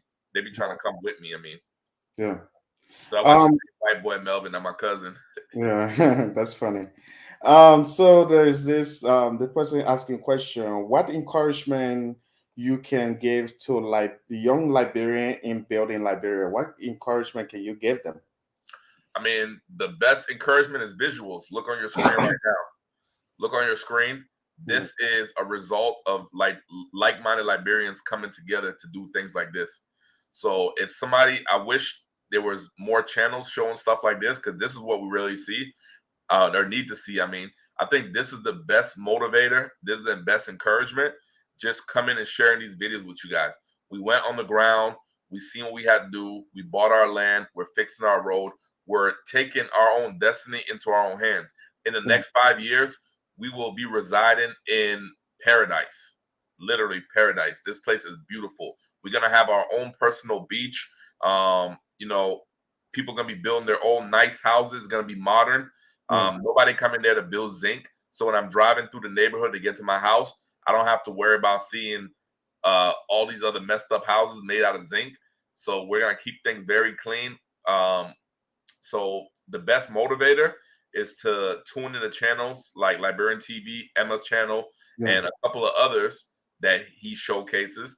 And let's keep following these people Mm, because if you talk to the people you know personally, they're probably going to feed you with all that negativity. They're going to tell you why all the reasons they don't do it.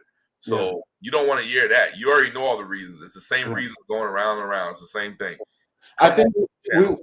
we will come back to you, but there's argument going down here. So I wanted to make sure that we also you know, go with Emma on this. There's a person who say you okay.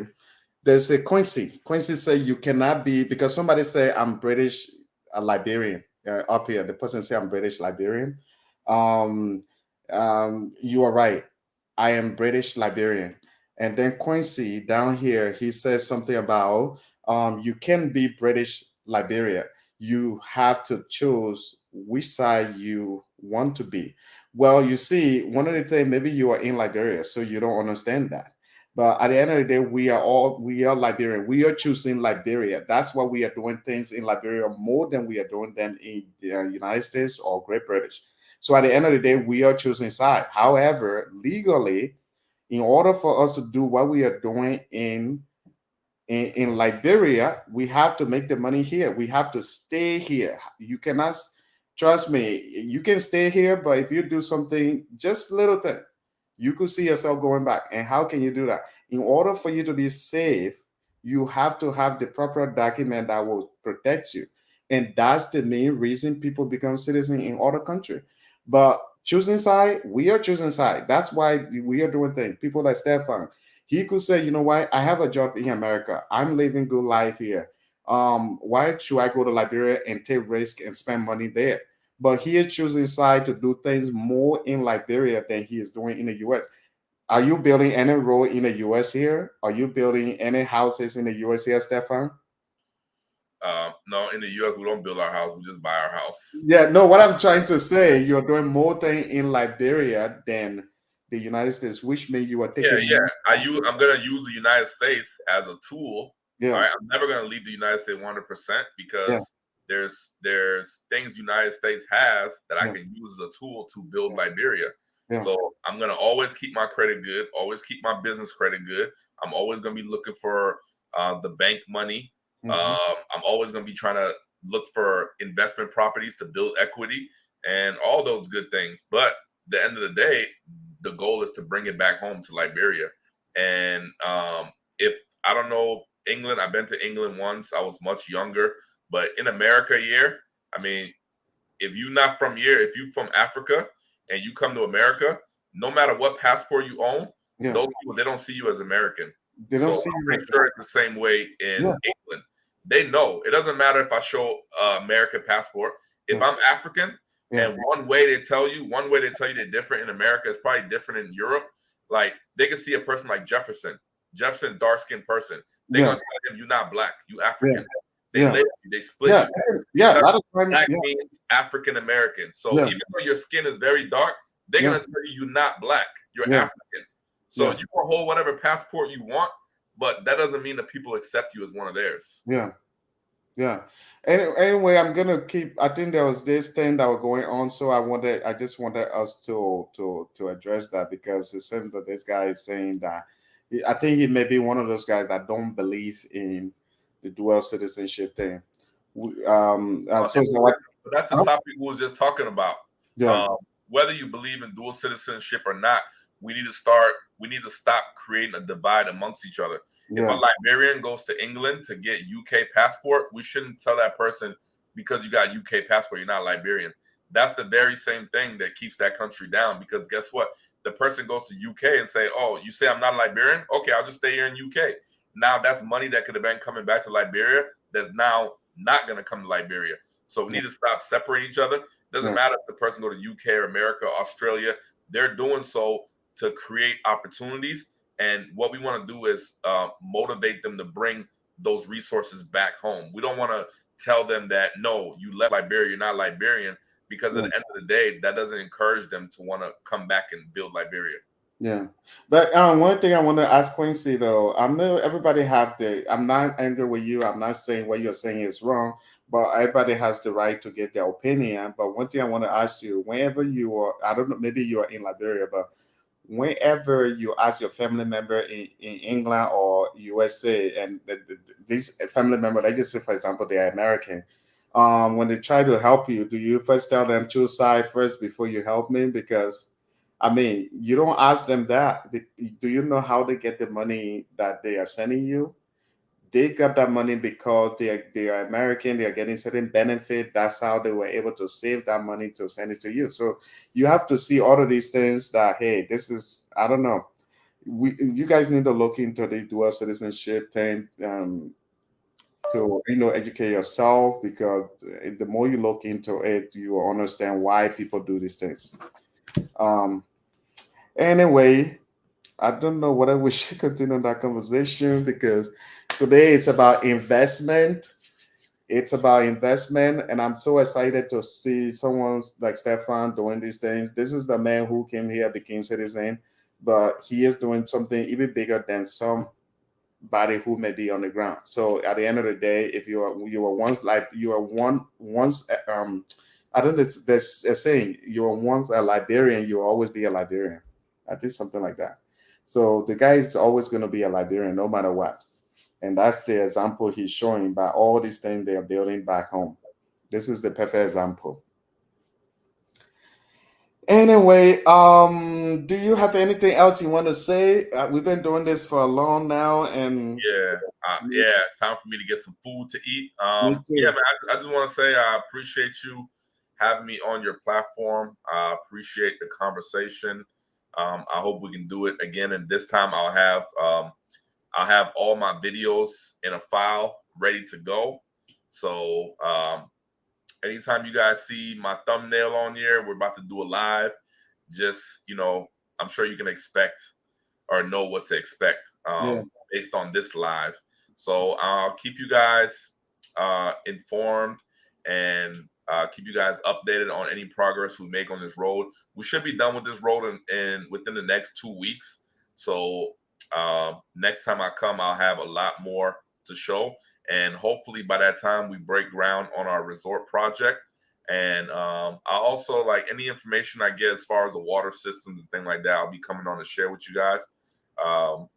So yeah, just make sure you guys subscribe to the channel, subscribe to Emma's channel, stay close to us, keep all the negativity away, and let's try to find different ways we can come together and build the country up. Thank you so much. I really appreciate you for coming today. You did a great job. A lot of people have been watching. If we were not hungry, I'm hungry right now. We have to go. We've been on this, but please, this shouldn't be your last time. Hopefully, we can come on this whenever you have stuff going that you want to talk about. Let me know. We can come here. We have the platform. We can really make this work. If there's a project you are working on back home, just let me know so we can talk about it. If you're trying to promote something about Liberia, investment, anything, just come on here. Let's talk about it. You never know. Um, yeah, man, come on anytime. We can plan something and make something work. But I like how the viewer like you. You're like Zawadi M. Every time she comes on here, there are a lot of people commenting. They really like her on the channel because she said all the great stuff. And as you can see the comments, a lot of people have been commenting here. They've been, praising you for all the stuff you're saying. You didn't just come here to talk, but you show some pictures. You tell people some of the projects you are working on, and you show them too. So I really appreciate you for coming on here. You make my day. I mean, sitting down here for 4 hours, that's a lot, but I didn't really feel it that much because it's been fun. We've been having great time. Right, exactly. Yeah. And I must have been drinking your wine anyways. Huh?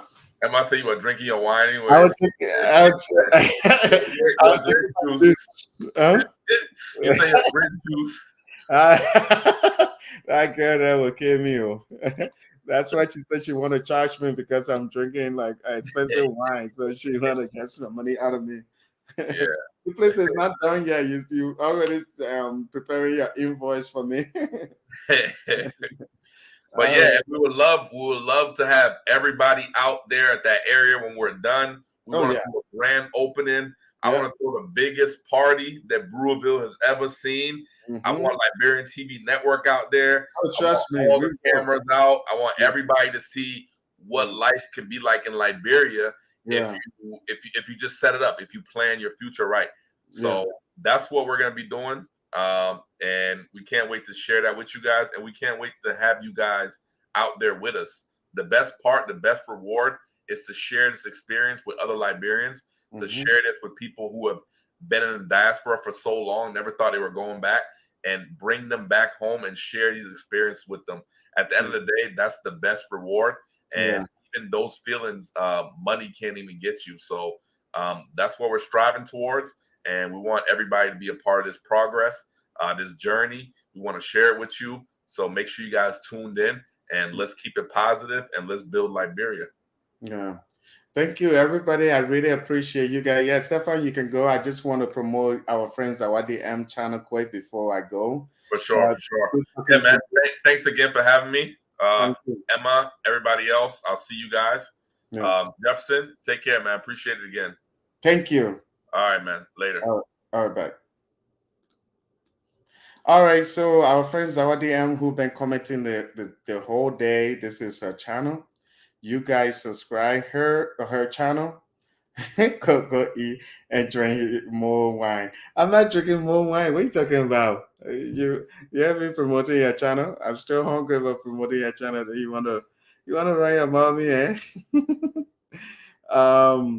Anyway, this is Zawadi M YouTube channel. I'm trying to bribe her so she can stop saying that I'm going to drink wine. So she can charge me for the presidential suite in her hotel that she's building in Liberia. So that's that. Go and subscribe her YouTube channel. That's all I can tell you. Go subscribe Zawadi M YouTube channel. She's such an amazing person. If you go, I'm praising her. I'm sucking up to her just to get the presidential suite for free. Well, I already got that from Stefan. He said that he will pay for me, so I'm trying to get it from Zawadiam, but they get like money. I'm just joking. She's still there. I'm just joking. Oh, but anyway, this is her channel. Go check it out. She's on a serious note. Every video she made is about Liberia. She's always promoting Liberia. She got great stuff going on the channel. Zawadiam is one of those people that I want to bring on the channel too. I want to bring her on the channel. She came from Liberia not too long ago, and we talk to her all the time, and she got great stuff going there. So I want to interview her again. I always joke saying that she's only half of Liberia, and I'm not joking. This girl is only half of Liberia. She got a lot of businesses in Liberia, more than you know. So if you follow her channel, you will always see some of the stuff that she's building. That's the channel right there. When the interview over, don't ask me. What you say her channel again? That it right there. It calls Zawadiam. What I get channel name again? That's Zawadiam.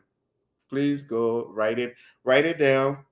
Go subscribe and say hi to Zawadiam. If you want to buy land out there, go there. All right. So before I go, let me see. Let me read this. Great life, by the way. Together we will help develop our country, more communities, more investment. That's true. Hey, Daddy. I hope you subscribe our friends Zawadi channel already. So let me give you guys a minute. Look at the channel. Go subscribe it. Do you have any question before I go? Great interview. Very rewarding conversation. Thank you so much. I appreciate you for coming. Sendo, sorry I say your name wrong from the beginning, and I'm glad you understood that. So I'm not used to the kind of thing. I try my best. That's my excuse. Shout out to Sendo. Thank you so much for coming on the show and commenting the whole day. It's been great. This person been commenting and I haven't read a comment. Let me see. I'm 16 years old and right now I'm in the state. I'm so interested in my Liberian history. I will like to start making YouTube videos soon talking about the good of our country, Liberia, and its culture. Thank you so much. You can do it. We all have to promote Liberia one way or the other. So you can start making this YouTube video. It's lady. And yeah, once you start, if you have any question, reach out to Uncle Jefferson. I'm here for you. Let me see. Zawadi, she is a member of our community and order investment. Oh, wow, that's great. Wow, I see why she was more interested in the conversation too, Sendo. Thank you so much for coming. If you want to ask any question before I leave, this it's lady who commented a few times, but I didn't read her comment. I'm glad I finally read it, and that's amazing. It's good to be patient. Well, they say patient don't eat a fatty bone. Which comment did I jump over that I did not read? Stefan, thank you for being inspirational to we Liberian. We moved. You've been watching Zawadi a lot of him. You've been putting more on my wine, eh? What do you mean it's wine? It's a juice.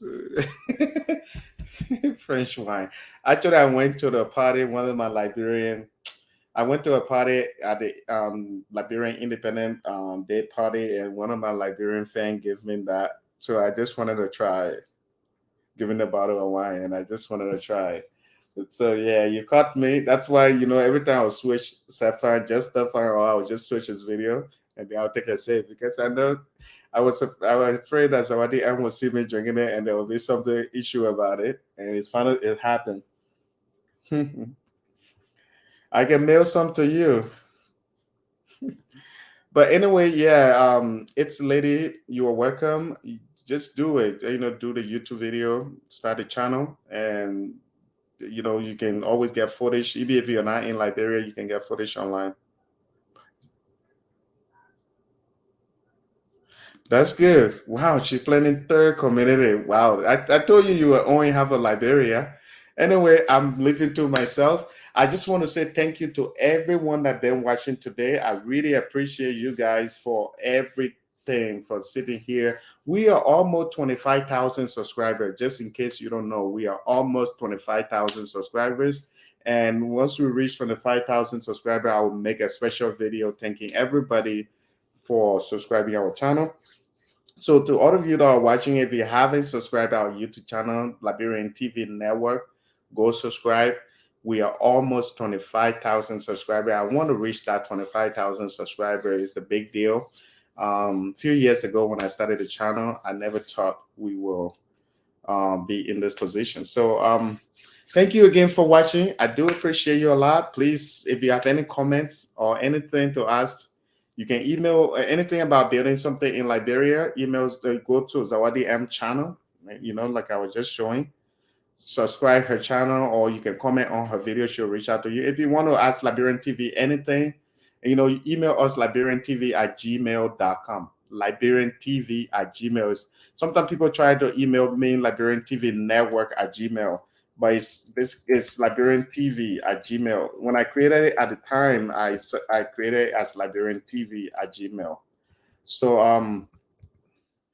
you should, if you have any comments, just email us here at this email address, liberiantv@gmail.com.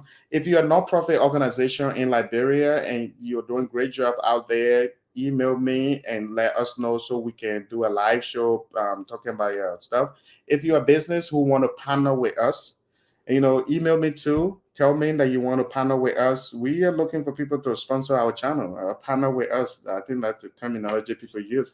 If you have a business and you want to be our Liberian TV sponsor, and we can promote your business the whole time, whether it's a car rental thing you want to do or whatever business you have, whether you are one of the corporations in Liberia, email us and we will reach out to you and we will promote your business. I mean, if you are, no matter what you're doing, if you have a party that you want to promote, you want to be live on Liberian TV Network, let us know.